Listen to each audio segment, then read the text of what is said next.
It's a fire in love.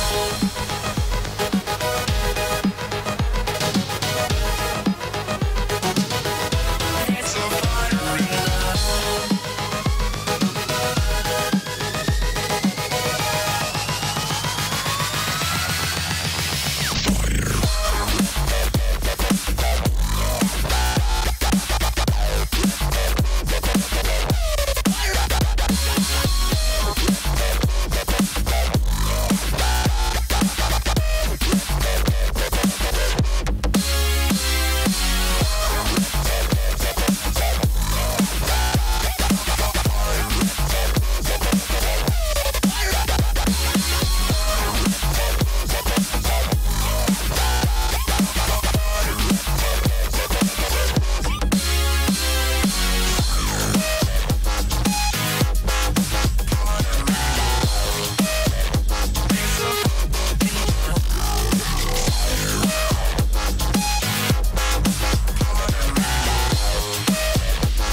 in love.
It's a fire in love.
Set, go.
Hey guys, and welcome to the European Challenge Battles preview. In this video, we're going to have a look at the upcoming Challenge Battles, where the top 3 teams from the Challenger Series will play against the bottom 3 Vainglory 8 teams in a semi-round-robin style format.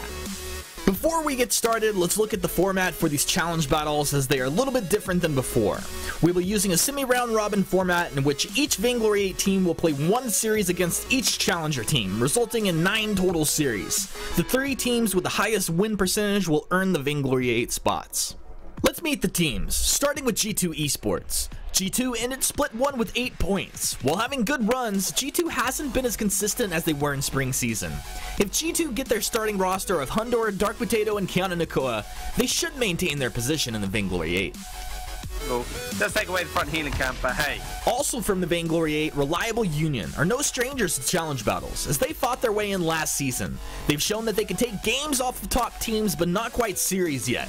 HF Guy will be my player to watch. His Crystal Power Mages have been game-breaking this season. Are using his mobility to get onto the backside out of that spinning, but he can't do it. The last Vainglory 8 team is Avalanche, who started the season with high hopes, but ended up failing to achieve a single victory during the season. Avalanche has skilled players, but lacks in team synergy. If they can find some big mechanical outplays, they should do alright in the challenge battles. Oh, they tried it 1-for-1. Finally, a kill on the board, but Tyrus is going to get chased out here. Our third place Challenger Series team is Team Queso.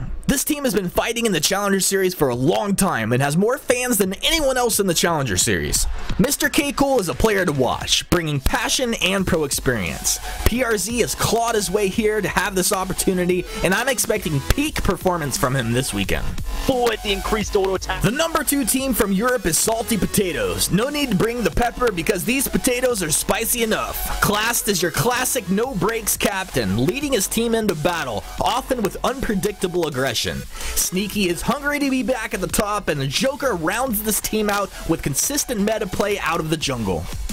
And of course, the number 1 team from the European Challenger Series is Calamity Reborn. This team is the real deal. With Leon, Aeon, and Ryu-Rin, every player has professional experience. There's no point in beating around the bush. Leon is the player to watch here. For the awesome plays, the draft, or the builds, expect Calamity Reborn to do very well. Join us at 9 AM Pacific, 17 British Standard Time this Saturday, July 22nd, as we begin the challenge battles. Broadcast will begin at the same time on Sunday as well. Some series will be played off stream. This has been your challenge battles preview. Thanks for watching, and I'll see you soon.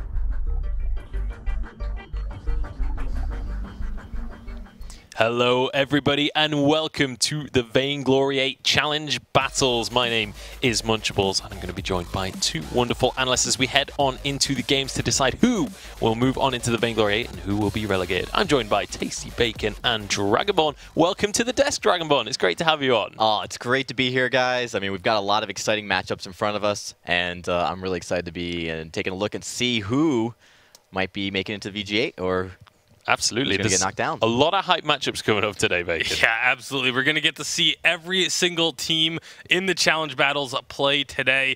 And as Dragonborn mentioned, all looking for a spot in the Vainglory 8, trying to get into that top tier for the second split. All right, well, let's take a look at how today is going to pan out, because obviously challenge battles haven't happened yet this season, so let's explain it just a little bit. The bottom 3 teams from each Vainglory 8 are going up against the top 3 teams from each Challenger series from both NA and EU. Now, each of these teams will play against the other, or I worded that poorly, but each of the Vainglory 8 teams will play against each of the Challenger teams in a best of 3. And then at the end of the weekend, the teams with the best win percentages will be moving forward into the Vainglory 8. Each of these teams gets 3 opportunities to take out an opponent, and that is going to be all they get. A lot is on the line right here. This is going to be our schedule for this weekend, and you can already see some incredibly important matches coming up your way. G2 versus Calamity is going to be the first one. We'll get into the details of that in a minute's time, but North America as well, going to be kicking off at 1 PM PDT, and that's going to be over on VIS League. Obviously, you're watching here on the VGL stream, as we're going to be jumping into EU first. That's the matches on everybody's lips right now, and a lot of hype matches coming up for the EU side as well. Let's start by looking at the Vainglory 8 teams for Europe, because these are the guys that they've had their moment in the sun, and now they have to fight for the right to be able to keep that going. Yeah, this is do or die for these teams. There is no second set of challenge battles at the end of the season. So if you get dropped down, if you get relegated, you have to wait until next season just to have a chance to make it back in, and it's going to be a tough task. That also means your shot at Worlds is essentially gone. Yeah, for sure. And the 3 teams from the Vainglory are going to be G2, Reliable Union, and Avalanche. 3 teams that all kind of were expected to do better than they have. Yeah, it's definitely been a disappointing story for some of these teams we've seen throughout the weeks. Some performances just not coming together here. And when we take a look even at the number 1, Vainglory 8 team in this, G2, This is a team, you know, #1 in the last split from last season to come down and be here in the challenge battles. It's really heartbreaking. It's kind of like a 0 to 0 story as opposed to the other way around. As you say, seed 1 last season going into the finals, but now they're here battling for their lives. Their opponents are going to be Calamity, Salty Potatoes, and Team Queso. Those are the 3 challenger teams. Now, we'll go into more details about these teams as we get to their matches. We'll have a lot of matches to get through, so we are going to be trying to head on into them as quick as possible. But let's talk about these teams as the whole 6. What are the predictions moving in? What are the expectations of these teams? Who do you anticipate to be the top 3 teams here?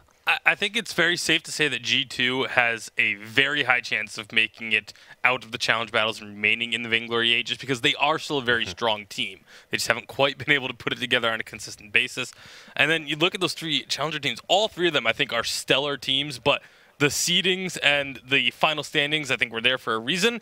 And Calamity Reborn is Salty Potatoes. I feel like those are going to be the 3 teams that end up making it out of the challenge battles just from what we've seen on paper thus far. Yeah, would you agree with that one, Dragonbot, as well? Yeah, I mean, absolutely. G2 definitely on paper should not have a problem here in challenge battles, but they have struggled. Of course, we've seen some series throughout the weeks here in VG8. And I think, though, when we look at the challenger teams, Calamity Reborn, they are absolutely the top team, no doubt about it. And Salty Potatoes, really not that far from them, from skill tier. Yeah. So definitely my favorites here are G2, Calamity Reborn, Salty Potato. Although if there is a dark horse, it is Avalanche. They're the one team that from split to split can just turn on a dime. And although the roster's a little bit different this season from past, they're kind of that dark horse, I think, going into challenge battles.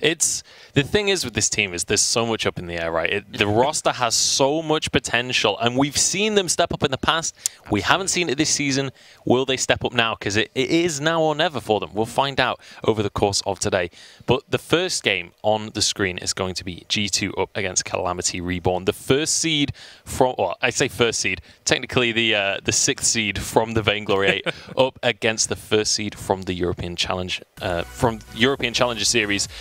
It's G2, Keanu, Nakoa, Hundor, and Dark Potato. Now this is one powerful, powerful roster. We've seen them have incredible weeks. We've seen them flop on their face as well. And a lot of it has been down to kind of lack of practice that's been able to come out of Dark Potato specifically, right?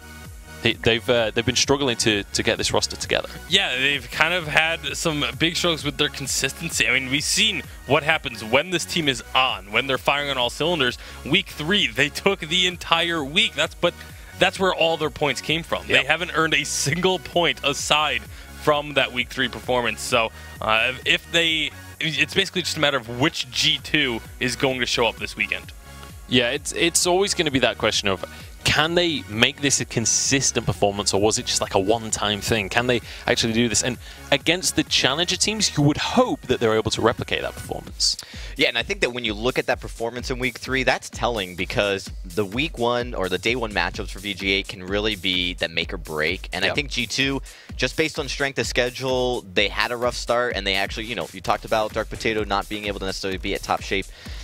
Maybe, going into those earlier weeks was a little bit harder. But the fact that they showed signs of life there in Week 3, I think that's really big. Yeah, it certainly is. And their opponents going to be Riordan, Leon, and Aeon from Calamity Reborn. Now, this is a team coming out of Challenger with a lot of hype behind it. Oh, absolutely. I mean, you put this star-studded roster together. They originally put this team together and were like, oh, we're not going to take things too seriously. And then they start making this run, and they get further and further in challengers, and all of a sudden they're like, okay, maybe this is the thing we should really start to take seriously. And Leon, Aeon, and Riordan, I mean, these are guys that have played together before. Leon and Aeon were previously in the top tier of European play under a different brand. It was originally Calamity, got picked up by Gangstars during that time, and that's why it's Calamity Reborn. It's their second run at this, and I mean, top talents, arguably even in the world. Yeah, and I want to talk about Leon specifically as well. I have to agree with Humanist in the pre-roll video we had. He mentioned Leon as the player to watch for this team. You've got to agree, right? Like, this guy is one of the self-proclaimed best players in the world, right? We've yet to see him. Not even self-proclaimed. I mean, a lot of people proclaim him as being arguably the best player in the world. The problem has just been we haven't been able to see him at one of these live events when everything is on the line. But he has gotten every single team he has been on, he has gotten to the live event but just hasn't been able to actually be there himself. Yeah, it's kind of an awkward trend to keep to yourself, but definitely a powerful team. What is the anticipation coming into these games then? With it being Challenger teams up against Vainglory 8 teams, do we anticipate just meta matchups here, or do you expect these teams to kind of lean on comfort picks a little bit more, Dragonborn? Oh, I think that if they get backed into the draft, you might have to pull out a comfort pick, but I really think that you're going to see them try to pick the very best picks. It's nice that we have Calamity versus G2 this first matchup, because the new format allows us to have this as our first, and to see these top-seeded teams from both their leagues coming in here and battling it out. Truly a premium matchup for sure. I think they're going to take it very seriously, and I think you're going to see, Leon's got a huge hero pool. He's going to pick who he thinks is the best hero to win the game. But no doubt about it, he probably has one of the biggest hero pools of any laner in this tournament. All right, well, we'll see where he's going to go. What are you anticipating out of G2 here? Do you think they're going to have some tricks up their sleeve for Challenger? You have to figure they're going to have something in mind. You maybe not that far, straying too far from the meta, but we could end up seeing things like perhaps Fortress come out as a captain. I think that's going to be something that is a lot of teams haven't really been focusing on thus far, but has a ton of potential in the current meta, and G2 is a team that has been known to pull out that pick in the past. I mean, there's other things with potential in the meta. Captain Koshko we've seen work in other regions. Let's maybe not get onto that topic. Let's leave that can of worms for if it happens, we can talk about it. That was an interesting pick. Especially in this first game, though, both first seeds, you anticipate full try-hard mode, right? There's no time for not being serious. And to be honest, across the board in these games, all these teams have to play to their utmost, just because you can't afford to lose games. This is based on win percentage. This is not based on winning one series like it used to be. You have to do as good as possible consistently across the whole entire weekend. Yeah, and this is actually important for these teams, specifically Calamity and G2, not to get disheartened if they lose a series here early, because they're not out of it. They do have other matchups that they can get back into it. So we're going to see stamina is going to be a big part going into these series, but also just not losing that motivation just because you got that bad loss early. Yeah, not only that, but these are the two top teams. So if Calamity falls to G2 or G2 falls to Calamity, obviously that team is going to be a clear favorite to make it into the Vainglory 8. But on the other side, that could be the second best team that you could be the second best team in the challenge battles, and you're just going head to head right off the bat. So you really just can't get discouraged just by a single loss or a single series loss just right off the bat. Now, I want to talk a little bit about the pressure that is on the teams in this tournament. We've already talked about how you can't really afford to lose games, but G2 especially, Kiana Nakoa being kind of the captain for the team in more ways than one, both in in-game role and also the team captain. There's a huge amount of pressure on his shoulders. G2 is not an organization you want to knock out. Look at this draft. We're already halfway through here. We've got a Baron and a Grace banned away. Vox and Arden picked up, and then Idris, Lyra, and a Kestrel. We're already way ahead. I'm going to let you guys catch everyone up. All right. So, obviously, the Vox pick is just considered one of the stronger laners in this current meta. So, G2 with Baron and Grace off the board, they're going to go for that. It was a little surprising that they took that, and then the Idris was left open by the side of Calamity, because they're not going to get either of those. But we talked about it before. Leon, such a huge hero pool. He's going to be perfectly fine with this Kestrel. Yeah, I mean, Kestrel's kind of the hero that he made his name on as well. When you think of Leon, you think of that hyperpower Kestrel. Dragonborn, what do you expect to come out of G2 here with the Vox and the Blackfeather? How would you round out that composition? Well, I mean, these are great comfort picks for these guys. To see Hunter on the Vox already, I mean, we know that he can play that very competently. And Blackfeather in EU, this is a hero that a lot of teams like to pull, and it's probably going to be that CP Blackfeather flexed in the jungle. That's a lot of damage that comes out. It's a lot of burst, and I'm looking forward, if G2 can get the early game here with that burst when they hit the mid game, that'd be really strong for them. Yeah, they're going to round that out with a Catherine as well. Now, looking over towards Calamity Bacon, how do you anticipate them finishing off this composition? You'd assume that the Kestrel goes jungle, right? Or is that still up in the air? It's very much up in the air, because Leon can just take that himself, or it can go onto Aeon, and it looks like it is going to be in the lane because a Petal pick is going to round out this composition. Nah, this is a great pick. That Blackfeather is really slippery. The Rose offensive to get in and out of fights. Petal will really make you pay for getting in too close. So this is going to be a really nice pick in the jungle, and I like what I see coming out of Calamity. Yeah, it's going to be an interesting composition. I mean, it's very rare that we get to actually see a Petal pick in competitive. Yeah, Petal's not very common, but I'm I'm a Dragonborn. I really like Calamity's draft here. I think because it is so heavy engage on the side of G2, obviously, you know, you're going to want to be charging in with a Blackfeather, with a Catherine, that then you're going to have this anti-engage composition. Petal is so good when you're trying to jump onto her. She can just blow you up, and then when you try and run away, she's slowing you down with a Frostburn, and you can't get away. And you have Kestrel, who, if you try and engage on a Kestrel, active camo goes down, and you're just dead. Yeah, there's a huge amount of disengaged potential from this team from Calamity. Do we think G2 are going to have what it takes to force the engage, or is that just a different direction they have to go about this? What is the game plan for G2 to be able to take on this composition? Oh, they need to make sure that Catherine can get her blast tremors off. They need to ensure that they control the jungle early with vision, because, you know, your engagement's going to be the element of surprise. There's so much disengage. Kestrel's going to be able to cloak right away. It's a Petal, so it's going to be a weapon Kestrel. She's going to be able to get out fast. So, you know, if you're the side of G2, you really need to make sure that you get the surprise attacks. You don't let the jungle get overrun with enemies' vision, because then once you have that, the Catherine's never going to get her silence off. It's also going to be really tough for G2. They're going to have to play patient, but playing patient against a Petal can really backfire, because they need to make sure they don't go engaging too heavily too early, especially with it likely to be a Crystal Blackfeather. He's going to be looking to poke and do some harassing damage, but the aggression from Calamity should be pretty strong. All right, well, it's just about time to get on into our first game. Get involved on social media. Let us know whether you want the Vainglory 8 favorites to win or the new usurpers to come in strong. Hashtag Vainglory 8 on Twitter. It's time to head into the first game of the challenge battles. It's G2 Esports up against Calamity Reborn. Joined by the excellent X-Scoundrel for this first series of the challenge battles. Calamity Reborn versus G2. First seeds, I guess, from their relevant leagues, if you want to count 6 seed in the challenge battles. The relegation zone, X-Scoundrel as first seed, but, you know, that's a different topic in its own. I think what we have to look at here is we have two teams. G2, one of the previous best teams in Europe, maybe a little bit of a fall from grace as of recent times, going up against what is probably one of the most talented rosters Europe has ever seen. In terms of grand scale of talent on this roster, Rieren's got his Arden as well. And if anyone knows Rieren, they'll know that his Arden is very scary. So he's going to have his hands on something that's going to be very influential here. Good steal, therefore, even secure for Dark Potato. But we might have a level 2 fight breaking out here, Dalsy.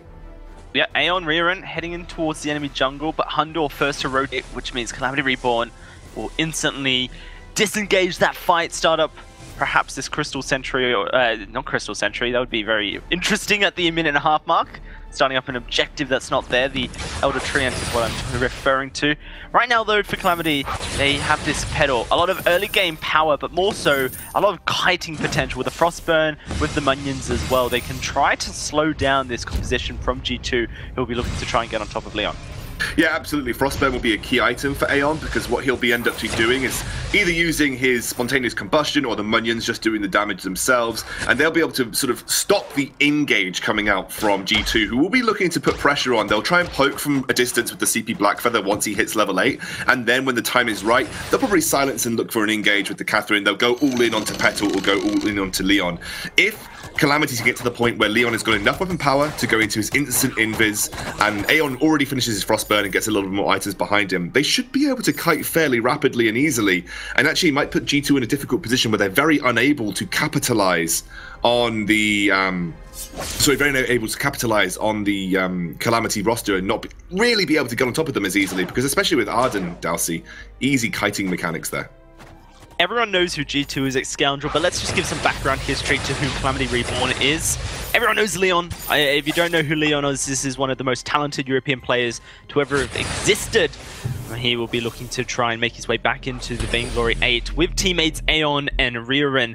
Aeon and Leon used to play on Team Calamity X-Scoundrel before they were acquired by Gangstar Cerberus back in spring of 2016. So this is where the name Calamity Reborn comes from. It's the rehash of that old team. And Aeon and Rieren recently part of the Fluffy Chickens roster that unfortunately lost their VG8 slot at the end of Split 2 in the spring season of this year. So this is their comeback season, I guess you could say, but they need to first take down the giants that are G2 and secure one of those top 3 slots in this round robin tournament we have. Absolutely, and this is one of the hardest oppositions they'll have to face. They have beaten Salty Potatoes before. I'm pretty sure that they could very easily swipe aside Team Queso, just given what we have seen from the Challenger Series in the VGL. Again, they won't take anybody lightly, but it's a very, very strong roster that, yes, had a bit of trouble in the grand final of the VGL versus Salty Potatoes, but they adapted well and in end came out victorious, giving them that first seed slot. So they are the big challengers. They've got VG8 level players, like you said. We've got the members of Fluffy Chickens, who are arguably were one of the most exciting challenger teams of the last year. So these guys are more than capable of making it into the VG8, and more than capable of doing an incredible job once they get there. So we've really got to keep our eye on them over the course of these challenge battles, because they are really the favourites to take at least one of these VG8 slots away, Darcy. Yeah, I think there's so much hype surrounding them. A lot of people peg them to make a run for the Unified Western Live Championships at the end of the summer season. So that's the expectations their fans have, Scoundrel, that, you know, not only will they find themselves in the VG8 after this weekend, but they will be, you know, looking to secure 6th slot or higher so they can make that run. Now, I don't want to get too far ahead of myself. That is a while away, an entire split, Scoundrel, and we still have to play out these challenge battles. But I think it's appropriate to kind of level the playing field of expectation that are on the shoulders of these players. You just saw there one of the powers of the Petal against the Catherine. Catherine requires a certain amount of damage. I can't remember exactly. It's a percentage of her max health, I believe. But she needs to be hit by a certain percentage of damage to proc her Storm Shield, to give that rebuff of damage to the enemy members around her. Petal's Munions don't do enough damage. A little bit like Sky's Forward Barrage. Each individual tick of damage of Petal's Munions don't do enough to proc the Storm Shield. And therefore you see, when you have a Frostburn, it's very easy for you to chase down and kite against the Catherine whilst dealing considerable amounts of damage to her.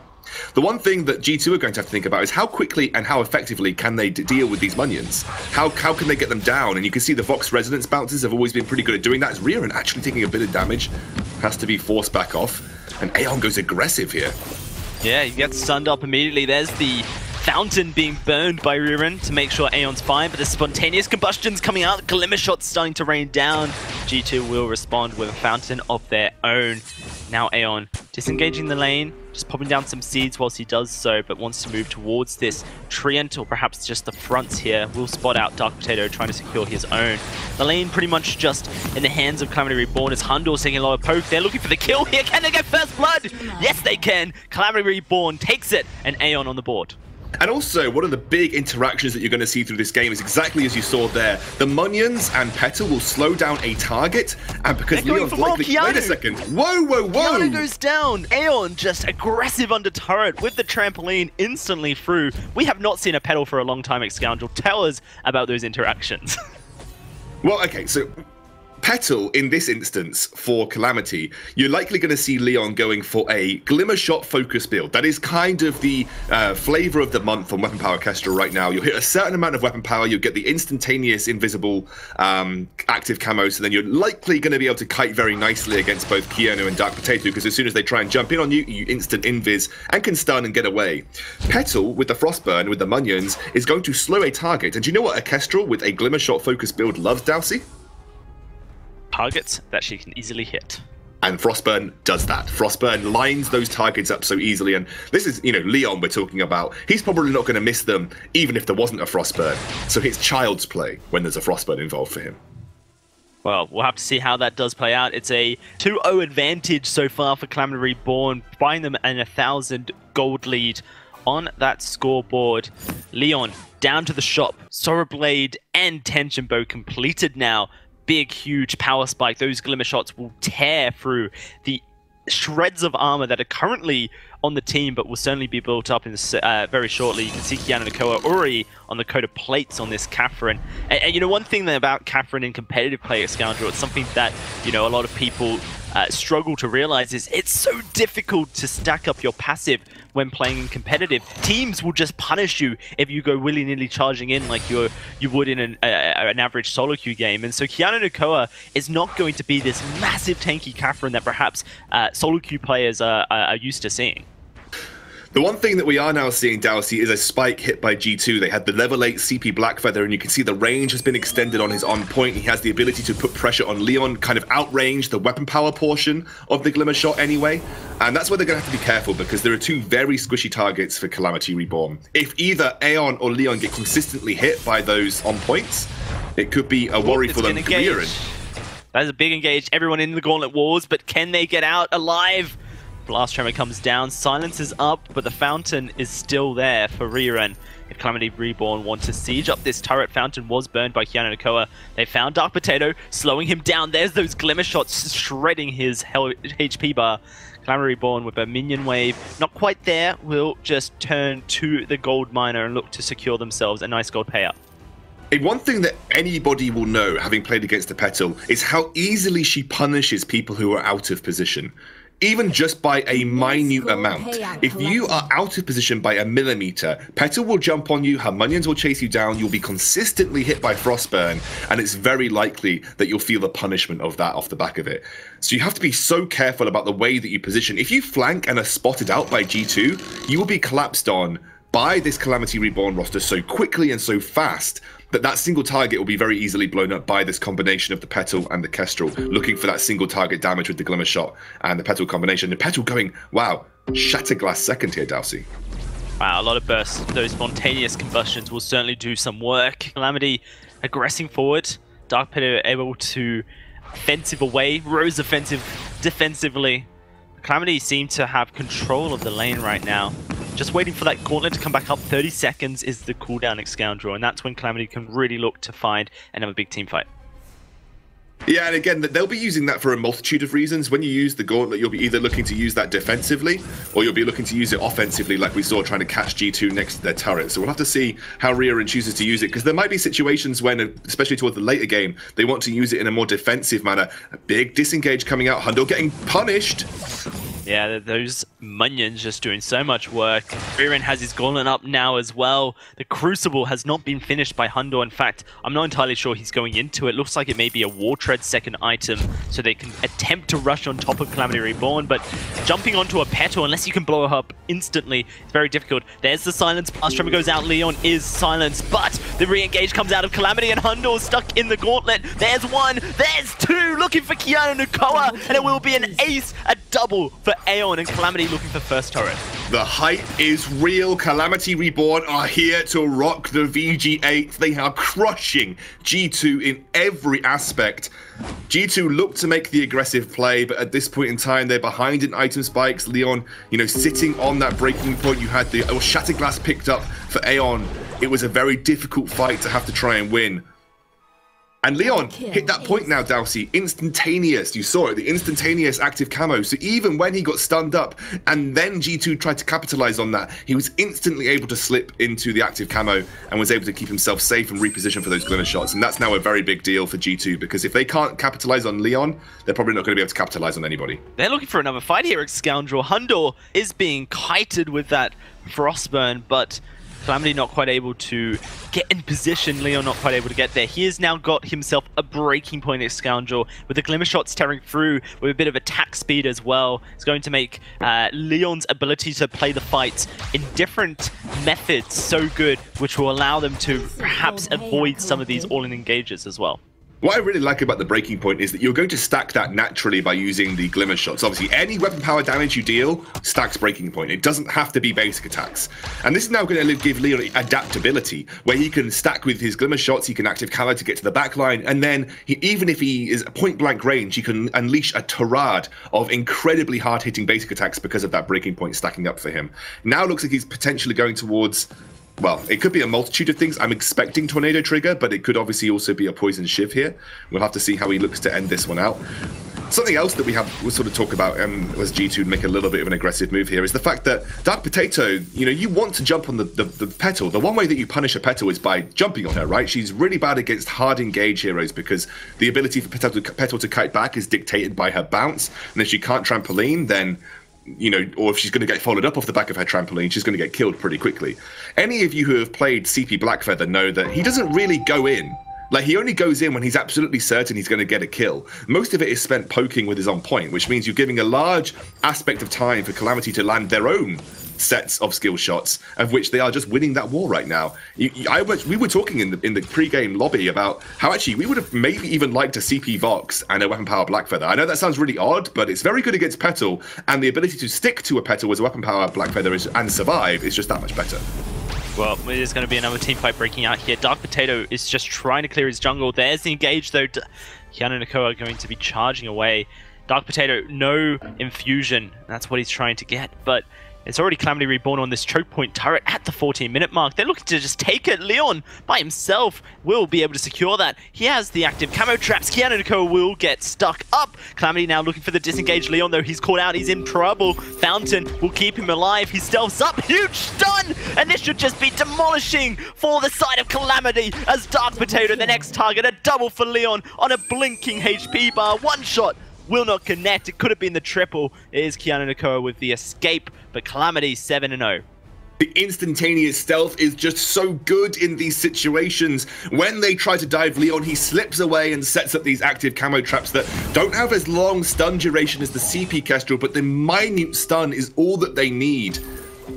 It's so difficult to focus a target, especially when you have to dive someone as the G2 composition. Your composition just loses at range, you feel. Unless you are landing every single on point on that backline, your composition is not designed to be ranged. Vox is a diving and kiting weapon power carry. Potato will have to dive on this Blackfeather. And Catherine, while she can peel, is better at isolating single targets with her stun. If you can't focus Leon, who is arguably one of the biggest burst threats, and you're struggling to get to Aeon because of the Frostburn, who do you focus? Rieren? I don't know if that's going to work. Alright, they are going in.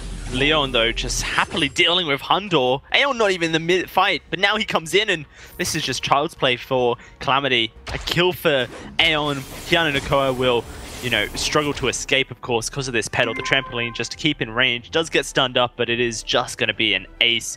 At this 15.5-minute mark, no need for Kraken Scoundrel. This is game for Calamity Reborn. At least they think it is. They are very, very close to taking this. I think this should be a very easy win for them. Vox will respawn, but he won't be able to do enough because this is a bonesaw on Leon now as well. Just a gauntlet to shut them down. That is beautiful stuff from Calamity Reborn. I have to say, Scoundrel, one of the things that impressed me so much about this roster was their macro knowledge, Scoundrel, of how they can just finish out games so quickly. In the Challenger Series, when they were behind, they got one team fight, they pushed 3 turrets, maybe even 4, finished the games just like that. There was a Kraken available. They didn't take it. They know when they can finish. This is a team that has the knowledge of endgame like in a North American team, and if they get an advantage, they will finish it. Game 1 to Calamity Reborn. Let's throw it back to our desk. Thank you very much, guys. What a first game for Calamity Reborn. Dominating performance. They come into the challenge battles. They take on the first seed straight away. 1-0. Perfect game. Like, was this the expectation? Did we expect G2 to just be brushed aside like this? I expected Calamity Reborn to be one of, if not the top team to come out of challenge battles. I did not expect them to dominate G2 like this. I figured it would be close, be a really back and forth slugfest between these two teams, but that was absolutely incredible. Calamity Reborn just taking care of business. Yeah, and it's not like it was even close. I mean, these are the early game fights, Dragon Ball. Like, talk me through what happened here. I mean, you know, we actually saw G2 keep the gold really close. The CS was not a major factor in this game. This is all about Calamity focusing on objectives and team fights, and really well done by them. They were able, the gauntlet positions by the team to be able to go in there. You saw right here, this is a great example. Yeah. Traps the entire team in. Petal and Kestrel are able to get to the lines on the outside of the gauntlet. They don't take hardly any damage.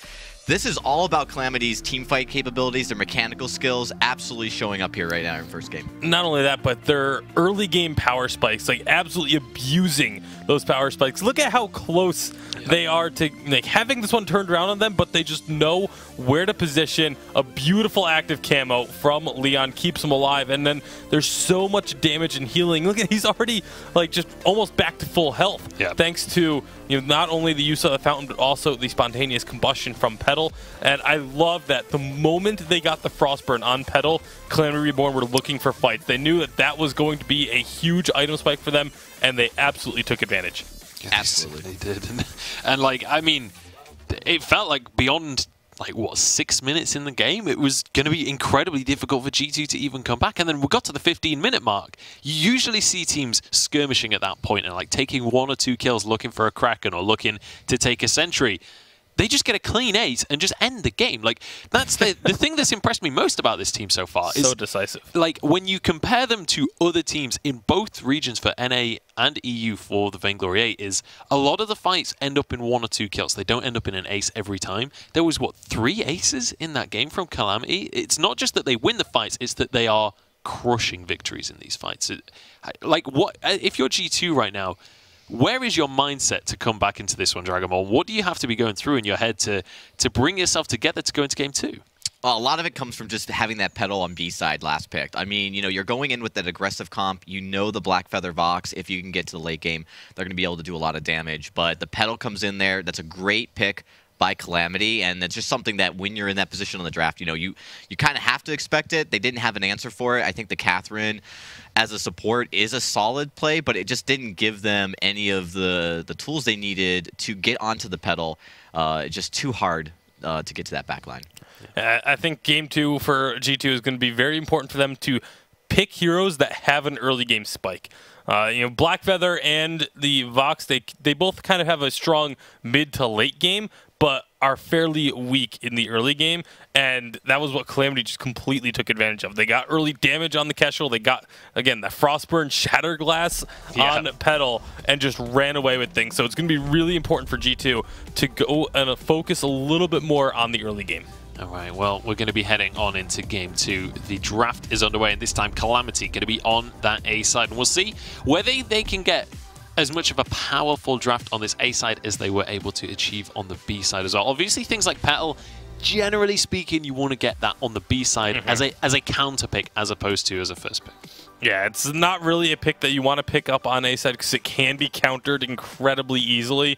It's where a lot of these pocket picks sort of come from that final B side spot. The Grumpjaw bandway, I'm really a big fan of this Grumpjaw band because of the fact that G2, they were going to want to go look for an early game. It doesn't get much more early game powerhouse than a Grumpjaw. So smart ban by Calamity, and it leaves them open this Grace for a first pick. Yeah, Grace going to go on through. And Lyra open right now. You'd anticipate Lyra could be a very high priority pick here for the second pick. But there's also other things available. Vox, very good into Grace. Yeah, I mean, they forced the carry pick here early, not going with the support. Lyra and Arden are both available, so I think they'd be happy with either of those picks. But they have to be careful because they could lose one of them going here into the ban, so they may get forced into one by the side of Calamity. They need to ban away the Idris here, otherwise they're going to give over Grace Idris. And even though you have the Vox, which can deal with Grace very well, Idris is just way too strong when paired with that Grace. So yeah, they're going to go ahead and take that away. I would expect Calamity to take the Lyra off the board just because, you know, if you can deny your opponents that healer while you have one on your side, it's incredibly strong. Certainly a Scarf going to be taken away, though. We have seen a lot of Scarf in Europe. A little bit surprised to see that banned, though. I mean, I feel like Lyra is a more default ban. It says to me that Calamity's going to be looking for a late game, just because if you take away that Scarf, you're not worried about Scarf in the early game. You're worried about your opponents being able to drag a game out into the late game. So I feel like that's where that Scarf ban comes from. We'll see what Calamity is going to pick up now with the Batiste there, though. This is another pick that we've seen flexed a few times. Yeah, this might force them to do some poke heroes, maybe a Kestrel, because you don't want to really get hard in onto the Baptiste. The Baptiste is going to be able to trap you there with that Ordain, so it's going to be a Black Feather. There's a decent amount of poke here. I'm kind of curious to see what we're going to see, because there's likely a jungle Black Feather. The laner's still up for grab here for Leon. Yeah, we'll see what they're going to go for here. The Black Feather could go into lane as well, but we'll see which direction they want to go. That's one of the beauties of Black Feather, is you can put him in both of those positions. But one of the things we've mentioned about Leon already is the fact that his hero pool is huge. So there's a multitude of different directions they could go with here. But when you look at the G2 lineup, there's not really anything that's like a hard counter available for these picks right now. Yeah, it's a very smart and safe draft for the side of G2, because even if you try and pick something that's a hard counter to the Batiste here, they just flex it into the captain role and pick up something in the jungle that can counter what you've just tried to do. So that's why Calamity's putting so much thought into this final pick, trying to figure out what they want, what's going to be the safe. They're going to go with the A side pedal. this is interesting because it's very easy now for G2 to just pick another ranged hero, and suddenly this Petal is nowhere near as strong as it was in that last draft. I mean, Dragon Ball, what do you anticipate G2 going with here with the Petal in mind? Well, they would have to flex the Baptiste into Roam if they wanted to pull up another carry. Otherwise, you do have that Vox in the lane, and you have Baptiste in the jungle. The Petal pick surprised me, so that is going to be a Black Feather flex in the lane likely. And that's going to be, again, another... You don't really have a composition now to get onto the Petal again. And Petal is going to be able to, you know, reflex block early, should be able to get out of those Ordains easily. Yeah, although I still think they'd be fine with running the Baptiste as a crystal carry just because you can take care of those Munions so quickly with just a you know, 1 or 2 bad mojos, and the Munions are gone. And a CP Petal without Munions is essentially useless. It essentially just becomes a scout trap that can do minuscule amounts of damage. And so they are going to go ahead, grab themselves the Lyra. I think this is another great pick into a Petal, just because if she's in the Bright Bulwark, cannot use that jump, where the trampoline gives her so many stats and that extra mobility. If you take that away from a Petal, she becomes a sitting duck. The Lyra finally locked on in. It made it all the way to the end of the draft. Not something we see all too often, but now we have the compositions filled in here. Are we feeling like Calamity is going to be on that same level as they were in Game 1, or do we think these compositions should even things up just a little bit here? The composition should even things up a little bit, but it's going to depend purely on the Petal versus Baptiste matchup. Okay. That's where we have to focus on, because whichever one of those two comes out ahead in the jungle should be able to win this game. All right, Dragonborn, what is it that G2 have to do here with this composition to win out this game, to get this into a 3-game series? Well, they picked up a healer. That was important. You know, you're going into a composition that has a lot of heal, the Petal and the Grace. You don't want to be in a team fight where you're behind in health and you know, maybe you've already burned a fountain. The Lyra's really going to be critical there. And also, you know, if they do engage on you, the Bulwark's going to be great as well to kind of just keep that fight contained and protect your backline a little bit. I think G2's composition is a little bit better here going into this draft. Yeah, we'll see if it's going to be good enough, because Calamity looked dominant in the first game. Hashtag Vainglory is how you can let us know who you are going to be supporting jumping on into the second game of the Challenge Battles. But without further ado, it's time to head onto the map. It's G2 versus Calamity Reborn. Scoundrel, let's have a conversation here, because this is the second Petal pick by Aeon, and it seems like Calamity Reborn are prioritizing this. We haven't seen nearly any Petal, I think, in the competitive scene on the Western Hemisphere at least. But if you go to VG Pro, you look at the stats, she has the highest win rate in literally every region right now. So maybe it is a case that on this update, Petal is very strong, and competitive teams have been very slow to pick her up. I think actually the way to look at it is a little bit different, as Rioren's doing the classic Grace moves and attempting to steal away some farm. Petal has always been pretty strong. If I'm honest, she does get one of them. That's pretty big. Just, you have to build a composition to deal with the Petal. She does really bad against lots of burst damage and lots of dive. So that just seems to be lacking in a lot of compositions recently. Wait a second, Rioren's bought time for Aeon to come through. This is perfect for Calamity Reborn, because Dark Potato will not hit level 2. Oh, they steal the healing as well. Let's go, Calamity. Jumping forward. I'm not sure they can get a kill here. Benediction is just not up. Dark Potato will take a lot of damage, and there's the heal to keep him alive. But what a denial from Calamity Reborn. 2 of the jungle camps stolen away by Calamity. Now going to look to steal away this second rotation of the backs. Can Keanu Nakoa steal something? No, he cannot. So this is going to be Calamity just trumping the jungle of G2, winning the game very early for themselves. Dark Potato is back. He's got boots, but they're diving forward. Keanu Nakoa will have a health potion, but the Holy Nova knocks up Dark Potato. He needs to boost away, but he goes down for first blood nonetheless. And Rioren will take that one home. This is going to be the back stolen, and this is going to be Dark Potato put massively behind. Absolutely, that's what a Grace can do at level 1, and Rioren did it perfectly.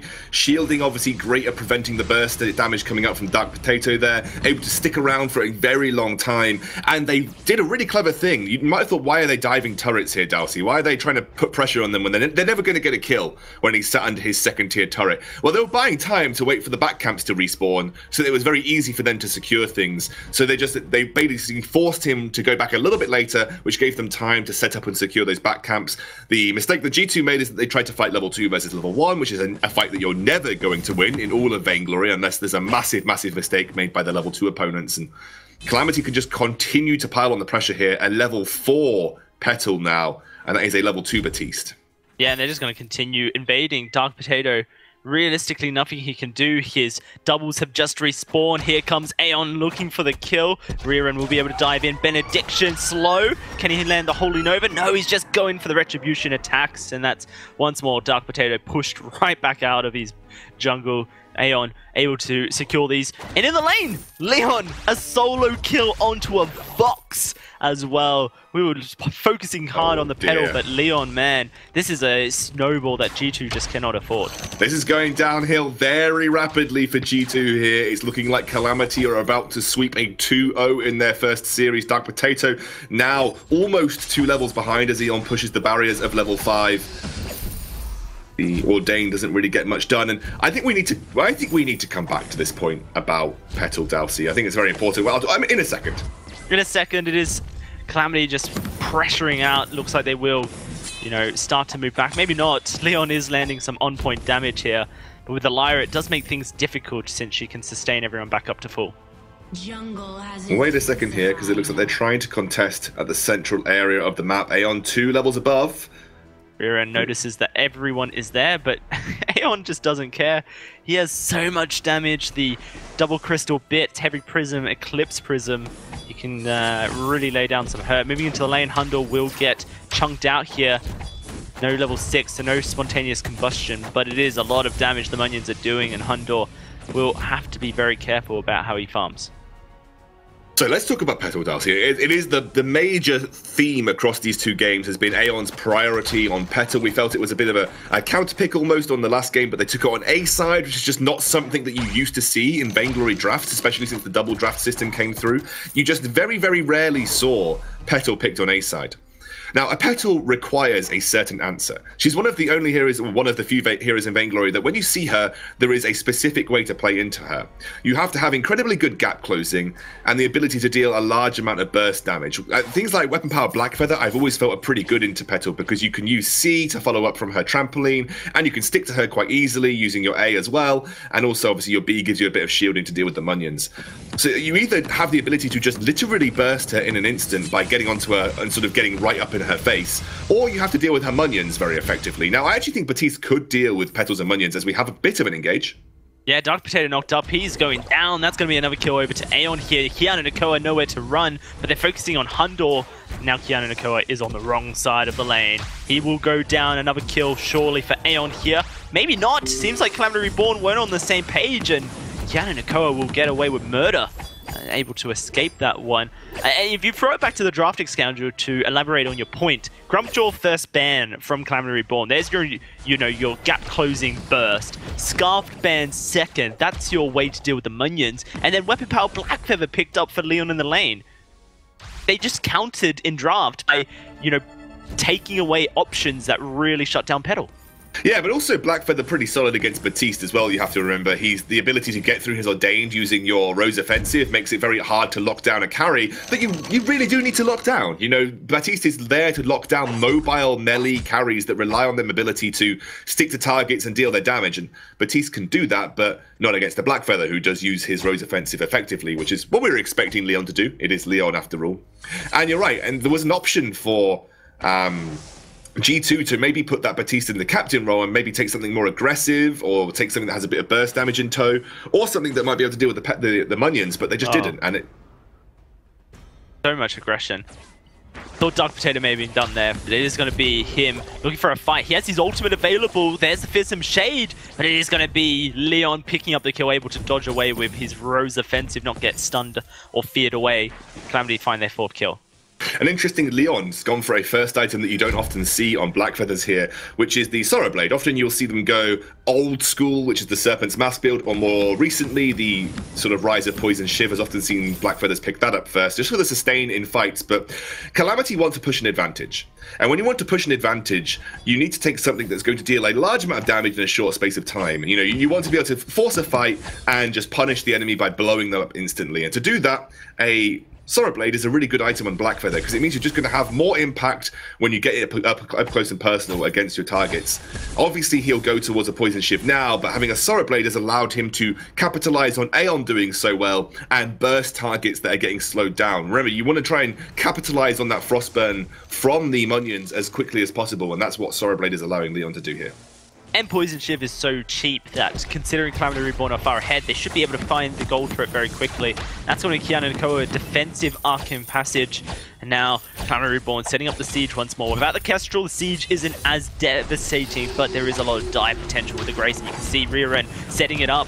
Holy Nova goes out, but it doesn't hit anyone, but it's a kill nonetheless. Kiana Nakoa looking to escape. Rearen should lose his life, heals himself for a little bit, and just gives the time for an ace for the side of Calamity Reborn. They are going to take the turret here, expand their gold lead from 3,000 to 4,000. And also you saw in that fight, Petal is one of those heroes that if you just let her sit on the back line, she will respawn Munions, she'll become a nuisance, spontaneous combustion can help your diving partners. You got to phrase it like this. You saw Rearen and Leon just commit to that fight. That's what a Blackfeather and a Grace can do. They'll just full on go for the dive. G2 are in a position where they have to respect the potential of Leon and Rearen diving them. So they have to kite backwards. But in that time, that means they can't focus Petal because they can't move past Rearen and Leon because they have to respect how much damage they're outputting. And so they'll just let Aeon do his thing from the backline. And alongside the spontaneous combustion dealing damage and slowing the targets that Leon and Rearen are sticking to, it also heals Leon and Rearen as they get into the fray. And that's another double whammy of having the Petal in this type of composition. She is untouched in the backline and aids the people on her team that dive because it makes it very difficult for them to get burst down when they're getting healed up through the Petal. Right now, Calamity Reborn with infusions, Scoundrel, Leon level 7, Aeon level 8, and another fight breaking out. The Poison Ship is there. There's so much tankiness for Leon. A bit of a late reflex there. The Crucible won't allow for Calamity to continue their turret dive. Dark Potato will find himself living through the harass. But here comes the second engage. Perhaps just waiting for the next minion wave. Leon just going to happily walk through that, almost just showing off that you can't lock up the Black Feather. And actually forces Kiana Nakoa to use his passage, expecting a dive coming out of them. G2, they want to fight. Calamity, though, they seemingly happy to just walk away from this. Don't want to give any ounce of a comeback potential to G2. Yeah, they almost had the ability to snowball into that second tower, but you did say Crucible a little bit late from Rearen, so the fear did come through. Great disengage from Dark Potato. You have to give it to him. It was a fantastic use of his ultimate, especially being so far behind. Picked up the Shattered Glass now. That's the spike, obviously, for Dark Potato. You would then traditionally move directly to a Clockwork, but because the shielding has already been built up by Leon, there's a little bit of shielding by Aeon, you're going to need some Pierce there. That's why he's picked up the Piercing Shard, because otherwise he's just not going to be doing the damage necessary to actually get any work done here. The one thing that I think they have going for them is I think an empowered Baptiste Bad Mojo should clear the Munions out. So if you use a powered Baptiste Bad Mojo onto the Munions, it should actually clear them out, especially when you've got the Shattered Glass. So if G2 can manage that, that might be a good way for them to sort of put Petal out of action and force her to respawn those Munions. Baptiste has used his Ordained, and Calamity Reborn see the potential for another fight. Dark Potato, another usage of that Fearsome Shade, but here comes Leon around the fight, dancing, and Calamity Reborn looking for Hundor. Huge benediction! Hundor gets blown up by the spontaneous combustion, and now it is just going to be clean up for Leon as he takes down Dark Potato. Kiana Nakoa under the turret, this time will not escape. An ace for Calamity, and another turret. Their gold almost up to a 7,000 lead here at Scoundrel. If they take this turret, it's 8,000 at 11 minutes. Insane from Calamity. They are making a ex-VG8 champion look amateur as Hundor has just overstepped the mark. He's going to go down. Oh, Leon is just so huge right now, and he is just going to continue it. It's a double for Aeon. He's just on the back line providing it all. A two-man 1v3. Can they get the ace? No. The Munions cannot find the damage onto Kiana Nakoa. He will be able to survive. 12-2 though, and you're right, Scoundrel. G2, they won the European regular season in spring. They were the first European team to take down a North American team at the Unified Western Live Championships. Now fighting in the challenge battles of Summer Split 1 and losing to Calamity Reborn. And not just losing, getting demolished. This is not even close between the two teams. Calamity Reborn look like a roster on another level. Are they the hope of Europe? Are Calamity Reborn a breath of fresh air for the European scene? Because it looks like they are aggressive, they know their limits, they know when to take fights. And then that last fight where Leon found that 2 versus 1, Aeon picked up the kills, but that shows you the power of the spontaneous combustion with a dive carry like Blackfeather. He thought he was on his last legs. Spontaneous combustion made sure he wasn't.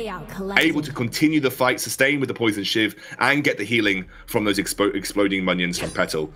I think Calamity Reborn are making this Petal work so well. Thankfully for G2 Scoundrel, this isn't your typical challenge battles. They will be fighting in around Robin. Another fight breaking out, though. We'll talk about it in a sec.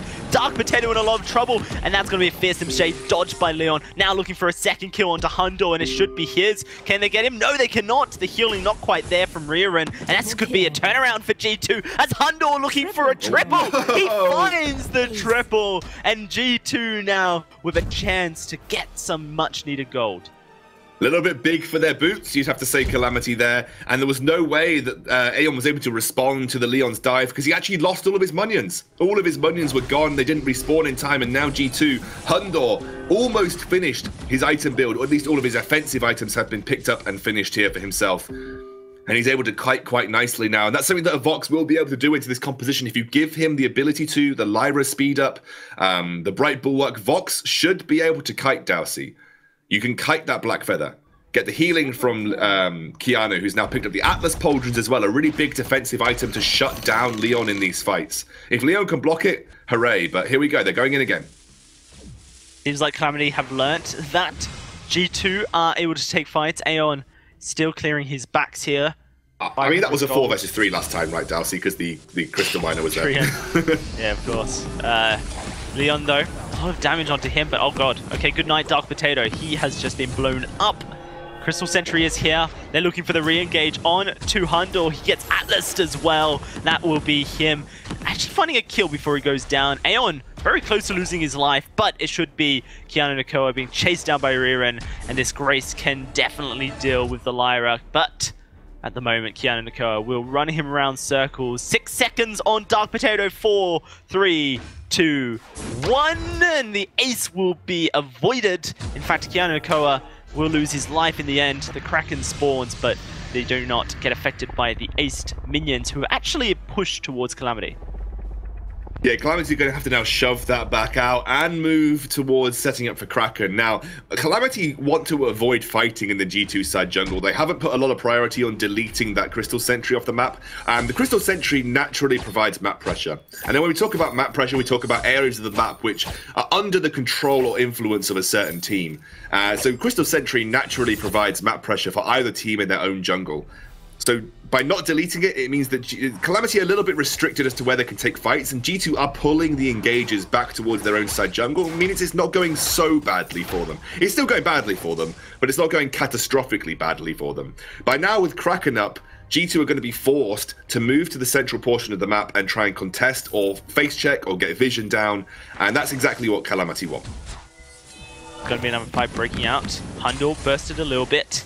I feel like Calamity need to stop fighting around this choke point here. Of course, Petal wants to be in the choke point.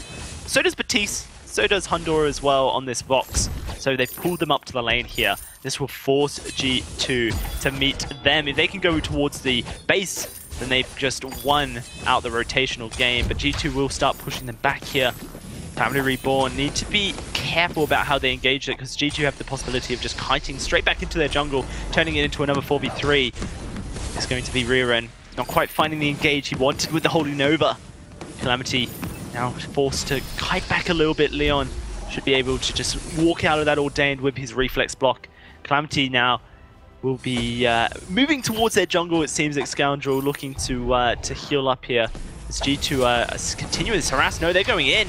That's going to be Leon. Very low. Fountain comes out. They have that Divine Intervention, but Leon is still very low. Keanu Nakoa with the engage. There's the Atlas on to Leon. The heal, though, is on Aeon. It didn't go onto Leon, but is it enough to deter them? Oh, fearsome shade, so huge! And G2 are starting to turn this game. Calamity too many mistakes in the last 5 minutes, Scoundrel. Their gold lead, almost at 10,000, is not deterring G2 as they find a 2 for none.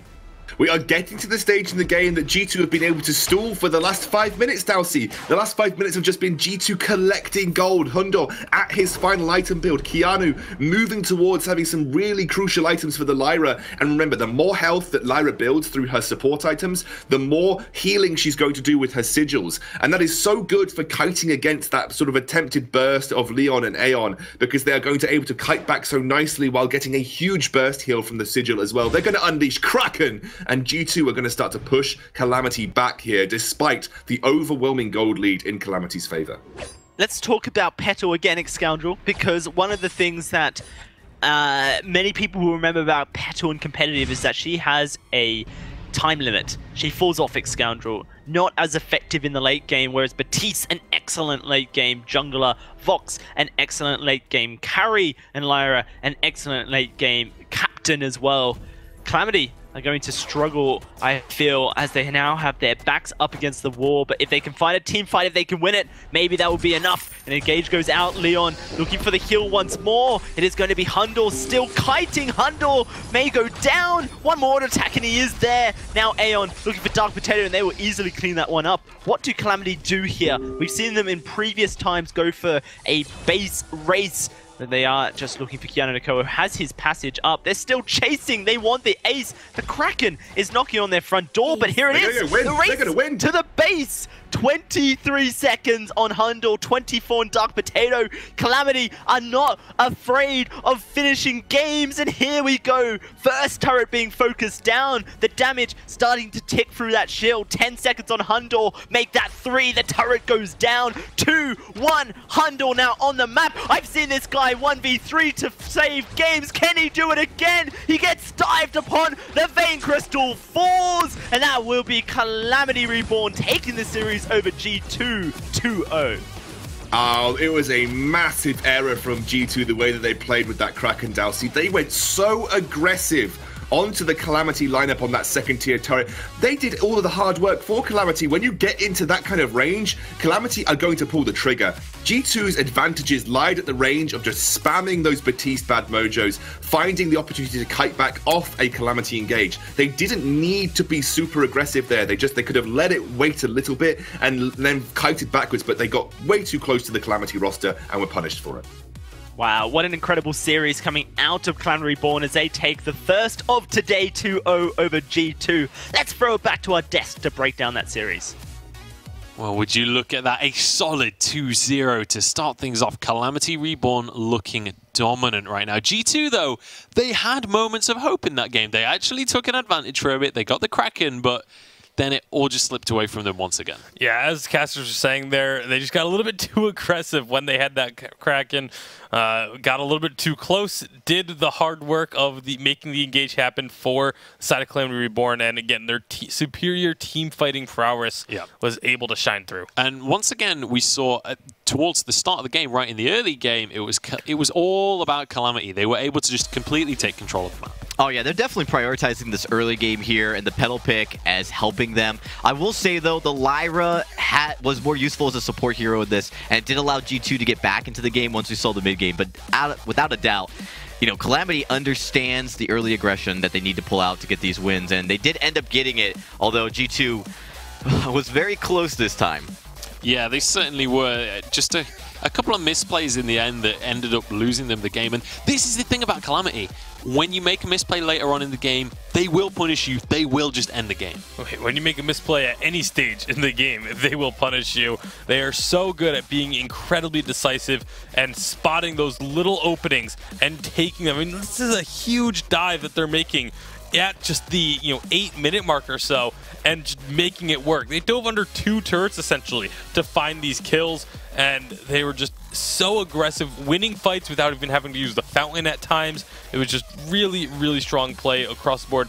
definitely putting their names on the map. If anyone hadn't been paying attention to them before, they certainly are now. And one of the super powerful things about the way they're playing this petal as well is the sheer sustain that you have on your front line. Like, Leon could just stay in the fight forever. He's got the heal from Grace, he's got the heals from Petal. He is laughing on that front line. But then, once we got to the late game, or I guess mid to late game, G2 did start to come back into things. What was going wrong here for Calamity to lose grip of this game? Because they were so far ahead. Yeah, this is one where, I mean, it looked like at first it was maybe Calamity getting a little bit too overconfident with the lead that they had. They went very, very aggressive, kind of on their own without really having the backup of the team, especially Leon in that particular instance. That opened up the door for G2 to then find opportunities. Yeah, and G2 trying to play to their advantage. They minion candied the Crystal Sentry. That was really helpful. And of course, you do have a Lyra. You know, you're not going to take out the heroes right away. There's a little bit of sustain there, which helped a lot. Although I will say, Hunter was on the slimmer of health for the longest time during the end of that fight, and that definitely helped as well. This is G2 showed up in game 2. I think definitely played a lot better, but Aeon, he really is the star of this series from Calamity Reborn. He really performed well. He certainly is. Aeon definitely gets the MVP from me on that one. Absolutely. His petal was exceptionally good throughout the entire series. Like, considering it's a pick that we very rarely see, I feel like we've just now seen a masterclass in it. Yeah, it was absolutely dominant. The early game pressure they were able to make happen, I mean, it started right off the bat. They used the Grace to get that early kind of, stall against the opposing jungler so that when he comes in, he's level 2 already on this petal versus a level 1, and just completely took over from the early game. I said it was going to come down to who wins in the jungle, if it was going to be Aeon or Dark Potato, and Aeon won this one decisively. Yeah, honestly, phenomenal performance from him. That's our first series already done. I feel like it's gone by in the blink of an eye with how well Calamity have done that. It's time to move into our second series of the day, though. It's time to jump on into Reliable Union against the Salty Potatoes, our second seed from both the Vainglory 8 and from the Challenger Series. Now, these are two teams that, like, they're coming in with slightly lesser expectations of the teams in the first series. But G2, they had huge expectations. Now you got to look at Reliable Union and kind of take a deep breath in. Also, off stream, we've had another game that's been happening at the same time as that one, and it was a 2-0. Reliable Union losing to Team Queso. So we have two challenger teams right now that are 2-0 up. No single victory for any of the Vainglory 8 teams. This could well be a 3-team upset right now. But let's start to talk about Reliable Union and Salty Potatoes. Because Reliable Union, they've been a team, I feel like the word that describes this team so far has been inconsistent, right? When they're at their best, they can take games off of Mouse in their prime. But they've not been able to regularly achieve that level. Yeah, they came into the Vainglory 8 last season through the challenge battles, so they are very familiar with being in this position, but they're on the opposite side of it this time. This time they're fighting for their spot to stay in instead of trying to earn their way. And like you mentioned, it's a different team than what we saw in those challenge battles last season, and they just have not been able to perform at that same level. And their opponents for this game are going to be Salty Potatoes. Now, Salty Potatoes are a team that they're coming in as the second seed. They took Calamity to 5 games in the finals of the Challenger Series, and now coming into this match specifically, Sneaky, their carry, he was on Reliable Union. He was kind of the driving force that got Reliable Union into the Vainglory 8. Yeah, absolutely, and he's going to be a player to watch throughout this series. I think that that Salty Potatoes really, because of that matchup with Calamity Reborn, showing that they could actually go toe-to-toe with a team that we just witnessed take out G2 handedly, this really speaks volume. This is a really strong team, and I think that when we look at how the Vainglory 8 team's going to match up into this, I think that Salty Potatoes, they're going to have a leg up. Yeah, and I want to go back to the issue with Sneaky. When he was, if you followed the Twitter drama that happened before this season, there was a little bit of bad blood between Sneaky and the rest of Reliable Union when he was removed from that roster. So there's definitely likely to be playing with a chip on his shoulder, and an agitated Sneaky, a very motivated Sneaky, is something to be worried about. He's gotten a team into the Vainglory 8 before, and now he's going to be looking to do it once again. Yeah, and not to mention, with all of that going on in the minds of these players, but also the fact Reliable Union, they're straight off the back of a 0-2 game against the third seed. You have to assume that Salty Potatoes are now the favorite going into this one, which, you know, that throws everything on its head. Let's start to talk about the draft. What is the anticipation going into this one? Because the last series, it was all about Petal, which was not a pick that we had expected going in. Is it going to be a similar story across the course of this weekend? Are we just going to see crazy drafts every single game here? It really comes down to the hero pool that we're going to see from Salty Potatoes. I think that Reliable Union, we have a lot more depth of how they're going to play against the top talent team, and we've seen they fall a little bit short. And really, Salty Potatoes, they could have an ace up their sleeves. We obviously saw that with Calamity Reborn and Aeon. But if they play more conservatively, I think that, team fight capabilities, I think that they are mechanically skilled. So if they just stick to the meta picks, if we do see, we'll see probably a Blackfeather and Kestrel picks come out between these teams, how they trade into each other with those picks is going to be very important. And how Sneaky plays, it's going to be on his shoulders, really, to help his team. What's your anticipation going on into this one, Bacon? Because obviously you've been casting both of these teams over the course of this last season. What are the comfort picks for these players? One of the big contests is going to be Blackfeather. That's one of Sneaky's best heroes. He used to be known as sort of a Blackfeather one-trick. Has obviously shed that reputation throughout the Challengers because he's been playing multiple other picks. Things like the Vox, the Idris have been coming through. But if Blackfeather does get through the draft, expect it to be a pick that Salty Potatoes are going to be extremely happy to get their hands on. I don't think we're going to be seeing stuff like the Petal be focused quite as just for an idea of how rare the Petal pick was. It was played once through the first 4 weeks of Vainglory 8, and then we got to see it twice in our first 2 challenge battles games. So it's not going to be a very common pick. I think that is just sort of a specialty that Calamity Reborn had prepared for this. Yeah, just like a specific matchup that they wanted to bring on in. I want to talk a little bit about Reliable Union's draft because historically in the Vainglory 8, they've made some questionable draft decisions. They've not really been as strong in the draft as you expect a Vainglory 8 team to be. When going against these Challenger teams, do you expect the Challenger teams to be at that level of draft that's required for the Vainglory 8? Are they coming in strong in this one? Are they expected to already be at that level and therefore potentially ahead of Reliable Union in terms of drafting? Oh, I think absolutely. And I think, you've got a player that's been in the Vainglory 8. Sneaky's coming down here. He brings a lot of experience. But we just saw, with Calamity Reborn, just absolutely decimating in the draft, specifically against G2. And this is a team that Salty Potatoes we know can match up against them. I think that there's a lot of depth here. I think these players know what they're doing. They've been playing the double ban draft for a while. This is not new to them. So I don't think that they're at any disadvantage going into here. It really comes down to, if you're going to be dictating the draft. We saw with Calamity Reborn, they were able to pressure G2 to make bad decisions. And I think we could see the same thing here. It really hinges on Reliable Union, coming out strong. All right. And Bacon, do you think Reliable Union have done their homework? Do you think they're going to be able to have improved their draft since their Vainglory 8 games? I mean, I would hope so, but it's just until we see that they have, I'm not comfortable enough to say that, yes, they have. So it is going to be the Baron first pick. No surprises, or first ban, sorry. No surprises there. Likely to be either Grace, Grumpjaw, or Vox are typically the next ones. I would be very surprised if it was a Vox ban on B side. It is going to be the Grace taken away. Yeah, so pretty standard start to this one. Lyra would be available as a first pick here with the other major healer taken off the board already. Certainly wouldn't be too bad, but there are plenty of first picks that would also be very strong. Yeah, they could go with Vox here. They could go with the laner or take the support play. I don't think they'll take the Grumpjaw. They're going to go with Lyra because it's risky first pick. There's a few counters out there. So then we move over. Salty Potatoes, they, likely, I think here you take the Vox, you get that laner pick because you got 2 more bans to help counter. Yeah, I don't know. We've seen European teams put a lot of emphasis on the Arden, but it is going to be the Challenger squad going for that Vox instead.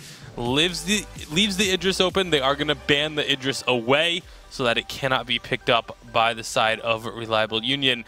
And now, this opens up the door for Reliable Union. They could maybe decide to ban away the Arden if they want to force the side of Salty Potatoes onto a what's considered a lower tier captain, but there's still plenty of captains available, so I don't think that would be a very great ban, a very effective ban. I think you want to focus on just taking away something that's going to counter what you are thinking about doing. Yeah, and you have to bear in mind, Clast is big on his Finn as well. We've seen that a lot from him, so they are going to ban the Ardent in the end. Catherine, Finn, there's a few captains available. We'll see whether they go for the captain pick here or whether they actually want to grab themselves a jungler first. It is going to be Samuel that they lock in the end. This is actually interesting because Reliable Union now, you know, they don't know if there's going to be a captain, so they could actually try to play the Grump job. It's a little risky, but you know you're not going to have a glaive. There's not a ton of CC on the side of Salty Potatoes. Grumpjaw, that's his biggest weakness. They could pull the Grumpjaw here. It's a strong jungler still, and it could definitely play good into the Vox. Yeah, for sure. I mean, huge damage potential from a Grumpjaw, especially in the early game. If you can find those situations where you can abuse, like, the tension bow power spike, for example.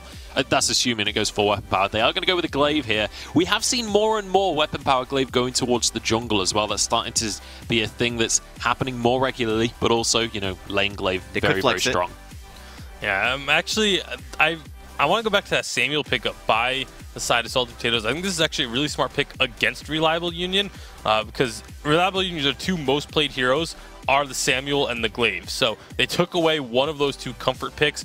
They obviously feel like the Glaive is easier to deal with, but it's going to be a Grumpjaw coming through.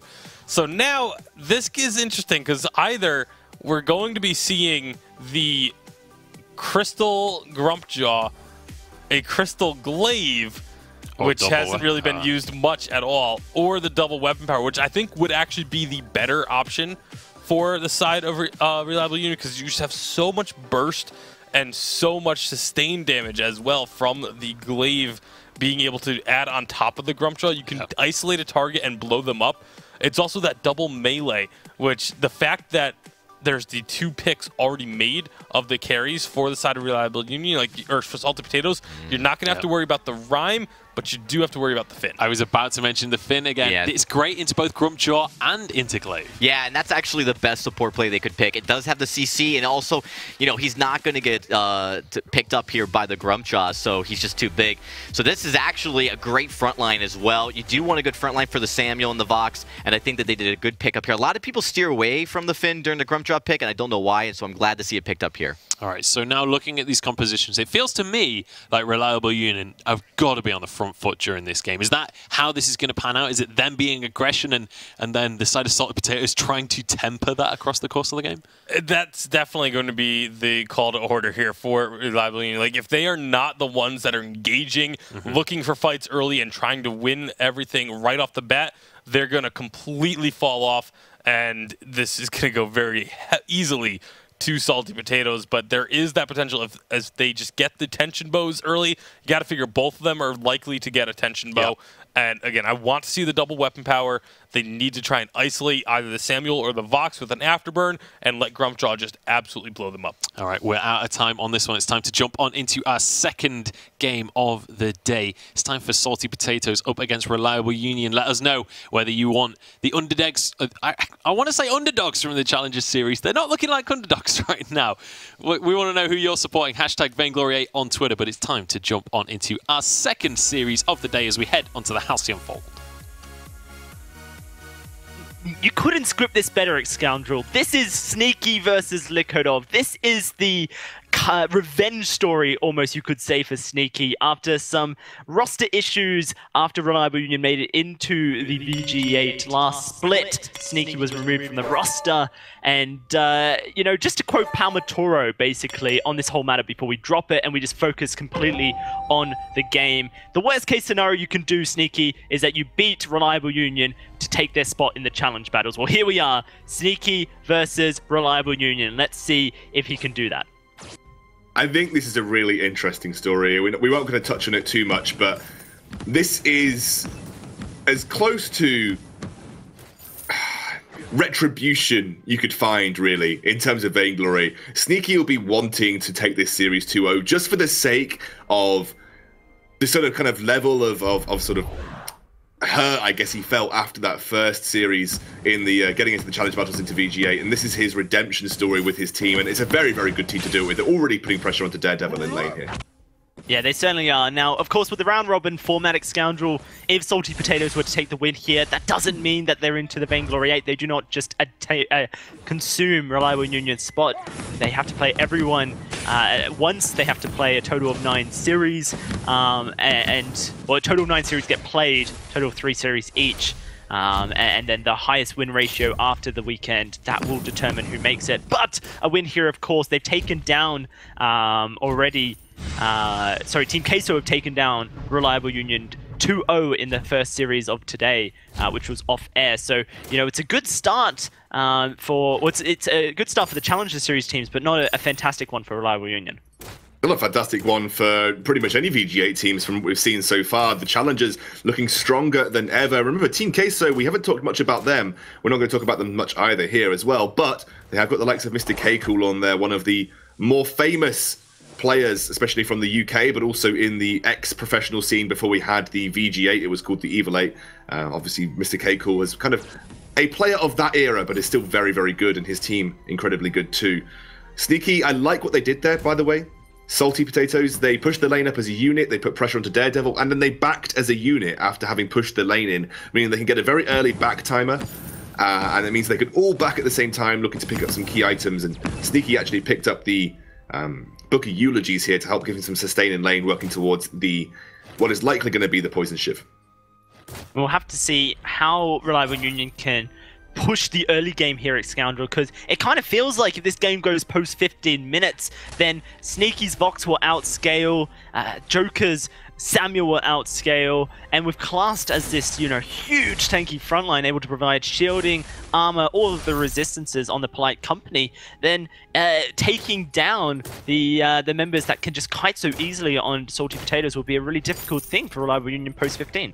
So the problem is that you've got a CP Grumpjaw, which falls off incredibly hard as the game goes on. You need to put the pressure on as Reliable Union. You need to be using the Afterburn in lane, trying to catch out Sneaky over and over again, and it's not going to struggle that way as Likodov. Oh, Likodov goes down. It is first blood going over to Salty Potatoes, and Daredevil not looking too healthy under this turret either. With the range advantage they have, they can continue to look to siege, even perhaps take a kill in 5 seconds when that Drifting Dark comes back up. HF Guy goes into the lane, gets tagged on down, and here's the Drifting Dark. For Joker, if he wants it, kind of start throwing it out. Daredevil tanking it all up, uses that forward the Afterburn to escape. And it is just going to be everyone on Salty Potatoes heading back.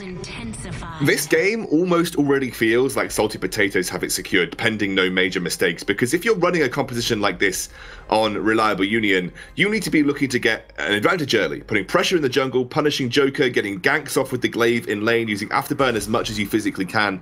And they haven't yet been able to do so. In fact, all of the pressure has come out from a team that is designed to be a kiting-based team. In the late game, they are going to kite this composition like crazy. Once Frostburn is finished on Samuel, that is a massive item spike to help them alleviate some of the pressure that Reliable Union could put on in a teamfight situation.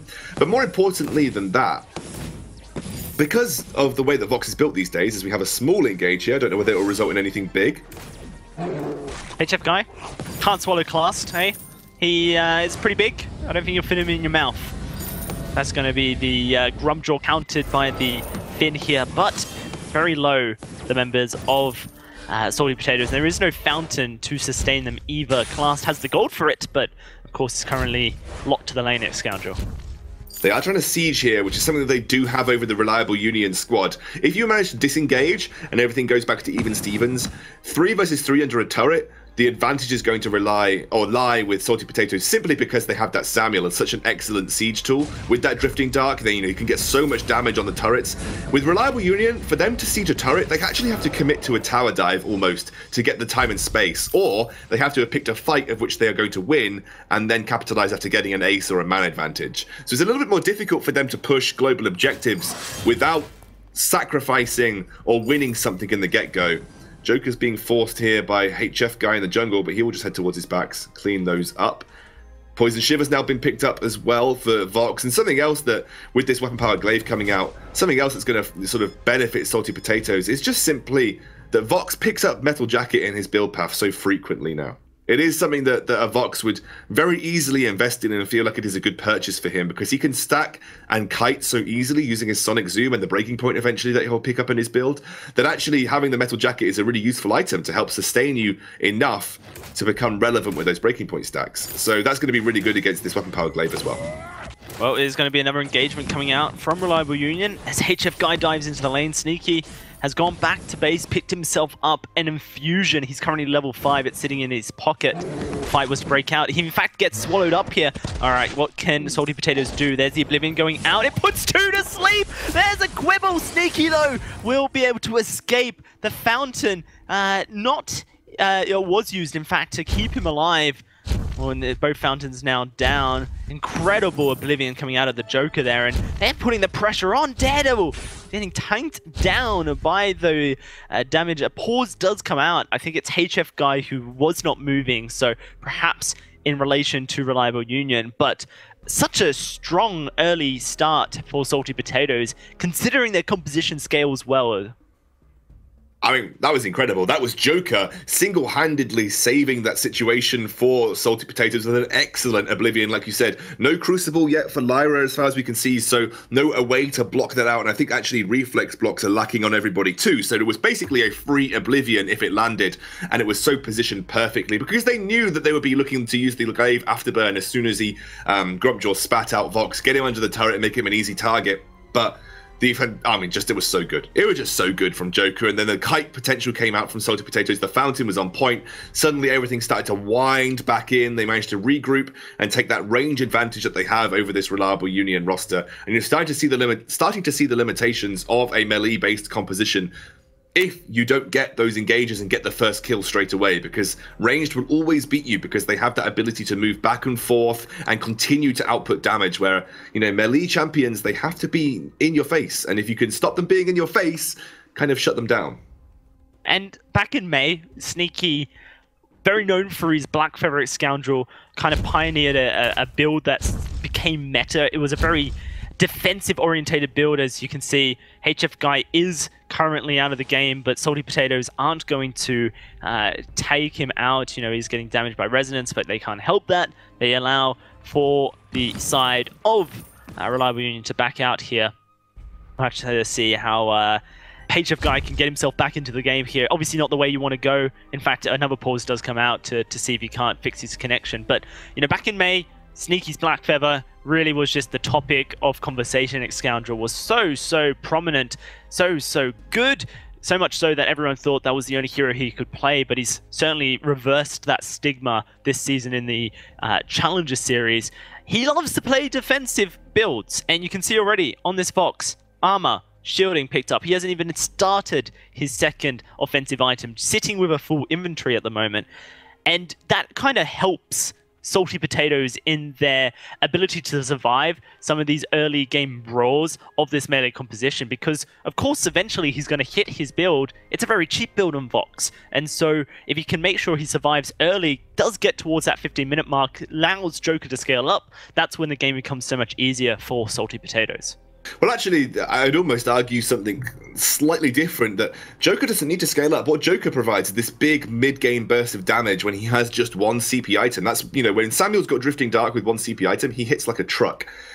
Sneaky doesn't need to be worried about his damage output, because as a unit, this Salty Potatoes team, they don't need to be worried about their damage output in general. Their main sort of directive in these fights is to survive, right? So they don't actually have to worry about dealing damage. They just, if we survive this triple melee composition, that's our main prerogative. And then we get to the late game, that's where we win regardless. So we don't need to take any unnecessary, need to take any unnecessary risks by building defense.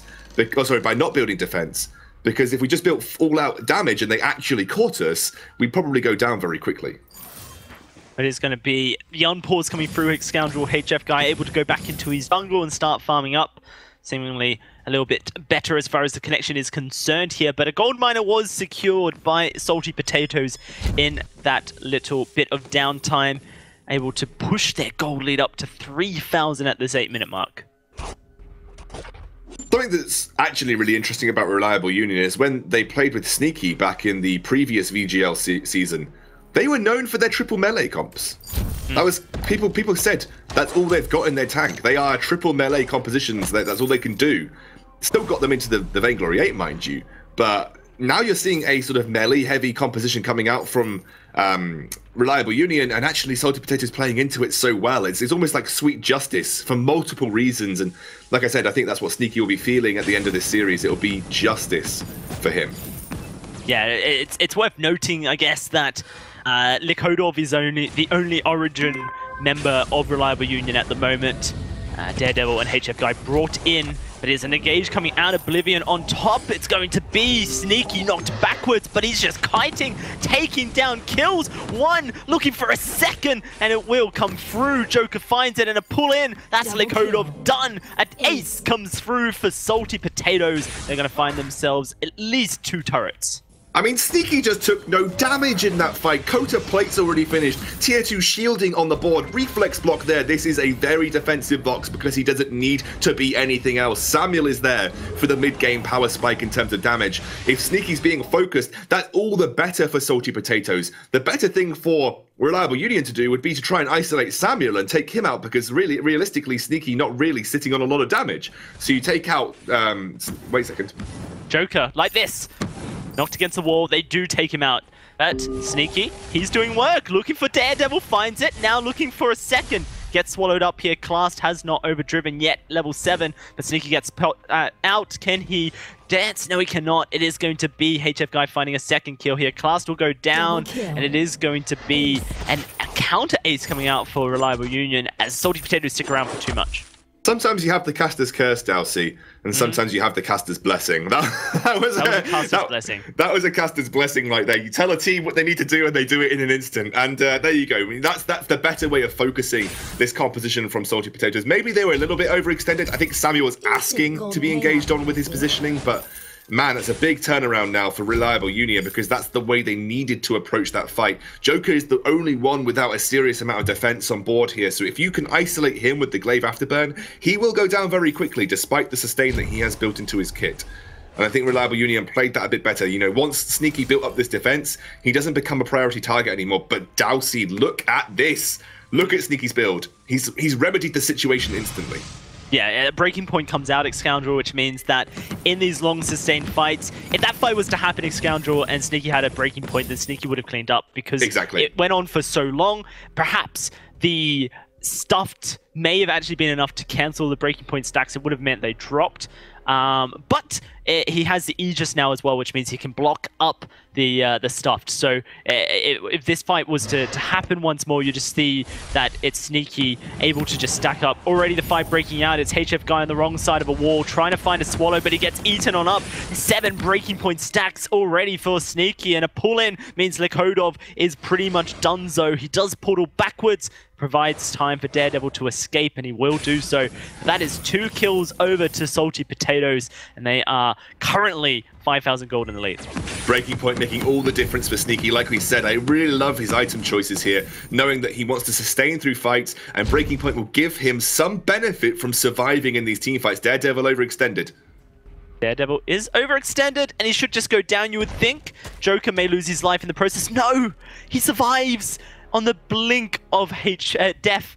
Just HF Guy just trying his best to come in, but look at Classed. He takes up a rear of the parade here at Scoundrel, which means no one can get swallowed up. And actually, it's going to be this Crystal Sentry losing its life. Sneaky, though, does somehow go down. The Joker loses his life as well, but Sneaky gets spat out, and Sneaky should be fine to just finish off the fight. 1 kill for him. There's no portal available for Likodov for another 20 seconds. Sneaky out of energy, though. Pops his boots, going to be running straight into a glaive. Sneaky, the revenge. It may taste sweet, but it's so cold, and he does go very close to death. He's still kiting. It's going to be him looking to escape. Daredevil with an afterburn available now. Can he get pulled back in? No. It is just going to be Sneaky losing his life, and it is going to be now Classed walking away very slowly from Daredevil. By the way, if Reliable Union lose this series, I'm almost certain they are out of the VGA. Despite what happens, because they'll have 1 more series to play, and I don't believe there's any way that anybody could get a worse win rate than losing 2 out of 3 series in terms of getting back into the VGA. I'll have to have the desk check that, but I'm certain almost certain that this would be Reliable Union bowing out of the VG8 if they lose this series. So it's even sweeter, even more justice for the Salty Potatoes team, as they could literally be the ones to seal the deal on the Reliable Union team bowing out of the VG8. Currently, though, it is going to be a slightly closer game, as it seems Reliable Union have started working out their win conditions. Salty Potatoes, perhaps, you know, the grudge match that this is affecting their decision-making. Sneaky, not really the one, I think, in Challenger Series to make such cavalier plays like that and just charge in, guns blazing. Is going to be Reliable Union in the middle of the base here. Sneaky not going to get swallowed up. A great body block from Class. He does get knocked up against the wall, Joker, but Daredevil just loses his life. A late fountain, but it wouldn't have done anything. That's going to be Likodov pulled on in. Sneaky now looking for HF Guy, where Joker takes down this Lyra. A fight across the Halcyon Fold as Sneaky continuing to chase. That's Likodov going down, and Sneaky now looking to try and take HF Guy, but this Grumpjaw so mobile. At the 14-minute mark, the gold miner is nice and full. It looks like that's what the Salty Potatoes are turning their attention to. Look at Sneaky's build as well. I saw the Dragon Heart and I was thinking where he might be going. He's gone towards another set of War Treads. If it wasn't going to be difficult to catch this Salty Potatoes team now, it is going to be even more difficult to catch them with 2 sets of War Treads to contend with. Clast has his own and Sneaky has his. Sneaky becomes a bit more tanky by having them on board as well. And now is working towards his final weapon power item, which is another Blazing Salvo coming out here, Dalsy. Are we going to see a Tornado Trigger or a Bone Saw even? Sneaky could go triple attack speed. I imagine Bone Saw, just because you expect armor to be built up, but there isn't really any armor there for Daredevil or HF Guy right now. So it might be that the Tornado Trigger actually gives the best damage output. But I imagine Sneaky probably wants to go towards a Bone Saw because it plays towards that. Wait a second, fight. Fight breaking out, Likodov silence, Likodov put to sleep, Likodov dead. It is just going to be Salty Potatoes at the 15.5-minute mark, taking up the Kraken. I think you're right, Scoundrel. Taking the Blazing Salvo means the attack speed is there, so he can stack up his breaking point as very quickly. And by the time that armor is completed for the side of Reliable Union, then you can look to be putting the Bone Saw into your inventory. Daredevil is making his way towards the Kraken pit. Sneaky, though, trying to just stack up his breaking point up to 5 stacks. The Kraken's at half HP. Sneaky gets swallowed. A late Crucible comes through. Now Sneaky going to be put by the Crystal Sentry. Minion Candy on it. Sneaky knocked around. He's kiting, though. He's going to find a kill onto HF Guy. Can he find another? Joker's taking up the Crystal Sentry. They may not be able to find the Kraken. It's going to be Daredevil looking to jump over the wall here as Sneaky trying to escape. Reliable Union very split on their decision making here, and it seems like it's only just favoring Salty Potatoes at the moment, as Sneaky's just kiting away from Likodov, making massive plays to just lock him up in position and escape. And the turret, the choke point goes down. Daredevil gets put to sleep. Likodov had his Crucible available and did not use it. Salty Potatoes just going to walk away from this one as if nothing ever happened. Daredevil wants the fight. He wants the kill onto the Joker, but this could just be a chase that will only reward Salty Potatoes. And Salty Potatoes are going to come back into the fray. Sneaky there and available, and you're seeing how difficult it is for Reliable Union to find consistent damage onto the targets now. As Joker picks up his tier 2 shielding, he's going to start to become more and more powerful against defending HF Guy, who, by the way, has gone for a full offense build here. Now, you can do this on Grumpjaw. He does have one of the highest base healths in the game, only surpassed, I believe, by Lance and a few others. So he's got a very high base health, has Grumpjaw, and also you do build up natural damage reduction with your living armor. I can't remember the exact name. It's like living armor or something. But you do pick up the living armor. Yeah, the natural damage reduction from that. And so you can build a full offense build on Grumpjaw, but you still will receive punishment from a team that is so easily kiting you, because it will be very difficult for you to maintain those stacks as you're not landing any damage. Salty Potato is going to push this lane up. They've taken that choke point turret already. Looks like they're going to go straight in. Yeah, they're looking to try and pull Reliable Union into another fight. Here's HF Guy. He gets pulled towards Class. There's the Oblivion going out, but it won't find anyone. It's going to be HF Guy locked down. HF Guy going very low. So is Daredevil. It's just going to be 2 kills instantly. Another. They could just finish now, Scoundrel. 18 minutes and Ace comes through. There's no Krakens necessary here in the European Challenge Battles. It's just going to be game 1 going over to Salty Potatoes. It wasn't even close. It felt like there were some instances where, you know, Reliable Union figured out that they probably had to focus Samuel, but by the time they'd figured out that they had to focus Samuel, the game was already too far gone for them to try and actually be contesting in. They got a couple of, I guess, token kills onto Samuel in the later stages of the early game, but Sneaky had already built up a sizable amount of defense, and once that breaking point came out, that was, for me, the nail in the coffin for these fights, because it took so long for this melee composition to actually kill someone on the side of Salty Potatoes. If they focused Sneaky, they never killed him. If they focused Joker, Sneaky was able to build up those breaking point stacks and run away with the fight regardless. And that is the first blow of a Salty Potato hammer delivering some justice in this challenge battle here. Part 1 goes to Salty Potatoes. Let's throw it back to the desk to give the synopsis of Part 2. 16-6 is going to be the final score there, and Salty Potatoes getting a comfortable victory right there. We knew that Salty Potatoes, they went to 5 games against Calamity Reborn in the finals of Challenger. Calamity looked dominant, and it's not surprising to see Salty Potatoes with a similar performance there. This is actually looking really scary. If you're a Vainglory 8 team right now, looking at Avalanche right here, if you've just seen these other 2 teams struggling, I mean, we're only in game 1, but that was a convincing victory, right, guys? I mean, it was a convincing victory, but it was also a very poor draft from Reliable Union. You know, you asked at the start of this one, has Reliable Union done their research? Have they improved their draft? From that game, the answer is no. The answer is absolutely no. I don't like what they did here.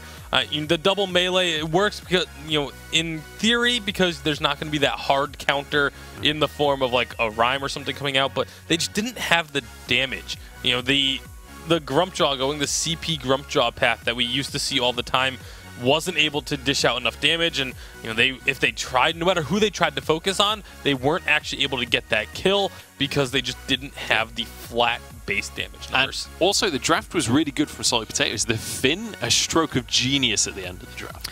Yeah, that's actually, you know, one of the problems with Grumpjaw is there's a lot of counters, and as the teams have played it a lot in the earlier splits, we've seen, you know, teams figure it out. And that's exactly what we saw here, that front line by Finn, the CC, you know, it really puts a damper on that Grumpjaw trying to jump in. We saw a lot of fights where, you know, Grumpjaw, you know, tried to get in, couldn't get to the back line, and then paid so much damage inflicted on him for that mistake. So you see right here, he does get a kill. This is one part of the game where we did see, you know, a little bit of damage coming out here from the side of Reliable Union, but overall, it's really hard when you're Grumpjaw to get to backline. Samuel also was very, very difficult to get on, even with that glaive. So just really well played by Salty Potatoes. But again, the Fid pickup for the front line was great. Yeah, for sure. And Sneaky beginning his revenge onto Reliable Union right now, getting a solid start. And, you know, that's very important to him as a player. Like, last season, he was with them. He got them into the Vainglory 8. He was a huge part of that team.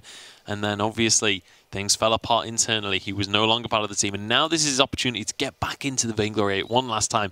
And he gets to kind of exact revenge on the journey. Yeah, and, you know, I do want to real quick touch on the draft once again, just that last pick. You know, you mentioned the Finn was a stroke of genius, but that's something that should have been seen coming. Like, this is a pick that Class has played previously, so it's not like it came out of left field. It's not like it was something that should have been unexpected. They should have known that that was available, and like I said, picking compositions that gets pretty heavily countered by a Finn.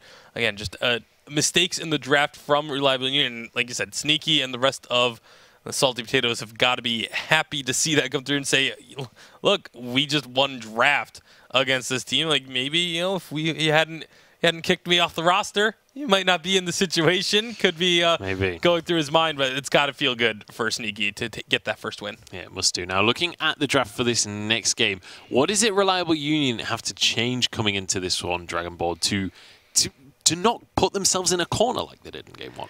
Well, they definitely have to not to be so obvious with how they're going to play their compositions. You know, when you pick a Grumpjaw and a Glaive, you're really giving away your game plan and your how you're going to go into these fights. Very aggressive, and so it definitely allowed a team like Salty Potatoes to kind of think about that and pick ways to block you, to put that front line. And then, of course, Salty Potatoes did a great job at positioning in these fights. They were in very small choke areas where the Samuel's Drifting Darkness is impossible to escape, and the Glaive going in is going to take so much damage. We saw also with Grumpjaw as well. So as we get into this draft, I think it's really important. Just don't give away that aggression maybe right off the bat, but now they are on B side.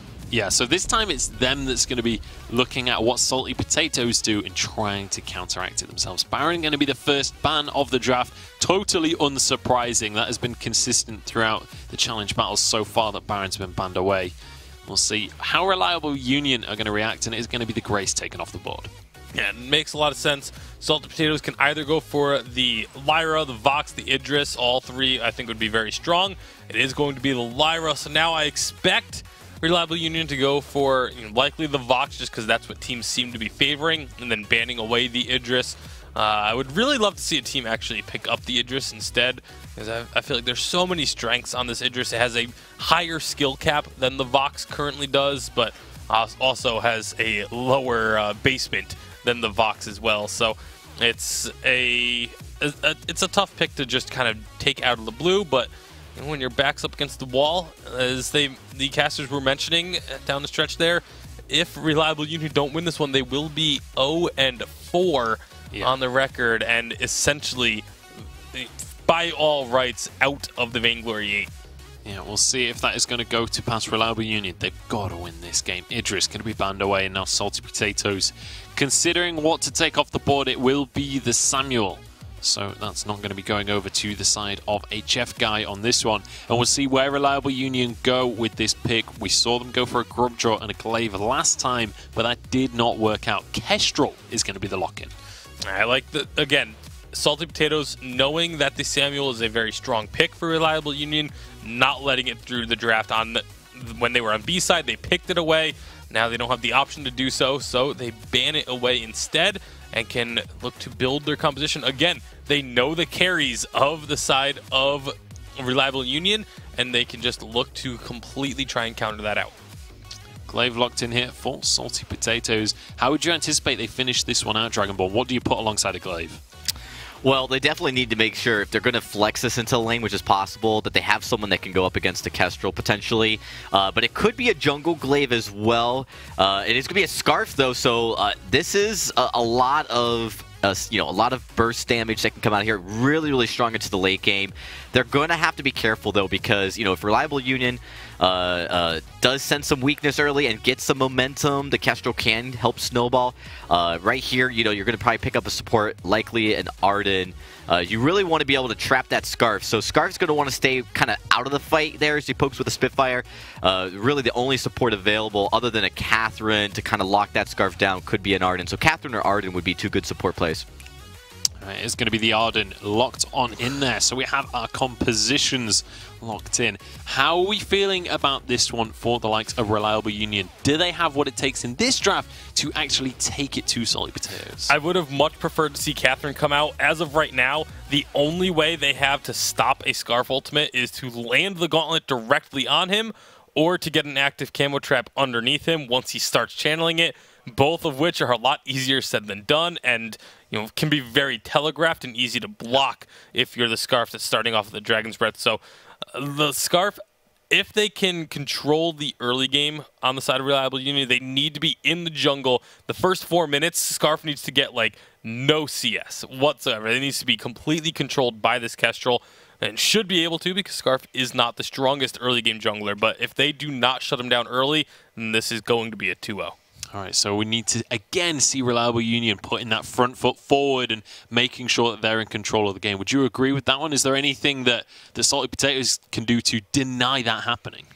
I mean, one of the things Salty Potatoes can do is just play a little bit more passively. They can play for the late game, but you're absolutely right, Tasty. That you need to see the Kestrel invade. We really need to see some early engagement right off the bat, and they need to get that gold lead because Kestrel can help you snowball. And the Scarf, the Gauntlet is a little tricky, but one of the things that we'll see is, if you just position yourself so the Dragon Breath's not hitting all three teammates. Yeah, it's about spreading out in those fights. We'll see if they're going to be able to make that happen as we're going to be jumping into the second game of this second match of the Challenge Battles. It's time to jump onto the map. Hashtag Vainglory to let us know who you're going to be supporting. But it's time for Reliable Union versus the Salty Potatoes Game 2. In a world where justice needs to be served, one man and his prehistoric kitty cat will look to find a dish best served cold. Sneaky versus Reliable Union Scoundrel Game 2 here. And are you trying to do the Scoundrel intro voice? The Scoundrel narrator voice, yeah. It's, you know, and it's not. I'm not going to copyright that. That's definitely something that's been done in movies for a very long time. But you know, I just pretty. I think your jovial Australian tones, they're a little bit too happy for that kind of intro, you know. Oh, there you go. In Australia, those tones are absolutely fine, Nick Scoundrel. It's just everyday life for us. But here on the Halcyon Fold, it is just going to be business as usual. The prequel of this series, or the sequel, in fact, Nick Scoundrel, as I get my movie terms all flipped around, like Australia, is that if Salty Potatoes can win this game against Reliable Union, then actually Reliable Union are theoretically just knocked out of the Vainglory 8. I think it would require some sort of crazy set of circumstances that are well beyond Reliable Union's control to give them a shot at being, you know, back in the VG8 if that was the case. And I think as Tasty Bacon said, I think we have to do the maths behind it. But if you were to put a bet down after this, you'd say they're out. Yeah, they're out. I mean, it's pretty much like it's going to be the ways. And what a sort of series to have that potentially line up to, where if it could be Sneaky claiming his spot back in the VG8 and knocking the team that essentially dropped him. That is the blanket way of putting it, Dalsy. And that's why it is so sweet in some circumstances. This Scarf has not been punished in the early game, though. HF Guy did not get a level 2 invade. They weren't aggressive with Likodov, and they actually have allowed Joker to pick up some of his own small steals. I think they stole one of the small front camps there. But regardless, this is a Scarf who is being let free to farm the jungle up, get the gold behind him, get the levels behind him, and that's not exactly what you want a Scarf to be doing. Not enough pressure. Not only that, Tasty Bacon mentioned it, that in late game teamfights, Scoundrel, the only engage that you have to try and shut down this Scarf is a gauntlet. You know, exactly. Unless a miracle play comes and HF Guy somehow finds a active camera behind the entirety of the roster, then it's very unlikely that the Scarf is actually threatened whatsoever. So at this point, for Salty Potatoes, a very confident draft for them, and with the killing potential of a Glaive and a Lyra, it just feels like it's an endgame draft that Salty Potatoes have in the bag. Yeah, I completely agree. Look at this Joker as well, putting pressure on HF Guy. I mean, this is just not should be happening. I mean, Kestrel is one of the best snowballing heroes in the game, and he's being forced out of his own backs by a Scarf at level 4. That's just insane. It's just pretty insane, I have to agree. Joker, he has them all stacked up here. Goop is off cooldown. If he hits the Goop, oh, there it is. That's HF Guy dead. That's first blood going over to Class, steals it away from Joker. But it is going to be these back camps stolen away from HF Guy.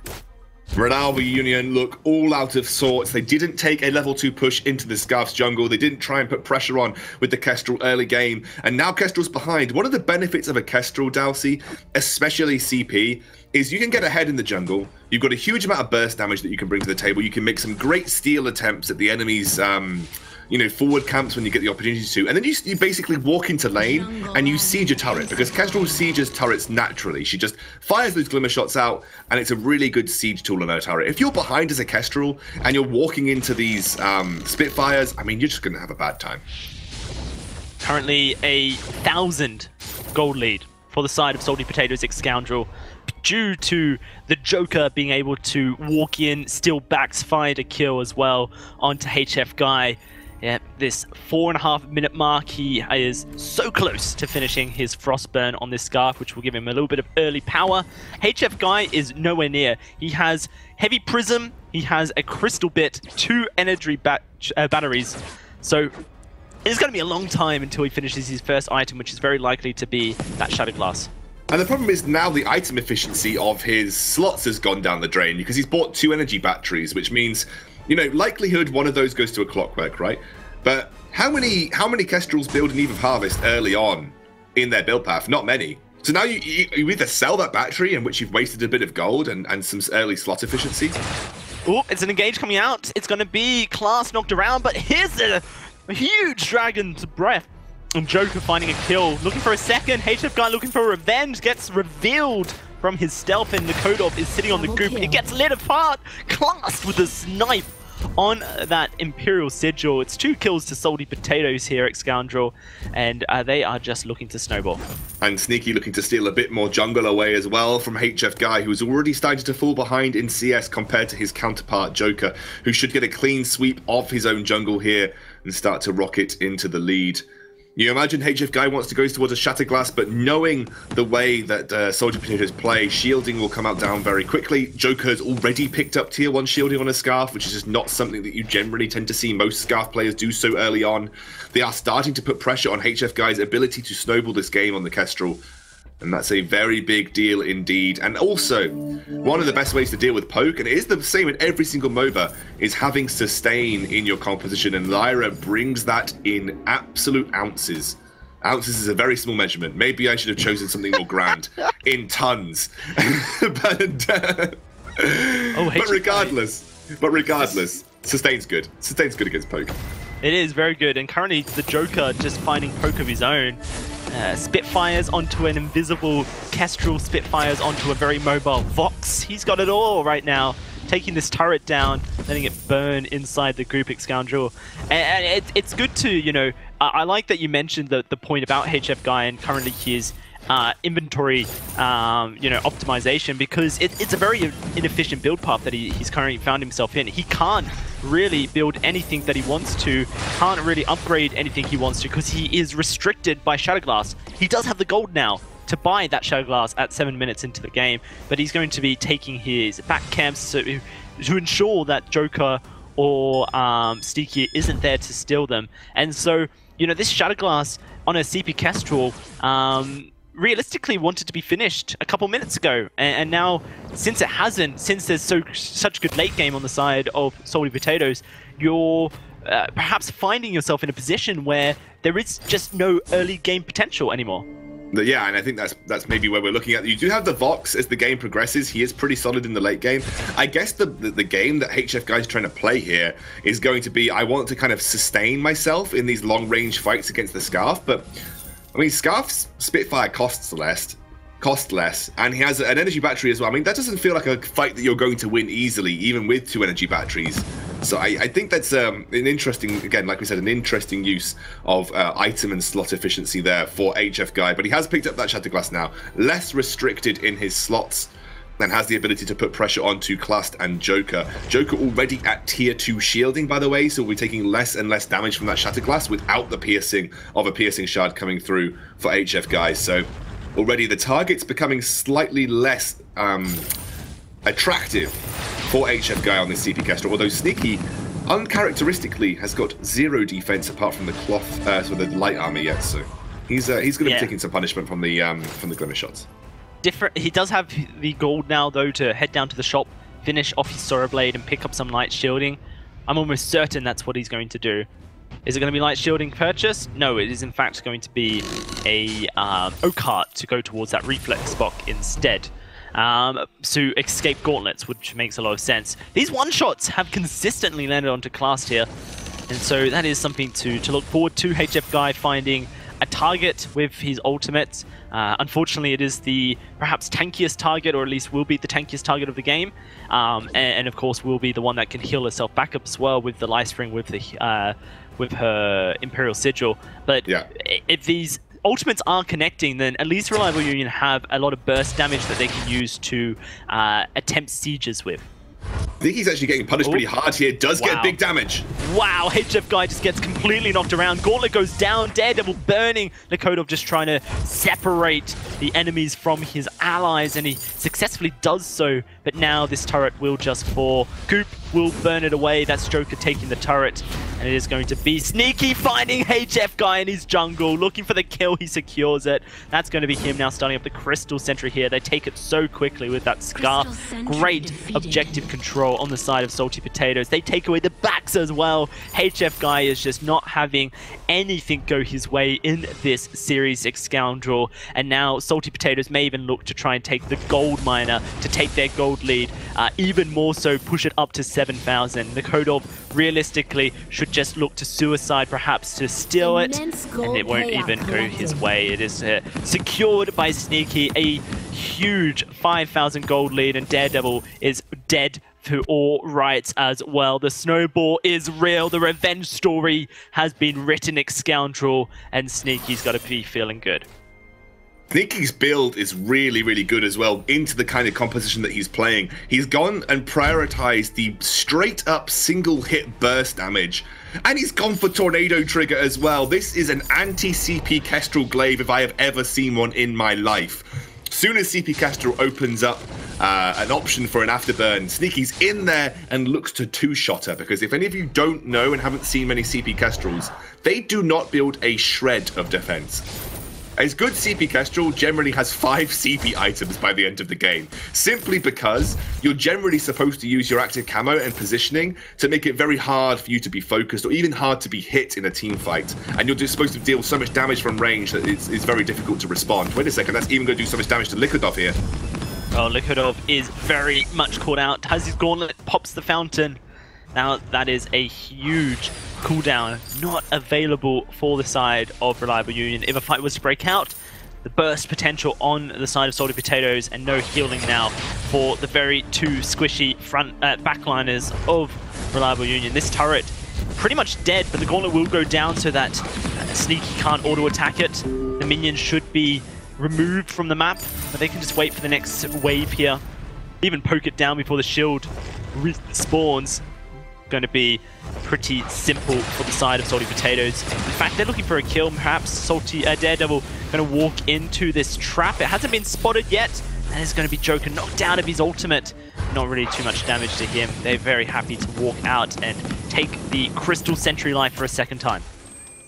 And once they take this down, they're going to, again, open up so much of the map that, you know, usually when you're a team behind, you have this safe haven of your own jungle to retreat to, knowing that team fights taken in that area are team fights that you could potentially come back into the game with.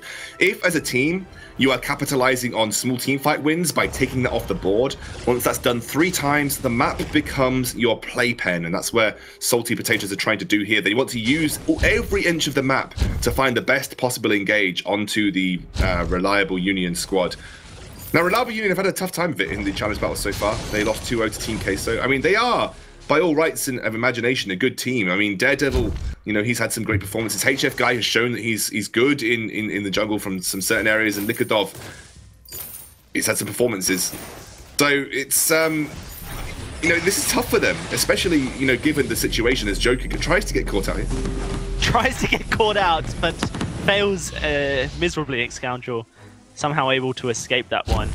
And look at where Sneaky is. Sneaky is just pushing a wave into the choke point turret, and currently Class is stopping the side of Reliable Union from going home to defend it. This is going to be a turret going down for free. Reliable Union will not be able to rotate to stop it. I don't think they even kill Sneaky here. He's just going to walk out. Scott's free. And Reliable Union just lost their choke point turret for a failed assassination of the Scarf. I think the problem here for Reliable Union is that they have been scared, or it's felt like they've been scared to try and push advantages in the early game, or even to try to seek advantages in the early game. And that's kind of allowed Salty Potatoes, who have arguably had the better draft in both games, to just enact their game plan without any issue. You know, oh, wow, that's just a dead Arden. Yeah. The Kodov goes down, Sneaky finds a kill on there. You know, HF Guy, he's gone this double Shatterglass route, Scoundrel, which is graded to double Squishy.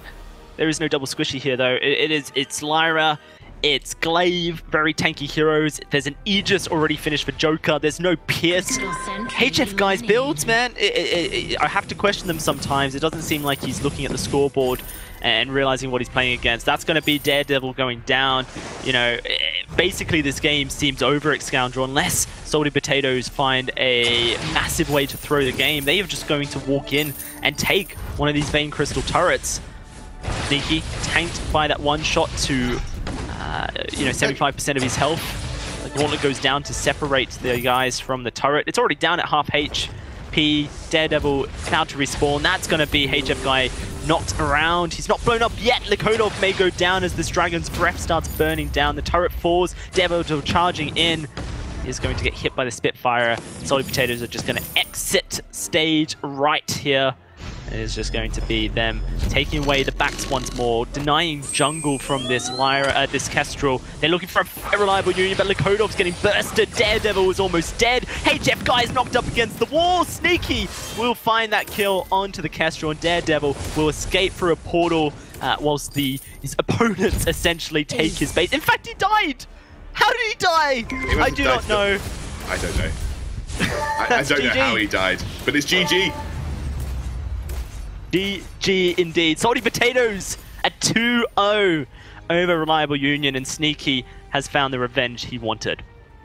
Let's take a moment just for Reliable Union, a team that obviously they came in to the VG8. They had a tough time during this split. It is not a bad team by any stretch of the imagination. Very, very skilled set of players.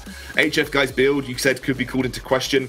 Is good against the fact that the Glaive had 0 shielding. So, if he was able to stay a bit safer in the backline, he could burst through the Glaive with the build that he had. But obviously was bad against the likes of Joker in the backline because their Aegis is already picked up. But Reliable Union, I mean, that's their nail in the coffin now. They are out of the VG8, and it was Sneaky and Salty Potatoes that delivered the blow. Well, it is now just one more series today. Let's throw it back to our desk to break down that series and move us over to Avalanche versus Team Queso. Salty Potatoes making it look easy. A second game, 2-0 in the end, and a perfect game to round things out. Phenomenal performance from them. And Sneaky really giving it to his old teammates. 2 perfect games, 2 10-0 score lines. Both teams that are able to pick up the perfect game, doing it in almost identical fashion. So these challenger teams, they are stepping up in a big way. We've been saying every single season, every single split, that the level of competition between the challengers and the Vainglory 8, or whatever the top tier has been called at the time, has been getting smaller and smaller, and that has always been continuing to be the case. We could very likely end up seeing all 3 European teams make it in. Yeah, one of the key things here as well is when you look at these new European teams coming from challengers, they have such a high pace of game. They are playing so fast, they are playing aggressive, and ending games at like 15, 16, 17 minutes, Dragonfall. Yeah, man, these teams are really coming in here and putting on a show. And of course, Salty Potatoes, we talked about how close they were with Calamity Reborn, how it's skill, and they really actually came in to Reliable Union. A matchup that, we were saying maybe favored Salty Potatoes, but of course, Reliable Union with the loss already earlier today to Queso, definitely going to have a lot of trouble. We see here right in this fight, just not able to handle, because they let the Scarf get fed, not able to handle it whatsoever. Daredevil, unfortunately, does die to the Scout Trap there. That may have been a misclick there. Not able to, get away from it. Overall, just like these European challengers are some of the strongest we've ever seen, and they're playing for the early game, which is a great sign. I mean, it's how you should play, even with the Scarf. Tasty was saying during the game that it's disappointing that, with an early game Scarf, there was just not the right kind of plays being made by the side of Reliable Union. There's no instance at all where within the first 4 minutes, you should be getting pressured and having your jungle camp stolen by a Scarf. That just should not be a thing that happens whatsoever, and it was happening in this game. Reliable Union were getting pushed out of their jungle. A CP Kestrel was getting pushed out of her jungle by a Scarf early game. That is inexcusable for a team that is at this caliber and at this level of play, and it's one of the reasons why we're going to be seeing Reliable Union getting dropped out of the Vainglory 8, because with this 0-4 scoreline, I believe it is actually impossible for them to retain a spot because there's already 2 challenger teams that have, or 2 teams that have now the, I believe, 4-0. I don't think 2 teams have 4 just yet. Okay, we'll get to the other one's still going on. Yeah, let's look at the points at the end of the day once we've figured it out fully. But yeah, you're absolutely right. Reliable Union definitely backs against the wall at this point, and I believe it is going to be impossible for them to make it through into the Vainglory 8 at this point with a 0-4 scoreline. They do still have one series to go this weekend. I believe that's happening tomorrow as they've played 2 games today already. Now, we're going to be looking on towards our 3rd game for Europe. It feels like it has been flying by because these challenger teams are pushing for these victories. It's like half hour for an entire series here. Yeah, and I mean, along the lines of that pushing aggressively and the macro play that these teams are making, the decision-making of where to go on the map, there was that one rotation in that last game where, you know, Scarf kind of gets caught a little bit down in the middle of the map. They chase him out. They try and get that kill, and then they get their recalls delayed by the enemy captain. Meanwhile, Sneaky was just up in the lane, shoving the lane, taking turrets. Like, it's plays like that that are separating these teams and why we're seeing these challenger teams be able to pick up these victories, because they're being much more decisive and much more aggressive. All right, well, I want to start to talk about the next series as well. We have Avalanche now. You mentioned at the start of the day that they were one of your dark horses for this tournament. Obviously, Avalanche kind of came in with this roster that should, in theory, be performing very well. They haven't been able to live up to that reputation so far. They're going to be going up against Team Queso, who have already got a 2-0 scoreline under the belt. They already managed to beat Reliable Union. Do you think Avalanche have what it takes to really, get on the board in these challenge battles? Well, it's up to them. I mean, they need to show up. They need to play together as a team. And if they do that, they have the raw till, they have the mechanical skill to make that happen. It really comes down to executing correctly. They need to be safe on the draft. They don't need to necessarily pull out anything flashy, but they do need to, when they play in fights, play together, be on the same page. And that's something that, we've seen them struggle throughout the Vainglory 8, is they've not been playing on the same page. And I think if they clean that one thing up, that's where they could actually gain momentum, and they can gain it right here in this series. And if they were able to pull out a victory here in the series, I think that gives them the momentum for the rest of the weekend. Yeah, and Team Queso, they've been looking good coming into this one. They came all the way through the elimination bracket as well. Yeah, they are no strangers to playing under pressure.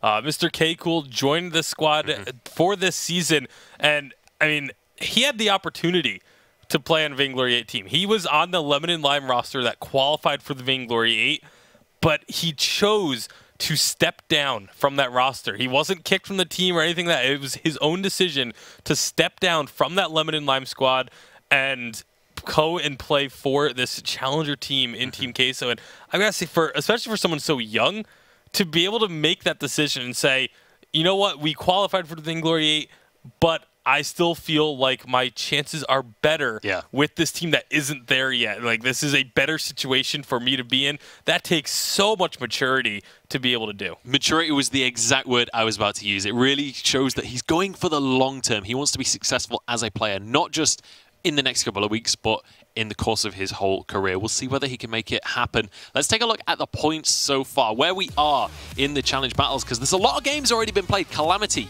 on 3 points so far, and we've got Salty Potatoes and Team Queso both having 2 0s under their belt as well, and those scores are going to be racking up across the rest of today as well, as there will be 5 total games today, 2 of them off stream, 2 of them on. Now, we will be shortly jumping into our 3rd game here on the stream, but unfortunately the players are still in their previous game, so we can't actually jump on into it just yet. So we're going to be going into a quick break, but we will be back in a few minutes' time as soon as possible to jump on into this 3rd and final stream game for the European Challenge Battles.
Hello everybody and welcome back to the Vainglory 8 Challenge Battles here in Europe. We've had a couple of series already, in fact 4 series now under our belts, 2 on stream and 2 off.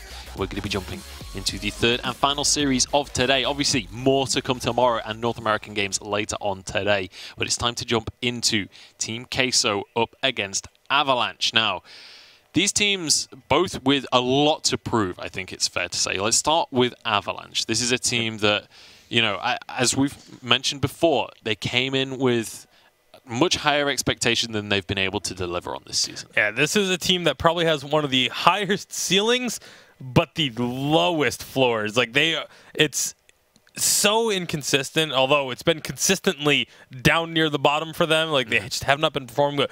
When they do, if something clicks and they start all firing on the same page on all cylinders, they can be a very, very strong team here in Europe, but it just unfortunately for them has not been coming to fruition. They just haven't been able to get things going cohesively. They haven't been able to have these good drafts.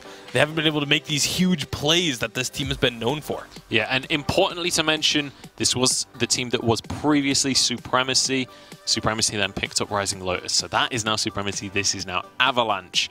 And this is obviously, as we said, a team, they've not been able to reach their potential this season. We'll see if they can change that here in the challenge battles. This is crunch time for these guys if they want to stay in the Vainglory 8. But on the opposite side of the scale, you've got Team Queso, who, you know, we already mentioned before the break, they came all the way through the elimination bracket to get to this point, and now this is their opportunity to really show what they are made of and kind of prove the point that they are worthy of the Vainglory 8. Yeah, and these two teams specifically are kind of like on the opposite ends of the spectrum. You have Queso riding the high throughout the entire Challengers, and you have Avalanche riding, you know, they're kind of at the bottom, as you were saying before. Both these two teams, and actually just coming into the day, are in the same position, as you do have Queso coming off a victory earlier today off stream. You have Avalanche coming off a loss off stream. So emotionally, these two teams are in very different spots. It's going to be really important for both of them to take advantage of, you know, well, for Avalanche to get out of that funk. They really need to put things together here. And then, of course, for Queso, they just need to keep riding that hype. Yeah, they certainly do. And so far, Queso, they've managed to get 1 victory on the board. That was against Reliable Union, who obviously we've mentioned before are now out of the running for the Vainglory 8. But Queso definitely not out of the running. If they can win this series, they'll be looking to be one of those qualified teams. They'll be looking to move on into the Vainglory 8 very early on as well. This is looking great for them. Let's start to talk about the draft, though, because we need to get this game underway. What is the anticipation for the team of Queso? Because obviously, a lot of the viewers may not have seen Queso before if they're coming straight from the Vainglory 8. What are the power picks for this team? What are the comfort picks for these guys? Very similar, actually, to what we saw from Salty Potatoes. The Black Feather is a huge pick for them. Mr. K-Cool has a phenomenal Black Feather. If he gets his hands on that, it's pretty much all over. It's so good. But they still have a lot more flexibility beyond that. They can run multiple different compositions. PRZ is another player to keep your eyes on this the Team Queso side. He's kind of the captain of the team in multiple ways. Then he's been in the top tier before. He actually literally 1 year ago made the rise from Challengers into what is now the Vainglory 8 and made it to a live European Championship. So there is experience on the squad. So you'll have to excuse the pun here, Dragonborn, but do we think we can see anything cheesy coming out of Queso? I mean, so far the draft is going according to plan. A little surprised by the Grumpjaw pick. I mean, Avalanche clearly not wanting to have to go into that. That does leave open the Baron, though, as, you know, Queso has to choose between the Grace or the Baron in this case. And Avalanche taking a long time actually on this first pick kind of surprises me. Typically, we see when Baron's available, it's just picked. It's so powerful into the late game. And it says, I think Avalanche is taking their time because they recognize they left Baron open and banned away the Grace, who is good into Baron. What do they have in mind to try and counter this? And so you take a little bit of time, just think about it, say, okay, is there something that we feel is like a hard counter to the Baron that they're going to look to grab up? But, you know, the options are kind of limited. You know, Idris is really, I think, the only one that is incredibly strong into Baron. The Lyra could come out for the side of Queso, but I feel like Idris should be a pick. They're going to go for the Arden. And this is kind of going back to that European style, just this the is emphasis on Arden. Yeah, they go for the Arden, ban away the Lyra. Now, Idris has to be the ban for Avalanche, right? And suddenly they've got a beautiful Baron situation. Yeah, this is bizarre to me from Team Queso. This is not a good start to the draft. Unless they have something really well hidden up their sleeve for their final pick, I don't think that they took care of the first half of this draft very well at all. Yeah. I mean, Dragonball, where do you go from here if you're Queso? Because I feel like you've messed up. Like, how do you remedy the situation? I mean, it's all about execution. Even with the Baron, a Baron's critical to being in the right position for these fights, so it's not an instant win, but it is a strong late game pick, and they are going to be able to get there. Castro comes out. It's a lot of poke potential. I really think that now, you know, as we go back over to Avalanche here, you know, they've got a great start. They definitely need to make sure they take care of the jungle here because they don't know really what they're going to go up against just yet. Typically, when we see the Baron, the Castro comes up to the lane to try to just harass. All right, Samuel will be the jungler locked in here. That's going to be going over to Red Heart. We'll see what Avalanche are going to finish this composition off with. They've still got a few options. You could even go with just something like a Catherine Cincher against a Kestrel, block a lot of damage. Catherine, either of those two would be absolutely fine. Maybe go for, it's going to be the Finn. I was going to say maybe a Fortress, but that would have been a stretch. But, you know, the Finn makes a lot of sense here, keeping the Baron and the Samuel safe, as they need some kind of dive on the side of Queso. So the Baron is actually really smart because, or the Finn, sorry, is really smart. I mean, Baron's always really smart pick too, but the Finn is really smart because you know that they're going to be looking for some kind of dive or engage on the side of Team Queso. And as soon as that happens, Finn can just drop a quibble on his head, get a stun, and then Baron and Samuel blow up whoever this last pick is. I would assume, okay. Scarf. This is not a good draft from Queso. The Scarf is an okay pick, but they have literally no engage. They have no way to get onto this Baron, no way to get onto this Samuel. This is right. So so Bacon, not a fan of the Queso draft. Not at all. If you're Queso, then how do you use this draft to beat a Baron? Like, what is your game plan? Well, early when you get the Gauntlet on Arden, you need to be able to execute on that and trap in the Baron before reflex blocks come up across the team or before there's a Crucible. If you can get one of them locked down in the Gauntlet, the Scarf is going to be able to light him up. So I think that's the game plan, but it falls off late when Scarf's really hitting the power spike. So a little bit challenging. You got to get those lined up perfectly. There's actually more success here and more ways to win for the side of Avalanche. But it comes down to execution again, right? If you go too far forward, the front line of Finn should be good enough, but if you don't utilize that correctly, we talk about synergy all the time with these teams. If they're not properly positioned, you could definitely catch out, you know, the Baron too far and take him out early. So big question, is this the redemption story for Avalanche? Like, they seem to be drafting well, which is a criticism we've had of them in the Vainglory. This is either their potential redemption or the nail in the coffin. If they can't win with the way that this draft went, then I don't see a way for them to win anything. All right, well, we'll see if they can do that. It looks like a challenging draft for a challenger team. Queso coming in as the underdog here, but Avalanche, can they do it with this draft? They've been underperforming this season. It's time to find out. Hashtag Vainglory8 to let us know who you're supporting. But it's time to jump into the third and final European series of the day. Very important matchup for both these teams here at Scoundrel. For Team Queso, already with a 2-0 victory over Reliable Union. If they were to take this series, then their standings, their potential for Vainglory8 success is there. Unfortunately for Avalanche, they lost to Team Calamity Reborn 2-0 as well earlier. So losing this series would be most certainly a nail in the coffin. Yeah, just like Reliable Union, if they lose this series 2-0, it'll be very tough for them to find their way back in. And, you know, I think that with the Calamity Reborn win, that all but secures their spot in the VG8 going forward. So they will be very happy after their series of games today. Again, I think that 2 series 2-0 is kind of at the cutoff point for a lot of teams here. Let's talk about these compositions though, Dalsy, because, you know, Voldemar has got his Baron. There's a lot of mid-game distraction of the Samuel, kind of allow Baron to scale up. Mr. K-Cool and Perez and Dark Ghost have ran this composition a lot of times in the Challenger series though, and they have made it work really well. Mr. K-Cool, a very skilled and micro-orientated Kestrel, the way he plays, a lot of stutter stepping. He doesn't like to go the full Glimmer Shot build, often goes a little bit like we saw Leon go, more basic attack focused. Got a fight breaking out though. Yeah, it is a level 2 fight here. Dark Ghost just trying to sidestep these Malice and Verdicts from Radha, and he will be able to dodge the majority of them, meaning he's still fairly healthy as he goes in to clear his second rotation of the jungle. Mr. K-Cool just at range, able to take these minions no trouble. Waldemar will be able to clear his way, go back to base as well. So early aggression, it's more just both the teams feeling each other out. Scoundrel, everyone's going to go back to base and shop there. Dark Ghost, again, feeling a little bit unpressured in this early jungle. They managed to draw a lot of attention up to lane, which has given Dark Ghost a couple of free rotations without having to face Samuel at level 2, which is, you know, Samuel's very powerful power spike. Dark Ghost now has got a small positional advantage on this mid-Treant, means he should be able to get it for free here. And again, we see a Scarf in the early jungle getting the upper hand. It's not unheard of for a Scarf to do this. He can be very hard to play into, especially if you sort of fight around his goop. But Samuel not getting the advantage early on can be quite difficult to sort of then capitalize on. But I do like what Radha is doing here, Dalsy. One of the main advantages of Samuel is you have an incredibly strong siege, and that's what he's trying to do here. Just put pressure on Mr. Keiko and Perez in the lane.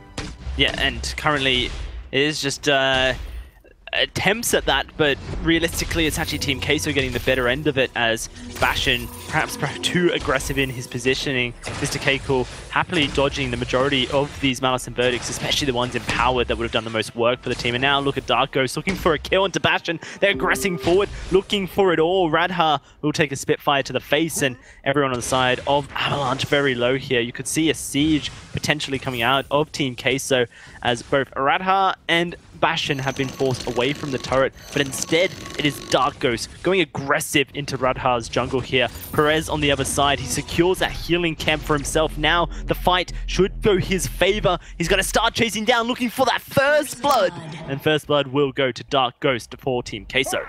And Team Queso have that composition that if they get ahead in the early game, they're only going to get better and better as the game goes on. Weapon power Kestrel scales up really nicely. Bastion's dead here as well, Dalsy, and suddenly the Avalanche castle comes crumbling down. Their good draft has now but one out to think about, which is that Baron in the late game. Not going to be thinking about armor. You may see some Slumbering Husks come out this game, though. It's a very effective item against a Baron. But Voldemar can get to a point in the game where he will be able to two-shot those carries. So, you know, there's always that backup plan for Avalanche here. Yeah, it certainly is. It's a very unusual draft Scoundrel into the Baron. It's more of a case of we'll poke you from range and attempt to out-damage you in the late game. And see, Weapon Power Kestrel certainly can do so. Her Glimmer Shots kind of hit at a similar damage point as the auto attacks of Baron. With the crits, the damage potential, of course, Scarf can match Samuel's damage in the late game as well. So two very late game orientated compositions, but obviously if one gets ahead, then a snowball can just form for them. And, you know, Avalanches, they don't like snowballs at Scoundrel. That's when things go downhill. Bashin here, a little bit over-aggressive. Maybe going to be going down, Dalsy. Seems like he's okay to me. It's very tanky, but Mr. Keiko does progress very deep, and actually it is Bashin going down. Felt like Bashin could have just walked away there, but no. Decided to stick his ground, and his ground is where he stands or lies right now. That's him picking up a fountain for himself. That fountain on Perez was kind of what kept Team Queso in position to be able to make that play. Now 3 kills to them, Scoundrel, 8,000 gold advantage. And also, the way this composition works out for Team Queso is that they are saying that they think in the late game they are going to out late game a Baron, which you can very well do with a Weapon Power Kestrel and a Scarf in tow. It's going to be coming down to, in my opinion, especially in the later stages, how efficiently Dark Ghost can stack those Broken Myth stacks. Because a Broken Myth fully stacked Scarf using his Dragon's Breath can be devastating to a team that has very little way to stop that from happening. So keep your eye on Dark Ghost when he works towards that Broken Myth. That'll be a big spike for him. Mr. K-Cool as well has to be very on point with those Glimmer Shot hits. He has to make sure he's sort of hitting every single one where necessary, working towards a Tension Bow now, very similar build that we saw Leon go. Once the Tension Bow is completed, might be able to start to put pressure on this laning phase, put pressure on Voldemar and Radha, who has had a very quiet game on this Samuel, hasn't yet been able to have the pressure you would expect a Samuel to have in the laning phase, and Team Queso have been doing a really good job of just alleviating that. Yeah, with the Scarf Siege as well, the Glimmer Shots as well, turrets can be removed from that very quickly if they're able to get into position here. Do have to wonder, I think, a little bit about how Team Queso are thinking about this game, because, you know, we saw Mr. Keiko play some fantastic Idris games in the Challenger Series. Was certainly not scared to play that hero, very happy to do so. But they had the opportunity to pick it into the first pick Baron and they didn't, which says to me that Team Queso believe that their range, their late game will just trump that of Avalanche. With Finn, certainly hard to, but if they can shut Finn down and stop him from getting the gold he needs, then that can certainly help them. The one shot connects onto Voldemar. Bashin very low. The fountain's still there though. There's going to be this turret being pushed in here. Mr. Keiko and a Dark Ghost can start taking away this turret very quickly, down to half HP in just a single wave. Drifting Dark does push them back a little bit. A lot of damage though onto Bashin, and actually he just goes down without using a fountain. Did not expect the damage from Mr. Keiko. Absolutely not. He's, you know, Sora Blade now, they will start to hit hard. And it was actually Coda Plates just picked up there by Bashin, so now respecting that he is going to be frontlining some of this damage. And that's something that a Finn is kind of bad against. Finn is bad against skill shot based heroes, especially skill shot based heroes that like to stack, like Broken Myth on the Scarf, because he will soak them so easily. He's a very slow character and is a very large hero model, so it's so easy for Finn to just soak Glimmer Shots, soak Spitfires. But that's what Finn is supposed to do as the game progresses. He's supposed to be the all-absorbing hero, while Voldemar and Radha get the work done from the backline. But if Bashin's going down before Voldemar can even get some damage out, it's a bad situation for Avalanche to be in. Team Queso, though, like I said, I think they're playing a dangerous game, Dalsy. A dangerous game of the fact that they think that they can deal more damage in the late game and more consistently than a Baron potentially could, which is something that's actually quite difficult to execute properly. So you've got to keep your eyes on sort of whether Voldemar can find positional advantage, he can get those couple of those leaps and double shots off, and whether Team Queso can actually, like we said, out-damage the Baron. We'll have to find out. This turret is just a breath away from dying here at Scoundrel. One Spitfire, one Glimmer Shot would take it if the minions were able to get into position for it. Currently Mr. Keiko just positioning further, and Voldemar getting tanked right down. The one shot won't find its target. An Iron Cannon may drop onto Perez's head. In fact, it's Dark Ghosts, but on this Weapon Power Baron level 1, it's not really doing too much damage. There's the Gauntlet. Oh, it's trapped all three! Perez, you monster! And that's just going to be Voldemar dying. Ashen will now find his fate as the Glimmer Shot shreds through the Crocodile, and the turret will certainly fall. Man, Perez, what a beast gauntlet that was. And they comboed it with Dark Ghost, just channeling that Dragon's Breath to get maximum effectiveness across the entire team. And now they look to take both the gold mine and the first turret of the game to accelerate their gold lead to over 4,000 at 9 minutes here, Dalsy. Glimmer shots hitting hard. Spitfires hitting hard. Ability to soak them just not there for Bastion yet. He is starting to build resistances up, but Voldemar's doing the very classic Baron move of just going straight to his late game build because that's exactly what you need. I feel like Radha has not done enough here though, Dalsy. That would be my one criticism. You want to be coming into lane, slamming down Drifting Dark and using the fact that you've got a massive range advantage over and over again. Yeah, you know, Voldemar very much known for his crit builds, Scoundrel. Loves just building full offensive and trying to burst someone down. If he suicides for that, then it's okay because he's taken down a priority target. There's another fight breaking out here, and there's the Dragon's Breath. Voldemar will get the healing, but he's going so low. Dark goes in trouble, but the Fountain comes out, and now Bastion loses his life to the auto attack of a Scarf. It is just going to be Avalanche walking away, though. Dark Ghost, okay, he's fine. Will be able to swiftly remove himself from the Iron Cannon, but straight into an Empowered Malice Verdict, perhaps not ideal. Mr. Keiko will push aggressively and they'll secure that Treant onto Mr. Keiko so he can stick around for a little bit longer. But 5,000 gold, Scoundrel, that's a lot. A lot of gold for Team Queso. Massive, massive lead. And actually, Mr. Keiko, not huge leaps behind Voldemar in terms of offensive capability. Again, Mr. Keiko able to invest in a level 9 infusion here as well. So they'll be looking to fight within the next few minutes to take massive advantage of that. And he's really only about half an item behind Voldemar in terms of actual offensive items, and still has had the time to pick up, you know, at least 3/4 of his Aegis preparation. So Mr. Keiko, just in terms of personal gold, very far ahead Voldemar, despite being very even on CS between the two of them. Man, this is pretty insane gameplay from all the Challenger Series teams we've seen today, Scoundrel. 2 O's across the board currently, and seems like Europe was just not ready for them. Team Queso in the lead right now. They will have to close out this game. There's another gauntlet going down. Voldemar jumps through, the jump jets protect him. Radha, though, is stuck, and he is not doing damage all this time with that Drifting Dark. Perez keeps his Fountain as well. The Oblivion actually saved the fight for Avalanche there. Radha landed a good Oblivion onto both Perez and Dark Ghost, and it wasn't crucibled by Perez, which meant it slept them up, stopped the Dragon's Breath from channeling, and then they weren't able to capitalize on the gauntlet that Perez put out. Look at Voldemar, though. Gone for double Lucky Strike here. So just looking to get the critical strikes, because this is how Baron does damage. Baron does damage by dealing very hard-hitting critical strikes, because he already has a weapon ratio buff on his basic attacks because of how slow he attacks and how slow he is to move. Therefore, by buying critical strikes, it becomes infinitely more powerful because you already have that weapon power boost built into your kit. So Voldemar prioritizing getting just straight up critical strike before finishing his Tyrant's Monocle, knowing that one crucial fight where he gets a couple of critical strikes in a row from his jump jets attack might be all that they need to give themselves a turnaround in this game.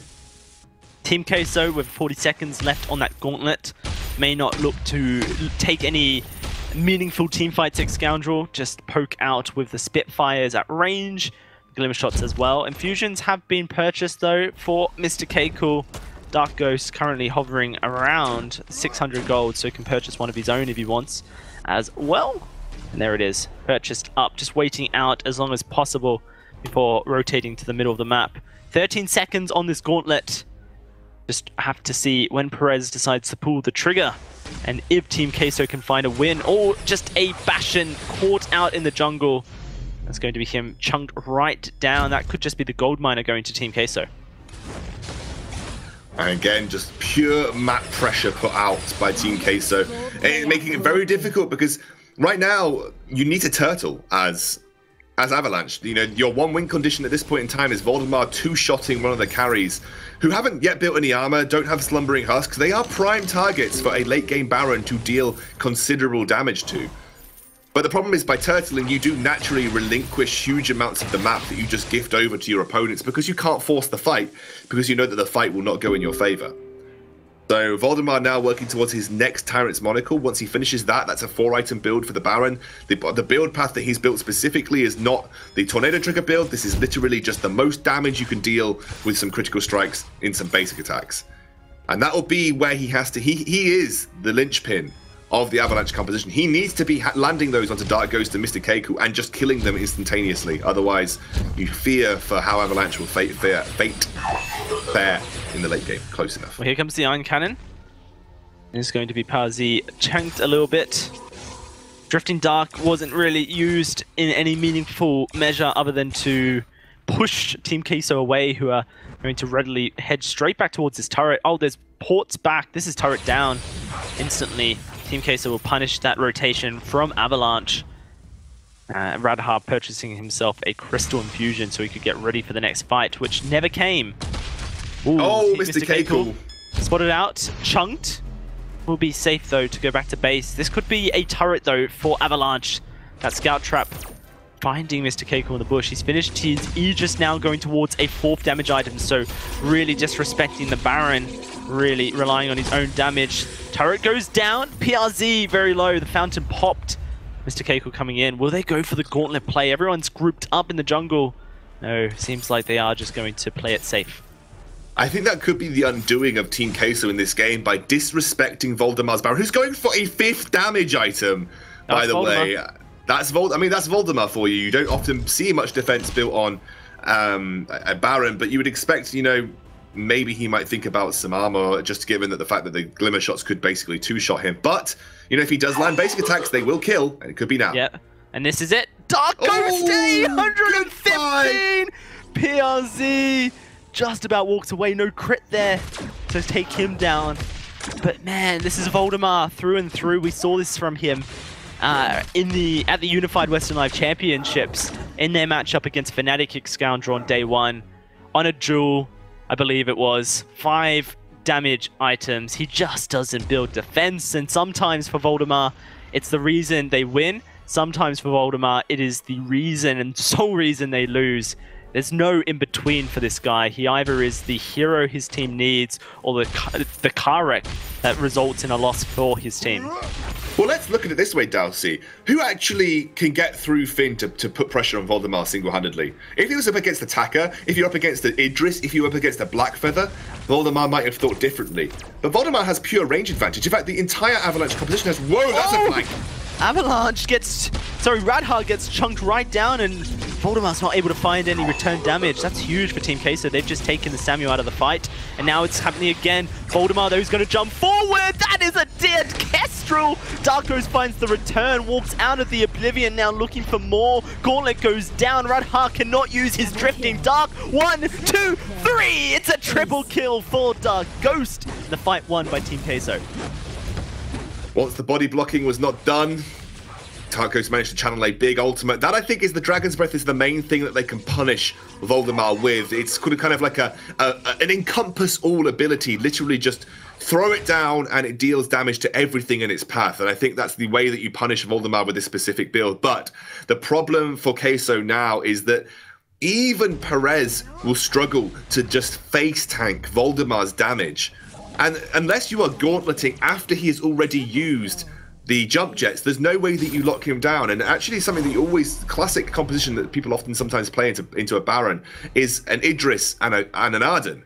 Idris forces the jump jets, Arden follows up with the gauntlet, and then unfortunately, because you don't usually build a reflex block on a Baron because the overdrive jump jets allows you a free reflex block, but you're stuck in there, and that gives you the opportunity to burst him down. In this specific case, though, how do you force him to use the jump jets without landing a couple of stray basic attacks, which Bashin, for the most part, will be soaking? Or, sorry, a couple of stray skill shots, like Spitfire or Glimmer Shot. Voldemar's been fairly unchallenged in that respect. It might come down to Mr. Keiko finding an active camo flank, which are very hard to do on Weapon Power Kestrel because you have such a limited time period to go into stealth to find those flanks. I wonder if Crystal Infusions may become a priority for Mr. Keiko just for the slightly extended active camo stealth period, something that we sometimes see from players who are trying to just be that little bit more sneaky on the Weapon Power Kestrel. Mr. Keiko has finished his damage build now.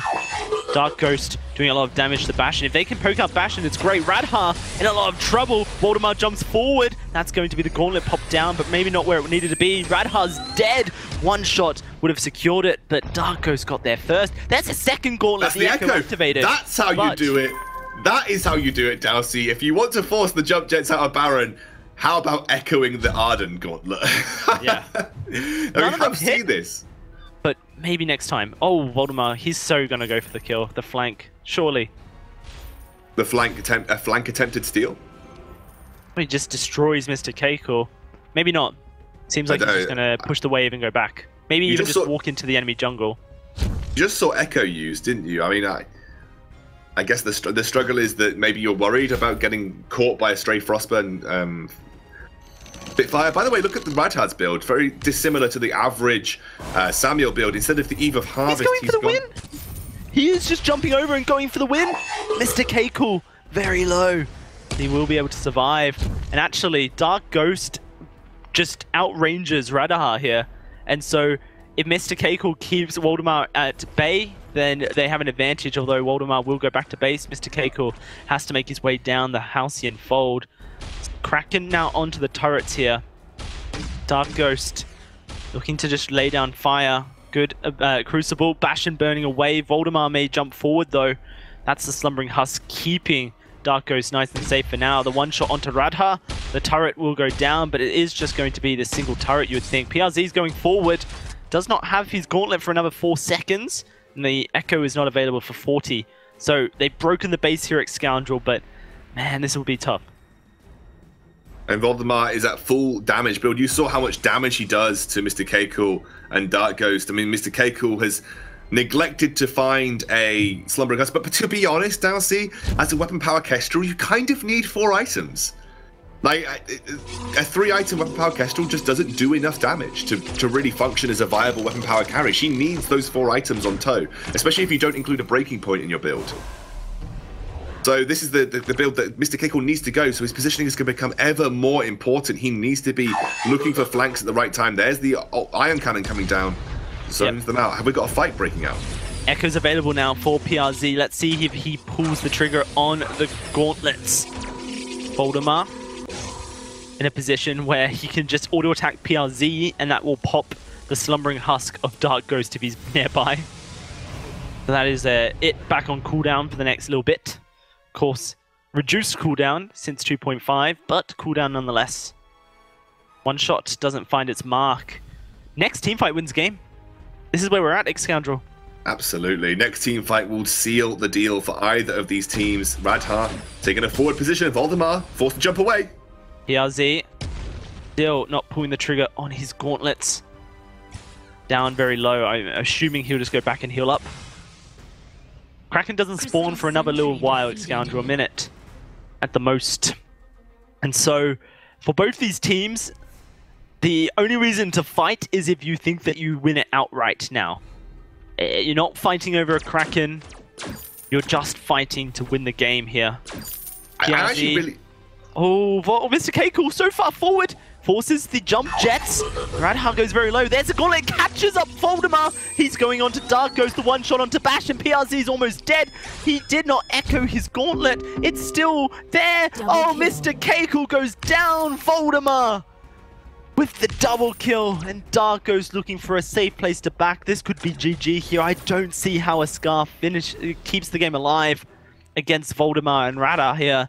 And Perez not echoing his gauntlet could have just been the mistake that Team Queso.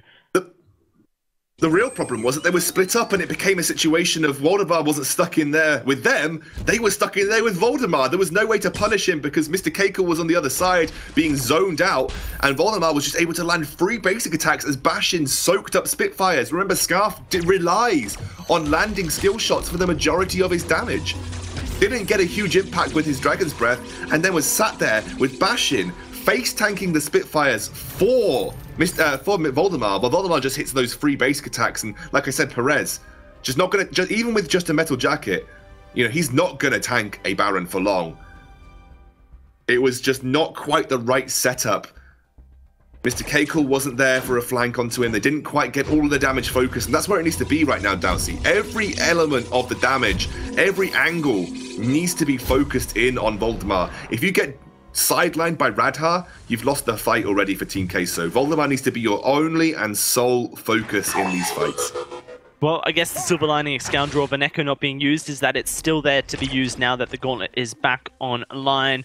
Perez, shoulders rest, weight lays on his shoulders, but the damage output, 600 to Mr. K-Cool, who just took the splash damage of that. Another 600, there we go, Gauntlet goes out. Voldemar exits, Perez echoes. Can he find another one? No, he doesn't, but he traps Radha. Radha goes very low. There's the healing, Bastion's dead. Voldemar put to sleep. Mr. K-Cool dead! Oh, that's a double. That is a double kill onto both Perez and Mr. K-Cool. And they are going to just head back to base, it seems. They can't take the Kraken. Garth is back at base. Prolonged the game is. And fight on we shall. Because this is a very tense game and the first of the series. Avalanche basically fighting for their VGA spots. And Team Queso, if they win this series, will also be in a very good position moving into tomorrow. I believe if all of our Challenge Battle teams are going 2-0, then, and G2 also, no, it's not possible. G2 can't go 2-0 with all our Challenge Battles going 2-0. I'm going to leave the semantics of the actual score lines to our analyst desk, but basically, put in a very good position if you win this and go 2-0 as Team Queso, and you're pretty much out of it if you lose it as Avalanche. So that's the very basics of this right here, as Voldemar backs, as with Radha, and they get set up for potentially the final siege and final team fight of the game. Either way, if this defense can happen for Team Queso, they should be able to push down and win the game. If you can capitalize on this Kraken, which Avalanche might well be able to do. I love this flank. Ah, the Echo's up in 20 seconds. But the Gauntlet is there. Can they catch Voldemar? Wow. Can they blow him up? They haven't been spotted. They haven't been spotted. There it is. Gauntlet goes down, but they do not trap Voldemar. There's the Dragon's Breath, and Radha is escaped. Bastion taking this up, but Voldemar comes into the Gauntlet. He gets stunned. He's dead. Bastion now in trouble, but he finds a triple quibble to keep himself alive. It's Radha in a drifting dark, looking to escape, and escape he may. Mr. K-Cool taking the damage. He's looking for the auto attacks, but he can't find it. Retreat is called. The Kraken is on your base. First Vein Crystal falls, and Team Queso live a little bit longer. Radha keeps Avalanche in the game, but Voldemar throws the fight into the fire by walking into the Gauntlet and stunning himself. He literally walked into the side of the Gauntlet, and Queso capitalized on it so quickly as well. You've got to give credit to them. They saw the mistake and they pounced on it. They've got a bit of time now. Not enough time, but a bit of time to set up for another fight. I don't know how many options they're going to get at a flank like that. Is that an opportunity that needed to have been taken more firmly, Dowsey? Again, the Gauntlet wasn't quite right at the start either. That was a team fight won by Queso because they essentially capitalized on a very bad mistake by Avalanche. That's not going to happen too often. Echo's back up. PRZ has a second chance of catching Voldemar here. They're towards the base. There's the Drifting Dark. Iron Cannon's going to hit as well. No, they managed to escape. Here's the Dragon's Breath. There's the first Gauntlet. Radha's trapped. Here comes the second one. Where will you place it, Perez? Voldemar hasn't jumped yet. Now he has. Now's the time to go for it. And he traps Radha. No, he just inches out. How did he inch out?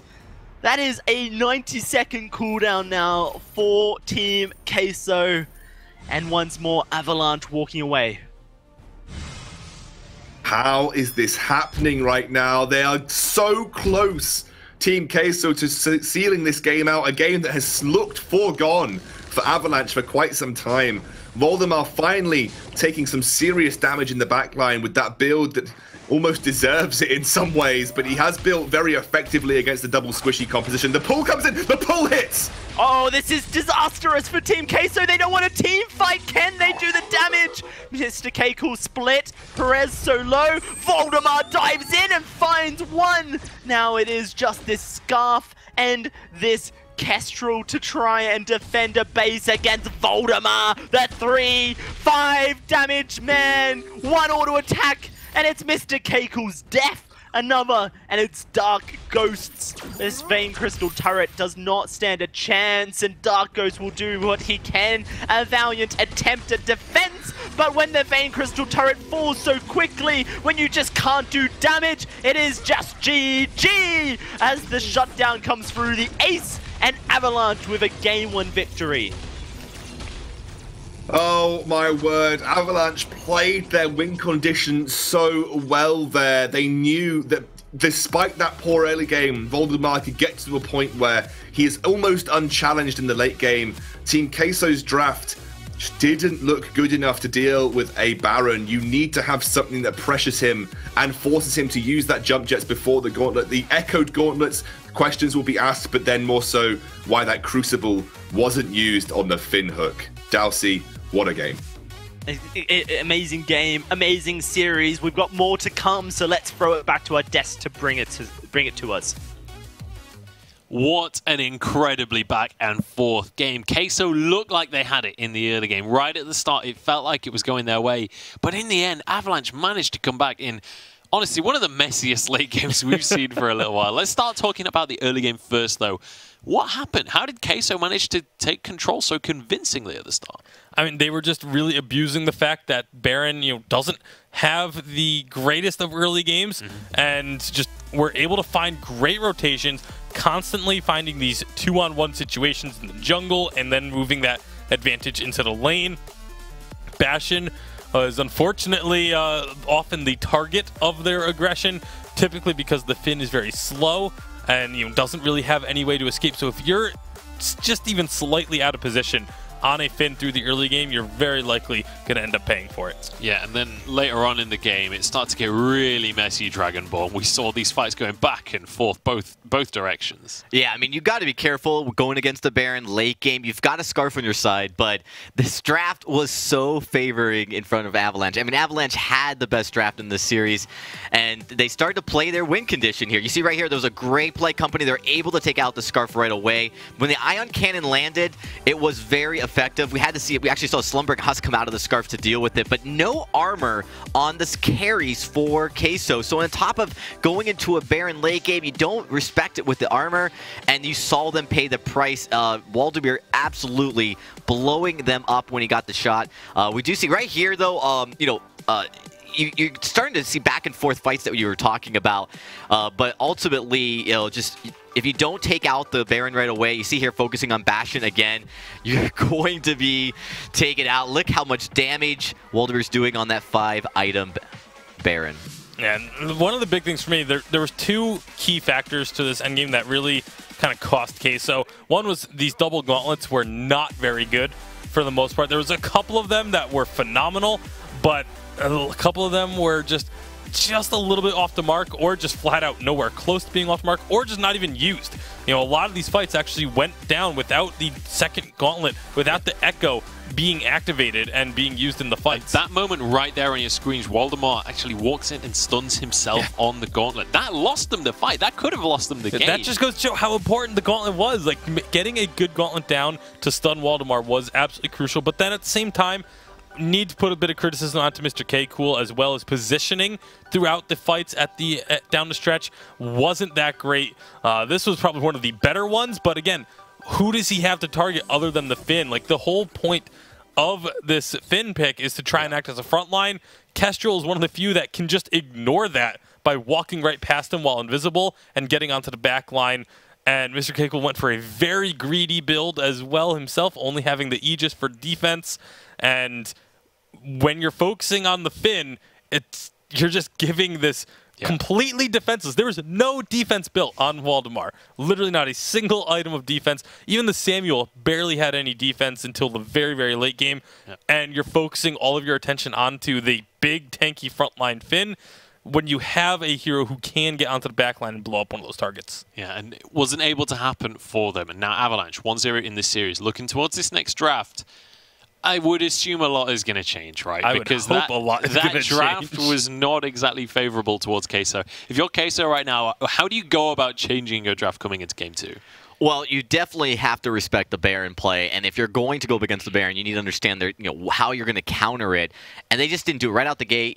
They didn't pick the picks they needed to get into it. And of course, Arden on the support play, there's not a lot of crowd control, and they went with the Echo, which is the right item to try to give you that double gauntlet, but then they didn't execute it correctly. So there was a couple things that was going wrong. Early game, they looked great. They were absolutely harassing the side of Avalanche. They looked like they were going to take that game quite handily, but you go late, you don't take care of it early, and then you're stuck in that position here. I really think, though, Avalanche, they're a team, if any other team can build off momentum, they have a shot here now in this series, and this is the first Vainglory A team to actually get a win here so far.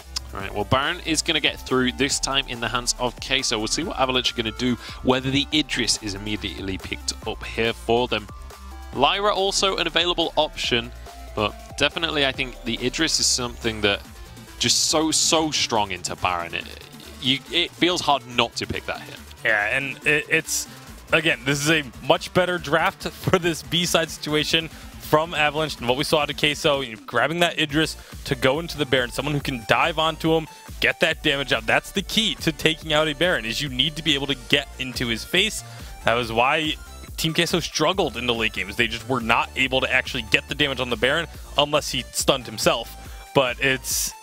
so the Idris pick, I'm really happy to see come through. Yeah, and the Catherine ban as well to support that, so that when he goes in, he isn't just going to get locked up. No, that's a great call by them. They are going to lose out on the Arden, but they're going to get Lyra here, and I think that's the right support play. I'd be very careful not picking the Lyra, because you are going to then allow the Baron to be paired up with the Lyra, which you don't want either. So the safest pick right here for Avalanche is they're going to go with Lance. I think that's a mistake. The healer can provide so much potential. If you take a little bit of burst from the Baron, you can, regroup, come back into the fight stronger. And not only that, but the Arcane Passage on a Lyra is so good against Baron. You just Arcane Passage, drop the Bulwark immediately. Baron can't start the jump jets while he's in that Bulwark. He can use them to go through the Bulwark, but he can't start them when he's in it. And if you just follow up the Arcane Passage with an Idris on his tail, that Baron's just dead. There's nothing he can do. Instead, the Lyra's going to go over to Team Queso, and that is a very strong addition to a Baron. Yeah, and just like you say, with the Arcane Passage in, the Bulwark and everything, that can also be used very well to protect a Baron. It goes both ways. Kestrel to finish off the composition. No, I'm liking Queso's draft so far here. They've got a lot of damage. They have a nice healer and protector. It's really going to be on Avalanche to execute now. The margin of error much wider for Avalanche, and of course much smaller for Queso. I think that right now they got to look at that jungle. They got to say, all right, we've got this Kestrel in the jungle. What's going to be great at harassing, keeping it locked? We have seen assassins come out in this circumstance once in a while, but it's risky because it's going to be very early game heavy. Yeah, I would expect something that can scale up pretty well into the late game. The Idris is going to do that, but you do also need something that has a mid-game power spike, but can still sustain through to the late game. Your options there are fairly limited. We could see something like perhaps a Sky. Scarf might come out, but I feel like that would be a very risky pickup for Avalanche. Samuel, I think, would be a good option, but they're going to go with the Celeste, another one that has a very strong mid-game power spike and scales very well into the late game. Yeah, for sure. A lot of power can come out of that Celeste. Huge burst damage. And also, you've got that core collapse. A good stun, often quite difficult to land, but we'll see how they're going to be able to bring that into the scenario. How are we feeling about the compositions? Do we feel either team has an advantage then coming into this game? Well, you definitely have a lot more crowd control on the side of Avalanche. You've got a root, you've got a lot more stun. So in the jungle, I actually think against the Kestrel, it's a great matchup. But the problem is late game, you're going to see that Baron come online. And we saw if you don't respect that, it's really going to be devastating. So early game, especially when we get to that level 8 for the Celeste, I think that you're going to see Avalanche hopefully take advantage of that power spike. And if they do, they have a chance to succeed in this game. It's going to be tough. Obviously, the early game was where Avalanche kind of struggled in the last game, but they have a very strong early to mid-game composition. Late game, when this Baron comes online, it's going to be difficult to deal with, but Avalanche definitely have the tools in order to pull off this victory. All right, we'll see if they're going to be able to make it happen, whether this is going to go to 3 games or whether Avalanche can 2-0 this one and look like the strongest Vainglory team so far. We'll have to find out. Hashtag Vainglory on Twitter. Let us know who you are supporting on this one. But it's time to jump into the second game of our 3rd series of the day. Very interesting compositions here, it seems. Avalanche are going to be fighting on very different fronts within their composition. Scoundrel Celeste wants to remain out of the team fight. Lance and Idris want to remain in it. And now for Team Queso, they have so much burst potential on the Baron, on the Kestrel as well, a healer to provide sustain. Yeah, and CP Kestrel has got a good matchup, I feel, into Celeste. You know, she outranges her early on, can really put pressure onto her if you get rolling in the jungle. So my worry is for Radha, whether he can sort of scale up quickly enough, and he needs to get to level 8 as quickly and sort of, I guess, undeterred as possible, because that will allow him to then get that level 8 power spike for the Celeste, which gives him that range advantage. And remember, that range advantage will be almost like he's in the fight when he's not, and it comes down to the situation that if you've got an Idris and a Lance diving at your Baron, then maybe you aren't actually trying to touch the Celeste and she can just kind of run in from the sidelines. I'm really wondering how I'm going to see this play out, though, because I think Mr. Keiko is going to have to receive a lot of early pressure. We know that Idris is a pretty good pick into Baron just because you can stick to him quite nicely. You can ult during his jump jets, which takes you to his next location, and you can continue to burst him down.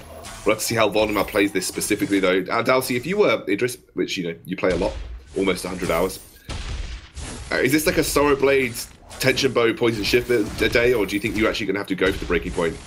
Yeah, no, it's burst as quickly as possible, isn't it? So, yeah. You know, the tension bow provides more burst than a breaking point will. If you feel like the team fight will progress longer, then you can opt in for a breaking point at Scoundrel. Maybe you think you stack up on the captain when it's something like a Finn or an Arden. That's a great impale though from Bastion, and actually Perez in a lot of trouble here. Mr. Keiko dives forward, looks for Voldemar, won't quite find the auto attack though to kill him, and here comes Radha to finish off the job. Mr. Keiko sorely out of position, and first blood to Avalanche. Yeah, that's good capitalization by Radha. Woo. He goes down. Glimmer shot connects just about. This is a CP Kestrel. We've just been witnessing weapon powered Kestrel at Scoundrel. And the difference is that extended range on the damage that CP Kestrel has for herself. Yeah, so with the Glimmer Shot, there are 2 parts to the Glimmer Shot. You have the initial shot that goes within the cast range that you see when you press the ability. And then there is a small splash after that range that deals the crystal power damage burst. So you have a slightly extended range on CP Kestrel in terms of her damage capabilities, which is why she's pretty good into Celeste early on, because early on you do outrange her. So you can actually out-damage her from afar, and Celeste having one of the lowest base healths in the game means she's actually very easily burst down too. Although I say that, the only person I think to have a lower base health in the game is Kestrel, who I think has the lowest base health at level 1 in the game. So she's also pretty scary if she gets burst down quickly too. Nice little sidestep there from Mr. Keiko. Bastion not able to find an impale, but Radha has moved up into the lane now. We'll let Perez know of his presence. Now going to try and head back to base, purchase up, or perhaps just stick around. Sticks around, it does provide opportunity for Dark Ghost to move into the lane as well on his Kestrel. Try and find a burst potential at this early level. It is when Dark Ghost has the damage advantage. That's an impale missing. That's Dark Ghost pushing forward, and Voldemar! Ooh, just about escaping. Bastion should be okay as well, but very close. You know, this double ranged, or triple range, you could say, into the double melee lane here of Bastion and Voldemar's Idris makes things very difficult in the early levels for Avalanche. Also, the one thing that you'd have to remember is when you've got a Baron and a CP Kestrel, there's a big stun there. A big stun. That's a great Giffian's wall, but Mr. Keiko will be able to boots away.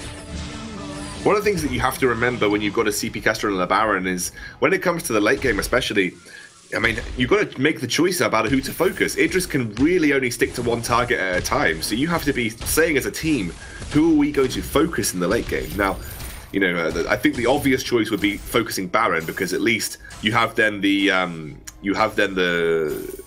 fail-safe of Dark Ghost actually has to hit a skill shot. You know, Dark Ghost has to hit a skill shot to actually do damage on the CP Kestrels. So the other thing that you've got to remember is that vision is going to be paramount here. That if you are jumping on the Baron, and the Baron is quite an obvious bait. Think about it like baiting a fish with a lure. Baron is a lure. Now, what you can do with Dark Ghost is put down an active camo trap and Baron just stands on it. And then when Baron baits in an Idris or a Lance trying to lock him down, they go straight into an active camo trap. So that's another way that you can look to play this late game too. So keep an eye on Dark Ghost's ability to lay those traps and the location that he's laying them at. Yeah, currently being spotted by this scout trap in the lane, which means if he was to go invis, he would be completely in the sights of Avalanche. The one shot will come forward. He actually lands it. How did he thread that needle? I would be tilted for life, Scoundrel, if I was Radha. I'm pretty tilted, just having watched it. That is insane. That somehow he managed to fit it through the two frontlining Voldemar and Bastion. Oh, so it'll storm into Mr. Keiko. He gets a revenge, at least. Threads that one nicely. But man, that is a crazy snipe from Dark Ghost. I guess returned by a crazy snipe by Radha. Radha almost walked into that, but Mr. Keiko caught unawares of the ultimate, channeling down the lane. And it's very even in this early game. A small advantage going over to Avalanche, as you can see. I think that comes through. Where is that even coming through? First Blood. First Blood, that's true. You get the small advantage from the first blood. Because the CS is pretty even across the board here as Voldemar steals away a couple of the forward camps from Dark Ghost. Radha now hit his Frostburn. It's going to make it easier for Voldemar to stick to targets if they're being slowed down.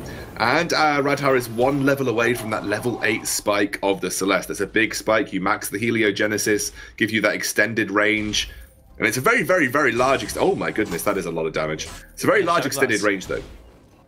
Jaglash is completed, so that one shot tanks a lot.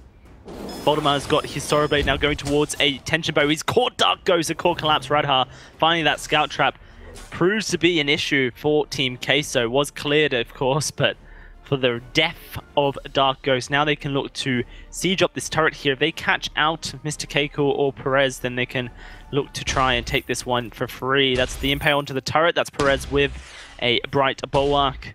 Bastion taking a bit of this turret damage. Where's a Lance? He's okay to do so. So let's take a look at Voldemar here, Dalsy.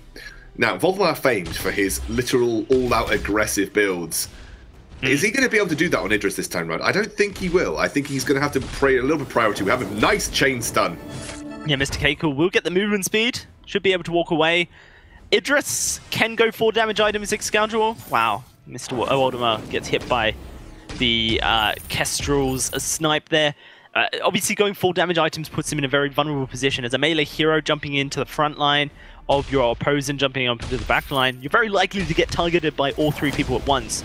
And so that's when you risk dying. If you have good management of your shield, which comes from your Shroud Step, from your ultimate to dodge out abilities, a well-timed Fountain or Crucible to keep you alive, then yeah, you can certainly build 4 damage items and become a huge burst threat. But you can also be as effective with 3, so it'll be very interesting to see how Voldemar builds, because knowing Voldemar, he'll want to go 4. If he goes 5, that is just, I don't know how to cope with 5 damage items on Idris. Look at the build for Perez, by the way. He's actually having to go for a reflex block and go towards a Crucible, because neither Dark Ghost or Mr. Keiko naturally want to build a reflex block into their kit because of the way that they work. These are guys who focus on 4 damage items, and with Mr. Keiko having a coat of plates in his kit, interesting that he might even be considering a reflex block, because that's going to severely limit his late game damage output by sticking to 3 items. A Baron with just 3 items is just not good enough, to be honest. It's not good enough in the late game. Voldemar has gone towards a coat of plates himself here, so respecting the damage output of Baron, and has picked up an Oak Heart, so is now starting to think about his defensive choices in the early game. I'm sure Darcy will be very happy with that. You have to remember that currently it's very meta Scoundrel to go War Treads on your carry as well. It is, yeah. So yeah. These Oak Hearts could just go into a War Treads, provide a bit of extra health. I just feel like it's a really bad slot efficiency if you're going to build that now. Like, unless you're planning on finishing... unless you're planning on finishing your War Tread's 3rd item after your Tension Bow here for Mr. Keiko, you're going to have that Oak Heart sitting in your inventory for such a long time. Oh, that's a huge stun on the active camo, and that's going to be Voldemar removed from the Halcyon Fold. Another Scout Trap reveals out a Dark Ghost, but this time he is wary of it. Impale from Bastion doesn't connect, and that's going to be him running for his life. Iron Cannon onto the turret, that's the turret dead. Solar Storm goes through Mr. Keiko. Oh, turret shot as well! And he goes down. An issue from Mr. Keiko. Normally, we see such smooth mechanical play from Mr. Keiko, but clearly in this series, something isn't quite right for him. Perhaps the nerves of this challenge battle getting to him. Yeah, his Baron has been under pressure from the get-go from Avalanche, and that is the way that you need to play. Radha going for an Eve of Harvest second item. Now, might strike you as odd, because you might think, why is he not going for Broken Myth? He needs the damage. Well, having Eve of Harvest second item will allow him to consistently and more readily spam those Heliogenesis and use the range advantage that he has at this level 8. Will also give him the opportunity to sustain a huge amount of damage if he gets one of those full frontal ultimates off, which could be the sort of the fine line between him dying and him not dying when faced with a Baron having a double jump jets. And Mr. Keiko looks like he's going towards a bloody poison shiv. He is, yeah. This is to cut down the healing that Voldemar will have when he gets his own. Except he doesn't at the moment. Voldemar currently not with that item. Very strange item build so far. He's got a reflex block for the Impale for the core collapse. He's got armor to try and help cut down some of this effectiveness that Voldemar presents. But Voldemar's going a very defensive build. He doesn't even have Poison Shiv right now. I'm guessing he's going to go towards an Aegis next and then go towards a Poison Shiv. We're going to have a stealth setup here. Radha's going to be careful. Radha blown up. That's beautiful play there. Just on the edge of the Scout Trap, and now they're going to look for Rook Bastion as well. Voldemar's escaped. No point chasing him. Maybe you can push the turret and get a bit of a lead in the goal. Voldemar's probably going to take the backs away for fear that they get stolen by Team Queso pushing onto this top lane, or this tier 2 in the lane. The backs are left for Radha though. A very, very gold dependent carry is Celeste. That's why from the jungle they're going to try and make a steal. Doesn't quite land. We'll catch the remains of Team Queso as they move away from that gold mining. Team Queso now pull themselves into a 1,500 gold lead here. The very first time they seem to have that advantage over Avalanche. I'm still a little bit confused by the Poison Shiv from Mr. Keiko, considering that the healing output, perhaps it's to cut down Radha's Eve of Harvest effectivity, but this is a 3-item Baron. Yeah, it seemingly is, isn't it, Mr. Keiko? Unless he sells that armor. But this is a sustained fight Baron, which he's not really built for. Like, Baron is supposed to be the destructive double basic attack, one bombing carry with critical strike. The problem with Mr. Keiko's build here is you're basically playing like a Vox, but Vox is just a better pick. Yeah. We'll have to see how it works out. Mr. Keiko perhaps could make it work against the Idris, rather than going a glass cannon, blow him up, going sustain to survive the Idris, perhaps. I can kind of get behind that a little bit, Scoundrel, just knowing how easy it is for Idris to blow up a Baron who has no defenses. I mean, you are going to get a larger amount of sustain from your basic attacks because they deal more damage per hit. That's what Baron is kind of about. His basic attacks are slower, but they deal more damage and they're splash damage. So you should be able to sustain quite a lot with Poison Shiv. You know, maybe this is just a different style of playing Baron. The problem is that he's so slow and so easily focused by Voldemar. Once Voldemar gets Poison Shiv, you just give Voldemar the favoritism in that fight.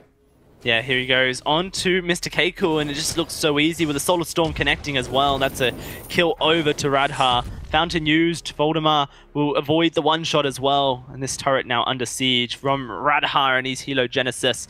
The turret will go down, seemingly without too much of a hit. Bastion may lose his life. He does, in fact. Voldemar very low as well, but Radha are able to hold everyone back as the core collapse finds a Kestrel. Radha very low on energy. If they chase forward here, this could be a mistake. Dark Ghost, though, looks like he may just fall, trying to get himself into a active camera trap. Radha's out of energy. He escapes, and oh, here comes Mr. Keiko. You can't follow up. As the mistake from the side of Avalanche. They give an ace over to Queso. Massive mistake because they just didn't have the energy on Radha to make that kind of move. Voldemar was just too low in terms of his health pool, and Perez still had plenty of energy for those Imperial Sigils, and that was a 500 healing Imperial Sigil because Perez currently sitting on a whole host of health. in the form of the Fountain, the Crucible, and the War Treads, all of which will boost the healing of the Imperial Sigil here. I'm really wondering where Mr. Keiko's going to go next. He's got the Reflex block, despite having one built into his kit. Maybe he is just going for the sustained Baron build, and allowing Dark Ghost to be the burst threat, which, could very well be a way to play Baron into this specific composition. Voldemar, I forget it's Voldemar. He's not going to go Poison Shift, he's going to go Crit Scoundrel. So there's a monocle in the making for Voldemar there with the 6 sins. I feel like that's a mistake given that you've seen Poison Shift on Baron. I think you want the sustain. Oh, the one-shot tags Voldemar there. They have won the rotation game here, Team Queso. They can look to just push down this turret. I don't think there's much that Avalanche can do about it. Will everyone jump back? That's going to be a lot of damage over to Radha. Bastion may lose his life. The Fountain popped. Here comes Voldemar into the midst of it. And the turret just 1, 2 auto attacks away. Everyone dodges the Solar Storm. Big damage ultimate out of the way. And they've got this stain on this Lyra to heal Mr. Keiko right back up. Iron Cannon will drop on the turret. Kaboom! Good night. That will be now Team Queso looking to disengage. There's the Scout active camo. Oh, but he misses that. Now Dark Ghost is in trouble. He will lose his life, it seems. And Radha will be able to walk away. Missed the timing. Voldemar not able to kill Mr. Keiko, but here comes Radha to provide a bit of damage threat from range. Perez may have to use that passage as Mr. Keiko dives forward into... Oh, he blocks up the core collapse. He's looking for a double kill. He finds it. What is this? Mr. Keiko with a ASO for Team Queso. And that could be a Kraken for Queso now. This sustained Baron build, making it so difficult to take him down. And Voldemar, without any sustained built into his kit, they're just actually going to go for the win here, Dowsey. No way. They don't have the huge amount of damage on Baron, but it should be very possible with the Ace minions. All right. This turret will fall. Maybe need to start focusing the second one unless they're going to disengage. They have that Arkham passage so that they can escape the base as quickly as possible. Everyone's up. The turret will not go down. They cannot afford to die here due to the fact that the Kraken has spawned, but they will be able to just walk away. It seemed like they didn't want to play with the possibility of Scoundrel that Kestrel was waiting on the other side of the wall with an active camo trap. Voldemar might have gone too heavily into defense this game, because with the build that Mr. too early anyway. Mr. Case, because of the build Mr. Keiko's gone, doesn't feel like Voldemar's actually threatening him right now. And I don't know what Bastion did there, but it was bad. All right, let's talk about Idris, Scoundrel. Let's talk about different item builds on Idris as the Kraken starts to be taken. There may be a still... So let me tell you from my outside perspective, I've seen 2. Sure. Tension Bow, Sorrow Blade, Breaking Point, Tension Blow, Sorrow Blade. This Kraken is being contested. We'll have to talk about it in a second as Voldemar dives in. It will be secured by Team Queso as Avalanche will start to walk away. Radha going to be focused down by Mr. Keiko here. A lot of damage and he gets taken on out. You're right. There are 2 main builds at Scoundrel, Tension Bow and Breaking Point. Oh, Voldemar's found Mr. Keiko. There's a good reflex block. Oh, Voldemar will lose his life nonetheless to Dark Ghost. And this could just be GG now. The other one, the third build, the younger brother that no one ever sees, is this Monocle. But the issues with Monocle is that Idris does not get the benefit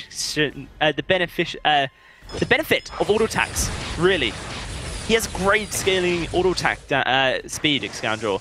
With a Poison Shiv or a Breaking Point added into the Misk, then you can really just go to ham and take someone down very quickly with your auto attacks. With a Monocle, you rely on one huge hit, an ult, a reset of your auto attack, and then that's it. This is GG for Team Queso here. The Kraken pushing in. They are going to look to secure it. Dark Ghost repositions. He's able to escape, and that's going to be the Glamour Shots finding the kill onto the Spain Crystal. I feel like there wasn't enough damage to pressure a Baron who did go down a very defensive Baron path, something that we just don't often see on Barons. It was a sustain heavy build designed to try and outlive the damage, and Voldemar went from literal balls to the wall 5 damage items to 2 damage items and not even having completed his 3rd, and it just felt like there was a massive lack in damage here. And again, you're right, the scaling attack speed from Idris, and I have my own qualms with a single critical strike item, Dalsey. I don't think a single critical strike item is ever good. You have to at least go 2. Wow. Game 3 on the cards, it seems. Let's throw it back to our desk to break down that previous one.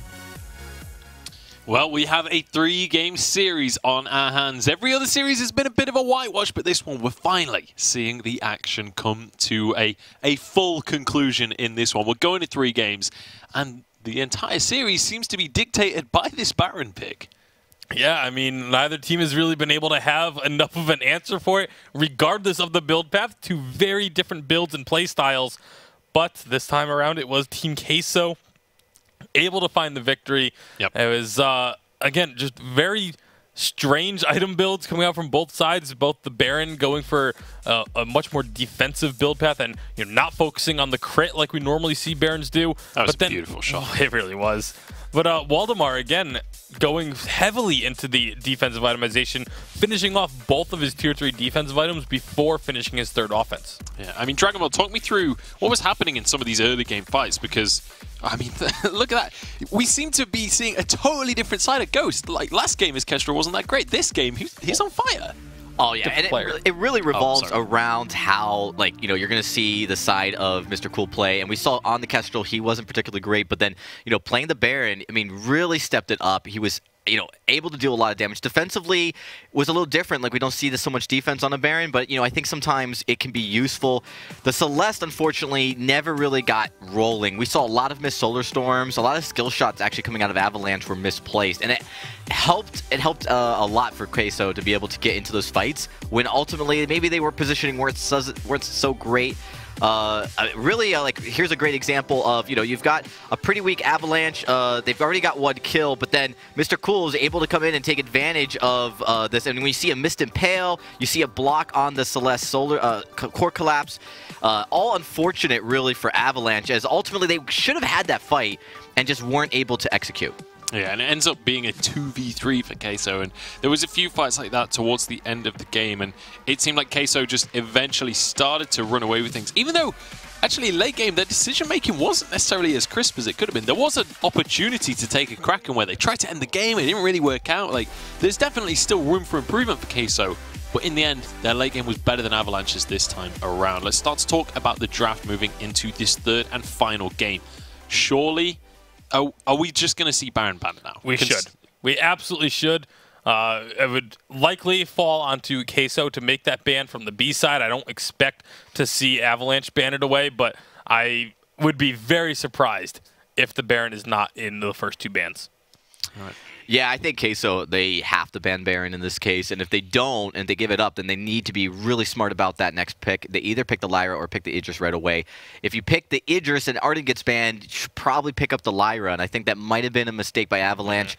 You really are able to focus the Baron better, and there's a lot of defense involved as well. So I think that we'll see that as the Grump Drop. We're going to see the Grump Drop banned by Avalanche, so Baron is going to be the ban then on by Team Queso. So Grace is available, and I think that, Avalanche hopefully is going to pull that one out. That's a smart pick for them. Grace going to be the lock-in here, but still you've got Vox, Lyra, Idris as well. Quite a few available picks. They are going to go with the Vox. Very good matchup into the Grace specifically. And now moving on into these bans. What are we expecting here, Bacon? Idris. You have to ban away the Idris. You cannot let a team get Grace Idris. It is just way too strong of a combo. Being able to just dive in and keep that Idris alive for so long while he's dishing out a ton of damage. But they're going to ban the Jewel. This is... Huh? So... What? Someone explain this to me, please. The reason for this is that Waldemar last season was the player that started the weapon Jewel, like, sort of hysteria that lasted for about a week or 2. And so Waldemar has a phenomenal Jewel. That's the only reason I can think of why they banned this away. And maybe they're just not worried about an Idris coming out of Waldemar, but I mean, he just played it last game. Maybe they say, okay, you know what, we weren't impressed by it, so we feel like we can deal with the Idris. But yeah, taking away the Jewel, that's definitely a ban directly targeted at Waldemar. I think it maybe says, like, we don't want you to go for, like, a panic comfort pick and then Krull banned on the other side. What are these bans?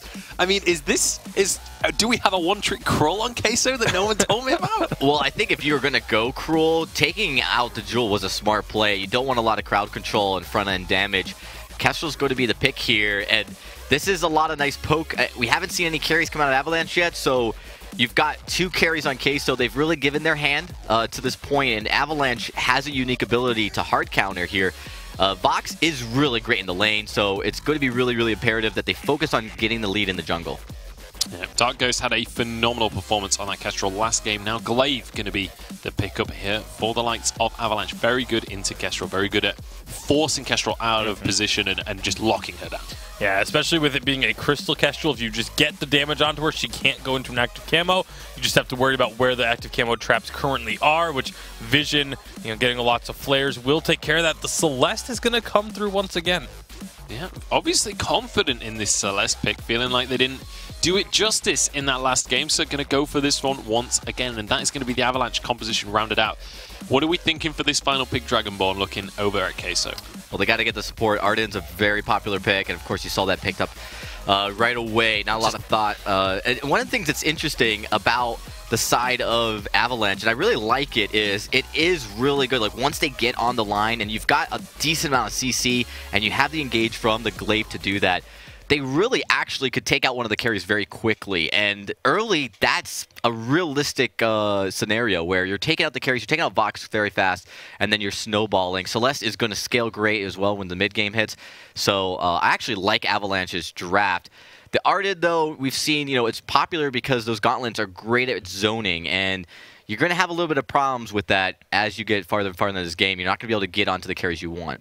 Yeah, and I can already imagine, if Suijay was here instead of preparing for his team's challenge battles coming up later today, he'd be groaning about why does Europe focus on this Arden over to Lyra, who was available as that last pick. I think would have been a very smart pickup because you have a healer on the other side, but they decided they want to stick to what the European teams have been focusing and take that Arden.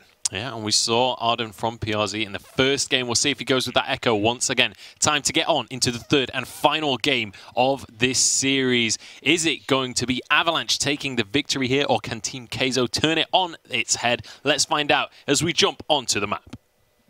I have to say, I love the drafting there from Team Queso Scoundrel to really put pressure onto Voldemar's hero pool there. Ban Baron, take Vox, ban Jewel, take Kestrel. That's 4 of the carry heroes that Voldemar plays to a pretty good standard. So now really reaching into it. We'll have to see how his Glaive is able to do, though, in this third game of this series. He's actually going to make an invade with Bastion here. They do take away that forward healing camp. Voldemar will get his hands on it, as Mr. Keiko and Dark Ghost were actually sharing experience in the backs here, which is very interesting because it's not something that you generally tend to see done so much these days, and it's going to limit Dark Ghost's level 2. And the fact they get that front camp stolen away means there wasn't the ability to collapse because the map position wasn't there for Mr. Keiko. He was already at the back, so couldn't make a flanking position to come down. So an immediate advantage being handed to Avalanche, albeit not a huge one, but they're going to get the central treant as well, which is going to help Radhar accelerate his experience advantage over Dark Ghost as well. Yeah, Dark Ghost still sitting at level 1. Will be looking to clear his backs here, get that level 2 as quickly as possible. Look at Radhar already in lane, and Perez taking a bit of a beating for it. Avalanche just looking to try and snowball a bit of an early lead here, and they can certainly do so.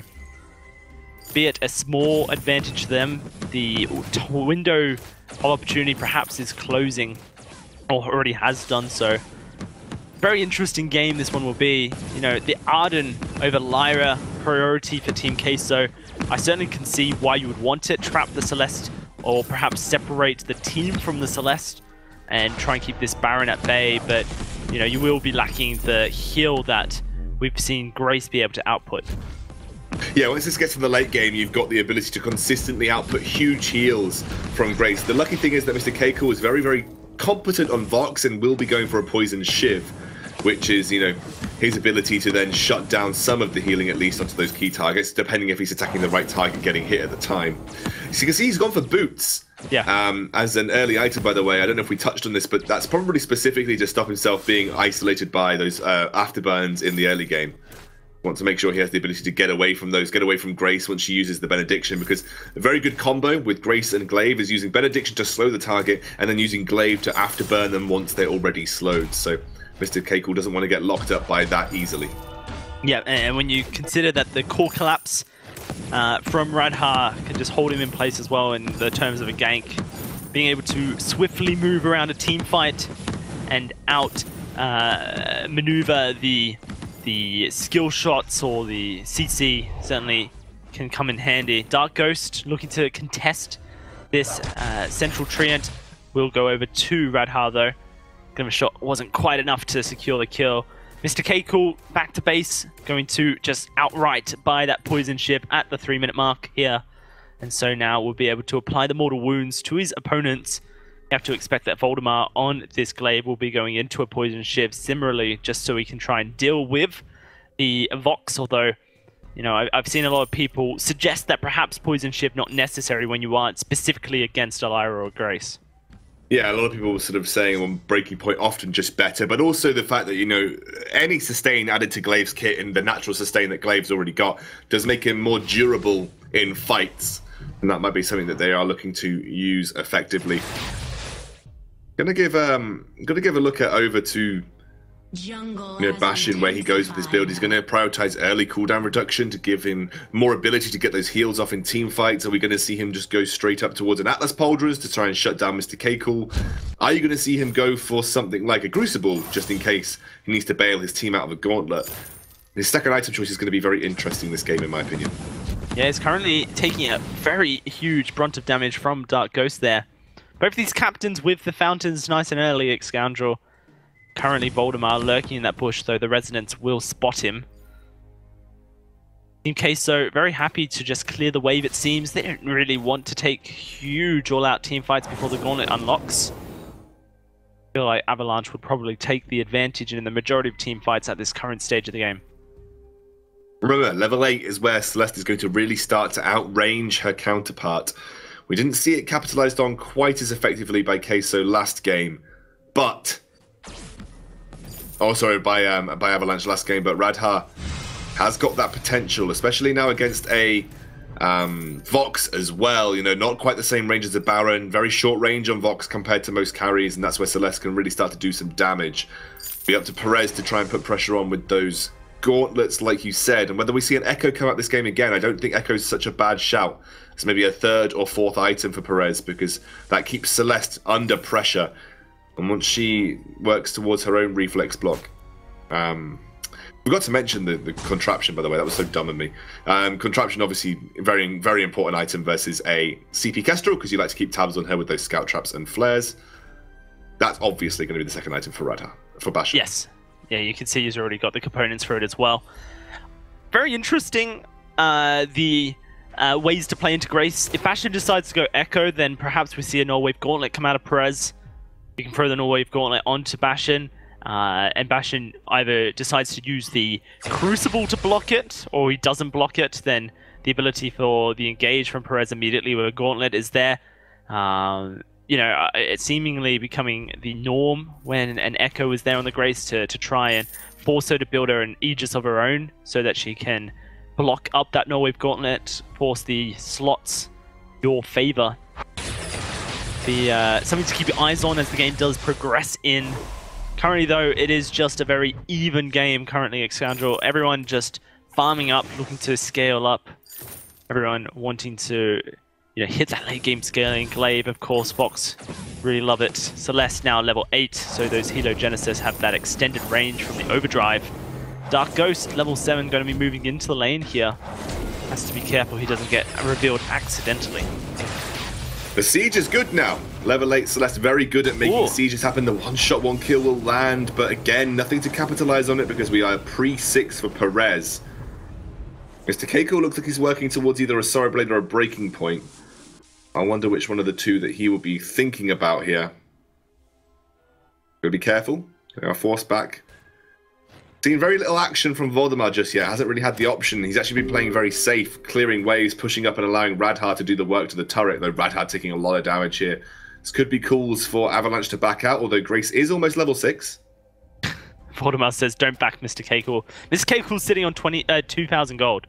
That's why Mr. Keiko wants to back. Voldemar knows that Mr. Keiko's sitting on 2,000 gold because he's also sitting on 2,000 gold.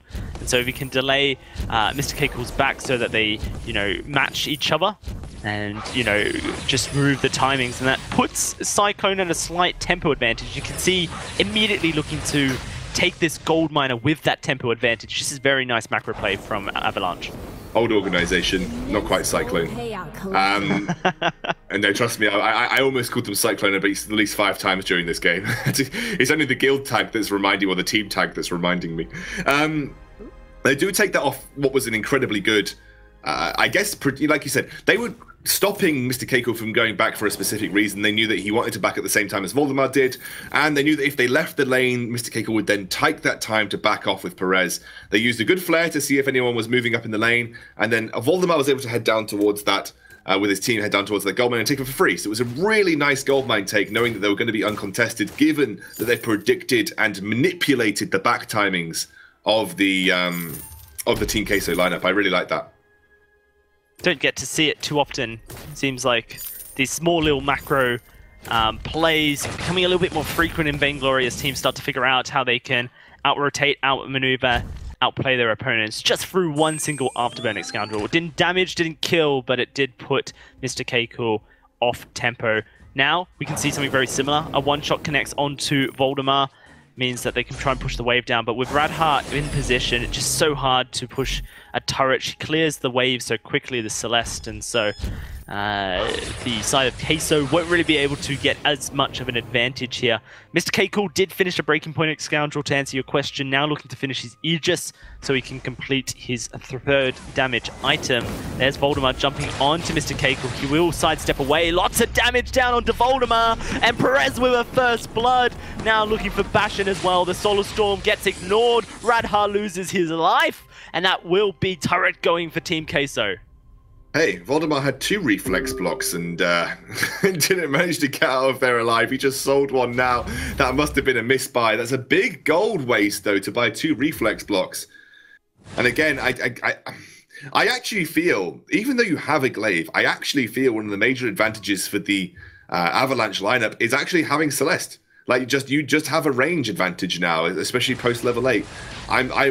I'm interested as to why they think they need to find these afterburns when they could just play from range. Playing a CP Kestrel into a Celeste, if you haven't won the early game hard, is like playing a game of Minesweeper. You basically have to stand in whatever terrain you're in and hope that you're not standing on top of, or make sure you're not standing on top of a Heliogenesis, or try and predict where the Heliogenesis is going to come down, because you basically have to dodge them during stealth. So I think that's a big advantage for the Avalanche lineup. They don't need to make these overly aggressive afterburn plays, especially when they haven't really done much work previously with those Heliogenesis. Currently a siege being set up by Avalanche. Perez's gauntlet down for another 30 seconds here. We'll have to see if Avalanche does decide to pull the trigger. There is a Crucible on Perez. Be interesting to see what he uses that for. Got a couple of options, hasn't he? He's got Holy Nova, Afterburn, he's got Core Collapse, all of which are good. Perez searching for an opportunity. They're trying to push back Avalanche, but Avalanche do have that heal of the Grace to sustain either Bastion or Radhar. Nice dodge out with the one-shot, one-kill here. And the siege will continue. Especially considering Dark Ghost doesn't really want to build defensives, that Crucible is more for Dark Ghost than anyone else, just provide a block for him. Gold is, it's fairly even. It's 1,000 in advantage of Mr. Keiko's team, Queso. But at 11 minutes, it doesn't really mean anything. And actually, with this gold miner being taken by Avalanche, pretty much uncontested, 7 seconds on the one-shot, it will be blocked by Voldemar anyway, regardless. This will be gold swinging pretty much to dead even. Immense gold payout collected. Yep, they managed to back out of there quite nicely. Voldemar's gone for Atlas Pauldrons now. He's working towards an Aegis again, super defensive. This type of defensive itemization I much prefer, because Voldemar in this case is supposed to be tanky. He's got utility. Idris is literally 0 team utility. With a glaive, you do have the ability to be a team utility focused carry. And that means they are supporting Radhar. They are allowing Radhar to be the major carry for the Avalanche team. They're peeling for him. Voldemar has got the defensive tools to be able to sustain these fights, get a couple of afterburns off that could be pretty crucial. I much prefer the way Voldemar is building on this carry, specifically on Glaive, because Glaive has the stuff built into his kit to allow him to do this. Yes, Glaive's certainly more tankier, upright, and is going to be just looking to misposition either Dark Ghost or Mr. Keiko so that Radha can blow them up with core collapses and helogenesises. So yeah, I'm on board with that as well, Scoundrel. Currently though, it feels like Avalanche are very hesitant to pull a trigger. Bastion will be able to block up the one-shot, Radha won't fear it. Bit of a dive in by Bastion, and actually it's go time. Perez not quite hitting the gauntlet he wanted to, and Mr. Keiko will be disengaged by that afterburn. Perez has been maybe not so on point with these gauntlets throughout the last 2 games. His Arden is leaving a little bit to be desired. And now Mr. Keiko used his ultimate, and Avalanche just trying to find a way back in here, trying to use Radha. A lot of pressure on Radha's shoulders these games, you have to feel. He is the guy that will do the damage necessary to carry them in the late game team fights. Voldemar not built to do that, and Dark Ghost is just battering them back, gone for a Broken Myth second here. Although Broken Myth has also been finished up by Radha again. A better item choice than the Eve of Harvest this game, because he is the damage carry that is necessary to win these games. Oh, a one-shot connects. Bastion though will be able to heal him up. Solar Storm tags Perez, who still waiting for that gauntlet to come back up. What a tense game. Yeah, what a tense game between these 2 teams, neither willing to put a foot wrong. I mean, Team Queso already have the safety net of having won a series already, but Avalanche need to win this series. I think the 1 game in the bank will be good for them, because obviously any wins help you in this format of challenge battles, I believe. But you know, to lose this series still feels like a loss of your VG8 spot, and Avalanche will not want to put a single foot wrong as this game progresses. Remember, in Vainglory, a 1 wrong team fight, 1 wrong foot could lose the entire game for you, and it's not just the game now that matters. It's the entire existence of your professional VG career, at least in the VG8 series. So that's why every single decision is so calculated, Dalsy. For players like Voldemar, 3-time European champions, this is the place he feels like he's at home at Scoundrel. Radha, though, coming into the competitive scene last season and having some fantastic performances. It felt like when Cyclone were at their top of their game was when Radha was just performing like a monster. Now as Avalanche here, you have to wonder if Radha can do it all again for his team. On the Celeste, he has to. I mean, he has to. Yeah, that's it. You hit the nail on the head. There is no if Radha doesn't perform, at least we have Voldemar. They don't have Voldemar this game. Voldemar's not built to be a carry this game. He's built to be a front line for Celeste and at least do some form of distraction, maybe if he catches out Dark Ghost. But this is Radha. This is Radha's game now. Eve of Harvest, when he finishes that'll be a big item spike for him. I'm actually surprised that Voldemar is not giving more farm over to Radha in the lane here. He's farming so excellently. Perez, perhaps a little bit caught, will not be... Mr. Keiko, hello. Never mind. Great reflex block. Able to escape that one. What was Mr. Keiko doing there? I have to wonder. One shot comes out, doesn't connect. Mr. Keiko's flying forward, wants to fight. Here's Dark Ghost in position, ready to fire. The Scout Trap does spot him out. Man, a crazy game here. And, you know, Voldemar, he's farming so expertly in the lane at the moment, Scoundrel. Currently sitting at 176 at this 16.5 minute mark. That is a lot of CS for Voldemar. But you are right. If you get this Celeste ahead, then your chances win. So perhaps sacrifices may need to be made. I just want to turn your attention to the fact that Vashin is actually maxed B, maxed Holy Nova, which is very interesting because it's not a build that you often see come through. But it doesn't mean that in the front line that you could basically get a free reflex block. You gain immunity to negative effects while casting the ability, which you can't be stopped casting that ability. And it was also very good for peeling against for the Celeste. The cooldown obviously goes down as well, so that's a pretty big pickup. Gauntlet connects onto Radha. Late on his reflex, Bastion in a little bit of trouble. And he will just get taken down. You know, Scoundrel, one shot won't connect. They're going to continue fighting here. Radha in a bit of trouble. Good afterburn knocks Mr. Keiko away, but not enough. The Kraken now should be taken by Queso unless Voldemar makes a hero play. I don't get it. I'm ticking here, Scoundrel, about the Holy Nova. The only time it would make sense, I feel, is if you're against a Catherine. But like, even if you run into an active camera trap, how quickly are you going to be able to pull the Nova? And even if you do pull the Nova, you're not going to continue running. You've planted yourself to knock someone up. I know. To me, it doesn't make sense either. But I feel like you have to give the pro players are going to have a reason for it, right? So I always feel like I need to search for a reason, even if that reason is bad. And let me be honest, I'm not a big fan of maxing B first on Grace. I don't think it's the best way to play her.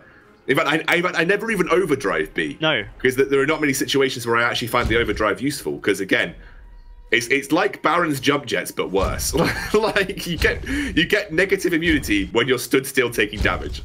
Yeah. I don't think I've ever seen...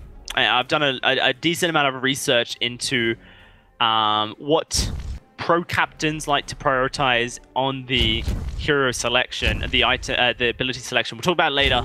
That's going to be Bastion throwing his Holy Nova out, planting his feet, now caught in a gauntlet and taken on down. The Fountain will not keep him alive. Turret goes down. The Kraken should blow up with it as the turret claims the bounty. But yeah, no, like this is just something that you don't often do on Grace. No one does it.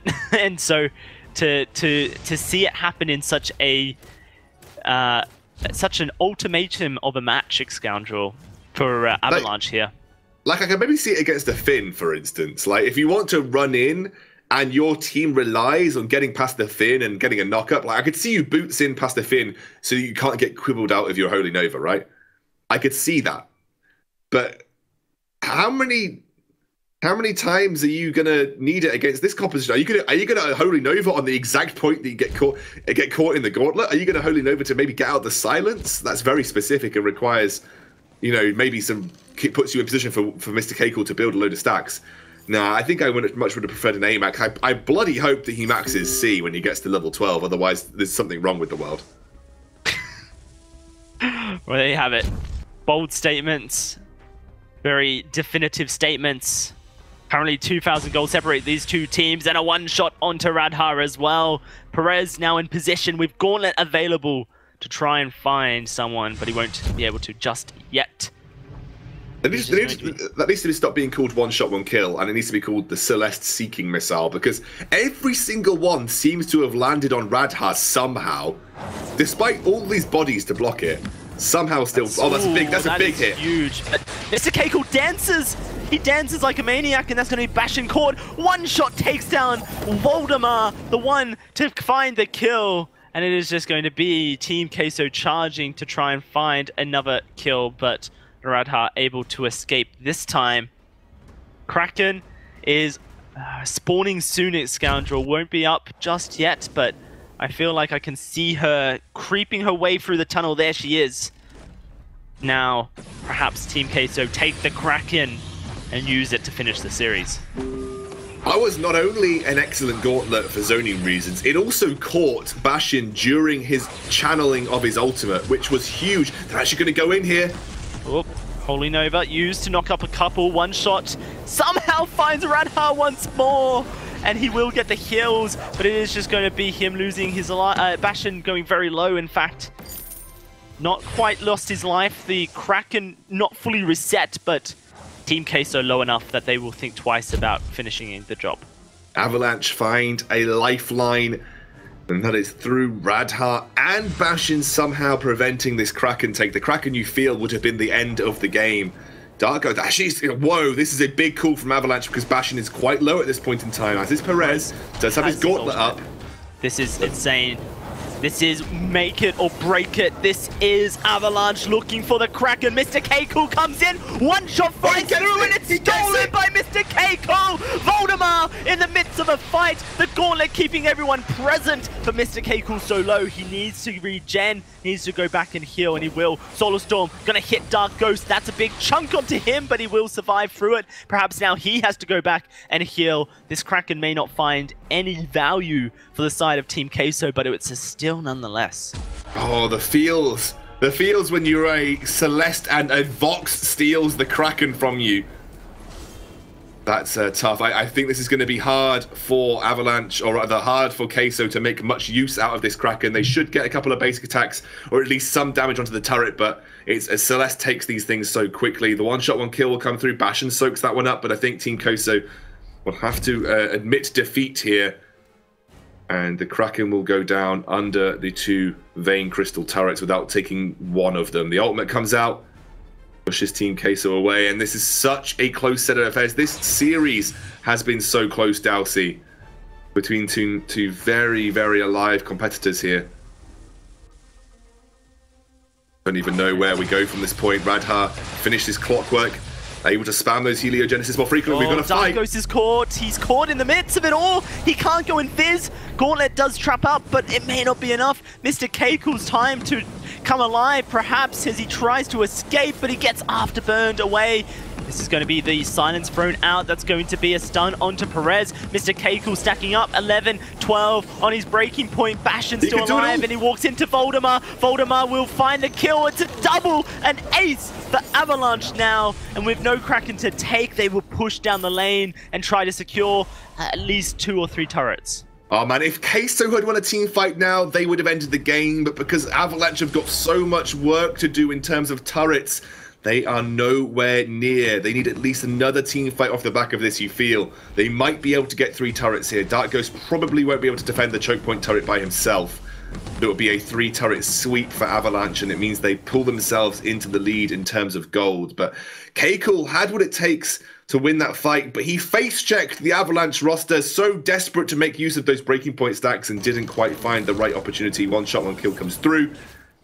Choke point turret goes down. Lots of gold now. 2,000, 3,000.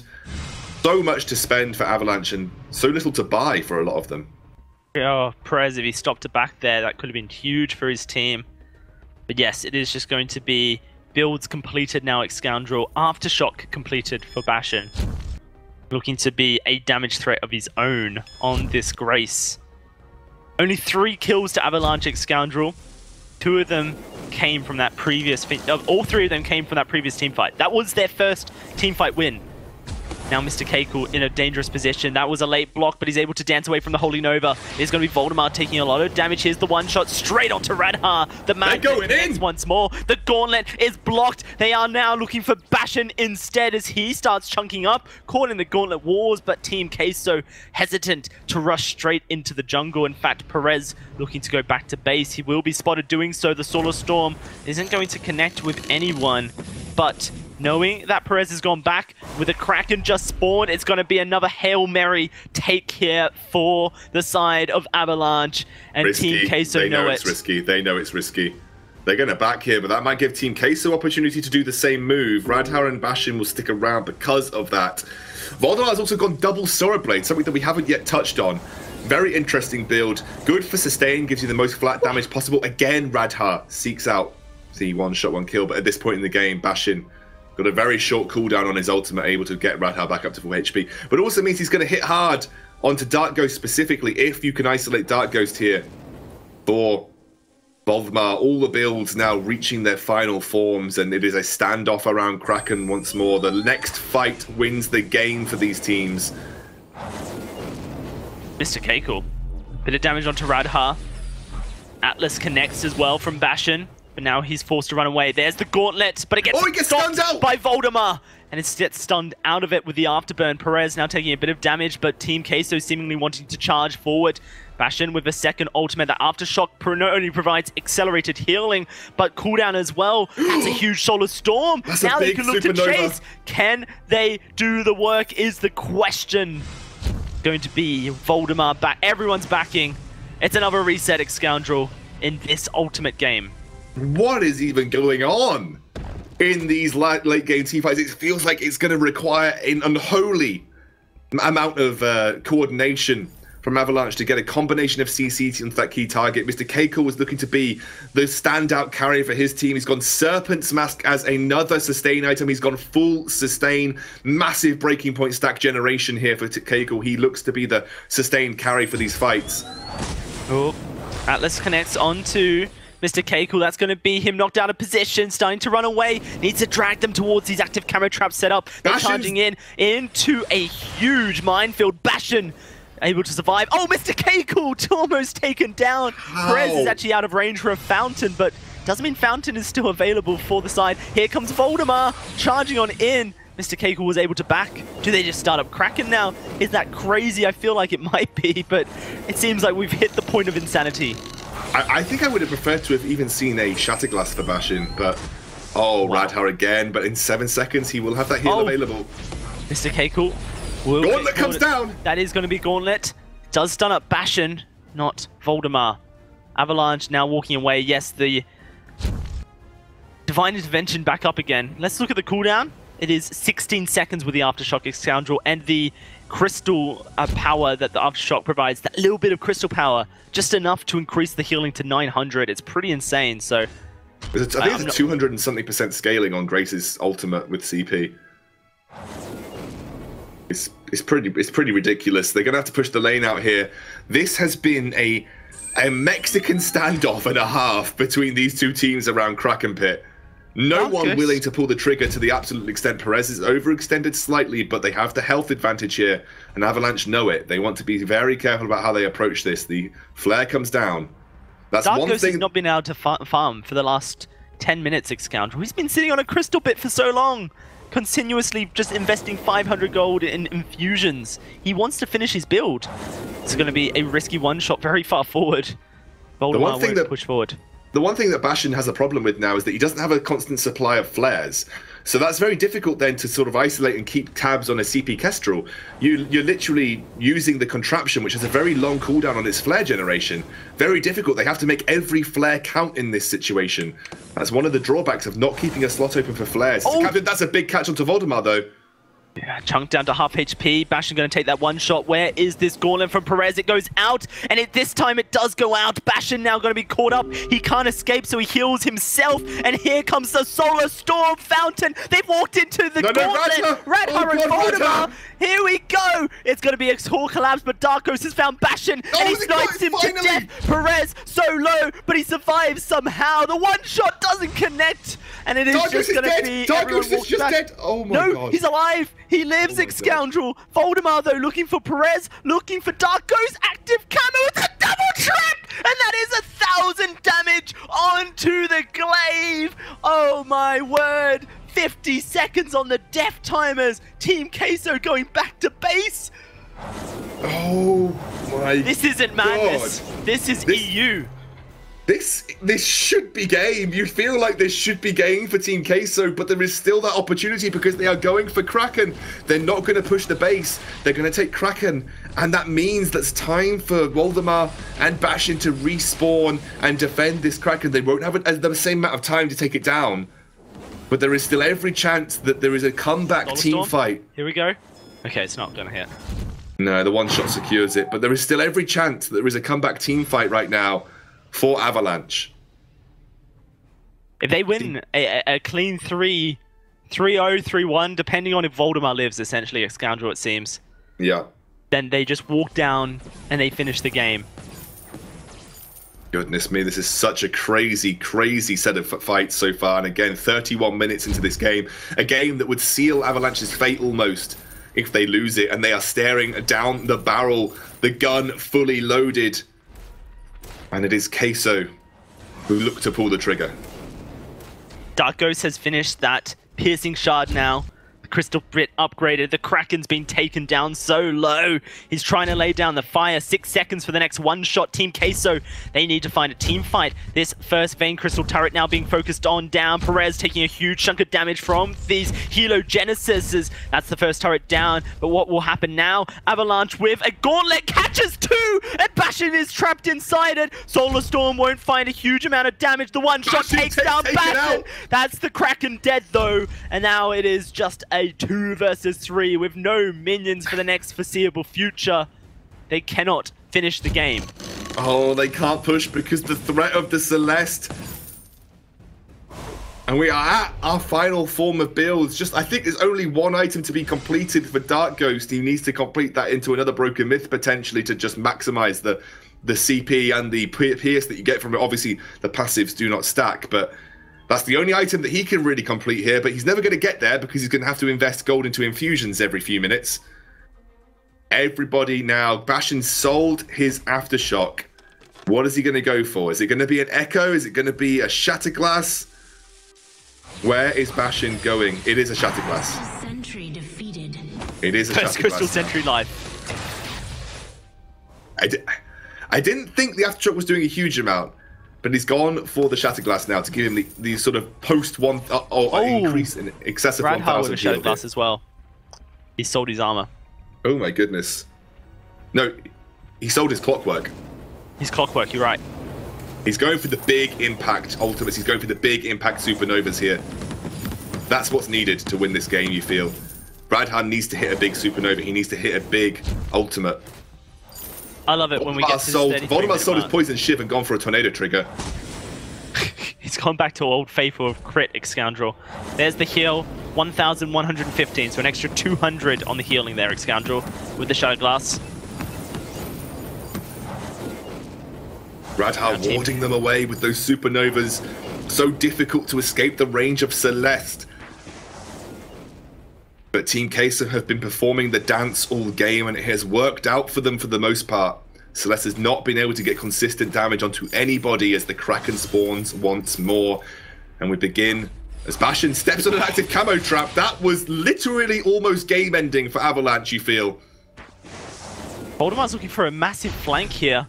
Goodness And he's me. going to be allowed to do so. Dark Ghost, oh, the one shot, he gets knocked into the wall. Dark Ghost is in trouble. Can he escape is the question. He gets the range. Now there's a core collapse. Perez in a bit of trouble, but they are just going to walk away. The Solar Storm will not find a target, but the Kraken, she spawned, and it's going to be a Kraken take for Avalanche. I don't think that Team Queso can even contest this Scoundrel. It is just going to go over to Avalanche. One shot's available for Dark Ghost. There's a corridor.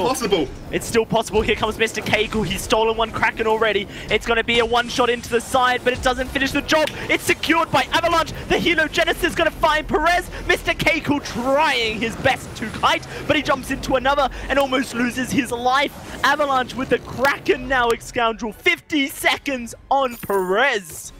This could be it. This should. I'm going to touch every piece of tree-based substance. Look at these. In this Look at room. these. Okay. He's set up. He should be able to finish here. They should. The flares unlimited. They don't have sight of these active camo traps. They don't know where Dark Ghost has placed them. Bastion's on top of one. Bastion does get stunned, but he is tanky and he will take that. It's going to be this Kraken being tanked down by a little bit. Bastion dives forward. Mr. Keiko blocks the Holy Nova. Mr. Keiko has to make the biggest play of his life right now as he gets slowed down. Here's the one shot onto Radha. It does tag him. Mr. Keiko, though, tagged with the Heliogenesis. This Kraken about to take the first turret. Dark Ghost dodges away from the Solar Storm. Perez is up. Let's go. Gauntlet time for Perez. He's going to push them all back. He catches Bastion in the middle of it, but he walks out with the Crucible. It's going to be the turret. Very low. The Kraken doing its work. Avalanche want to finish now here. Scoundrel with the gauntlet down. They want to push. They need to find it straight onto the turret. Here we go. Turret down. It's time to try and finish. Mildemar's walking in. Voldemar's doing the work. Voldemar's going to secure the game for Avalanche. And that will be a 2-1 victory for Avalanche. And it was Voldemort securing it in every aspect. It was the flank by Voldemort to pick out Dark Ghost in the back line. One of the only ways to deal with this competition from Team Queso is to isolate the one member that goes down so quickly. And Voldemort with the Tornado Trigger and the double Sorrow Blade picked off Dark Ghost, blew him up, and then gave them the space to take that Kraken and potentially end the game, or actually just end the game. Crazy, crazy 36-minute thriller. And, well, Avalanche keep their VG8 hopes alive. Certainly do. Incredible series. And let's throw it back to some gentlemen who've been watching eager-eyed this entire time. Munchables, please tell us what you just saw. What I just saw is a 36-minute game with Radhart 1, 2, and 3 scoreline at the end. Like, that's how low kill that game was, despite it being basically all fighting as well.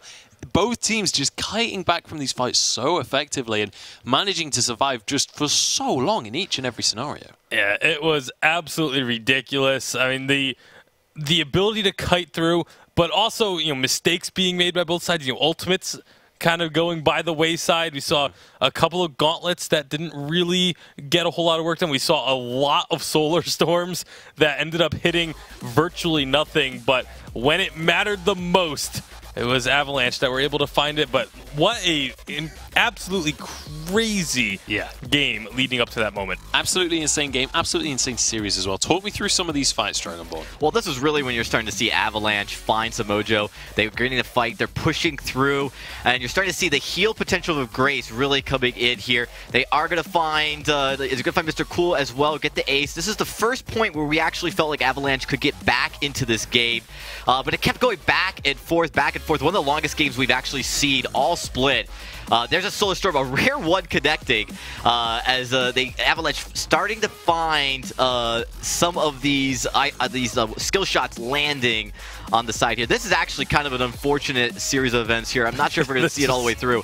Waldemir does... We should. I hope so, because he does try to move down in here. He looks to go and get the Arden, moves all the way back over, lands on a double active camo, deleted.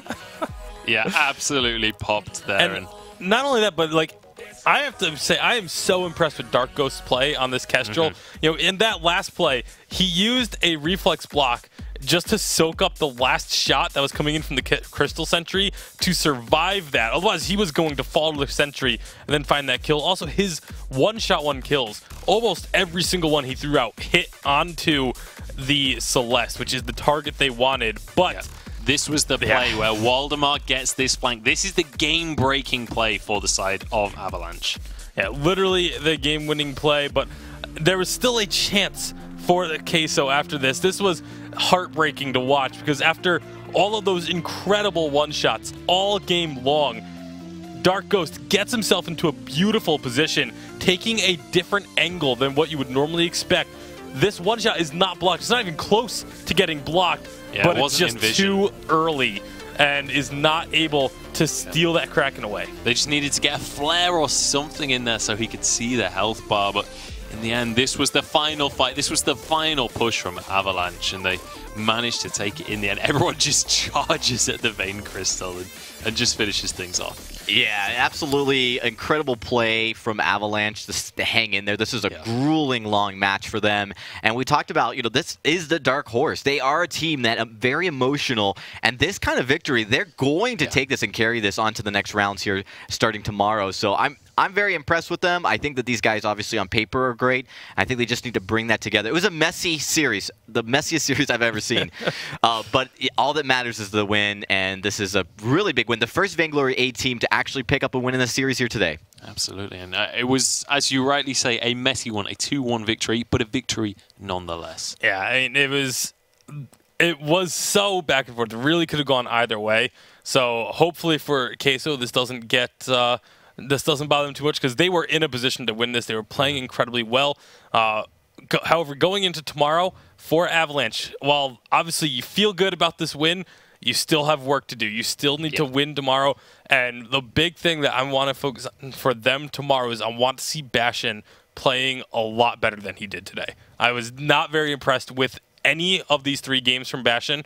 The first game that they won when he was on the Finn, they won kind of just because the Finn was, just is Finn in general. But the other 2 games, his Lance, I don't think was very good. The Grace, there was a lot of mistakes. Going for the overdrive on the Holy Nova. I have an idea of why you go for that against Kestrel. Can't really get into it too much now, but definitely want to see him step up more tomorrow. All right, so still a lot of room for improvement, but they get the victory nonetheless here today. Let's take a look at our points as we round out day 1 for Europe. Calamity sitting pretty right at the top. We've got Calamity, Queso, and Salty Potatoes all in that top 3 right now. This is subject to change. We still have 4 more games to be played tomorrow that will decide things, but Reliable Union, I believe, are 100% out of the running now. But both G2 and Avalanche can still make their way back into that top 3.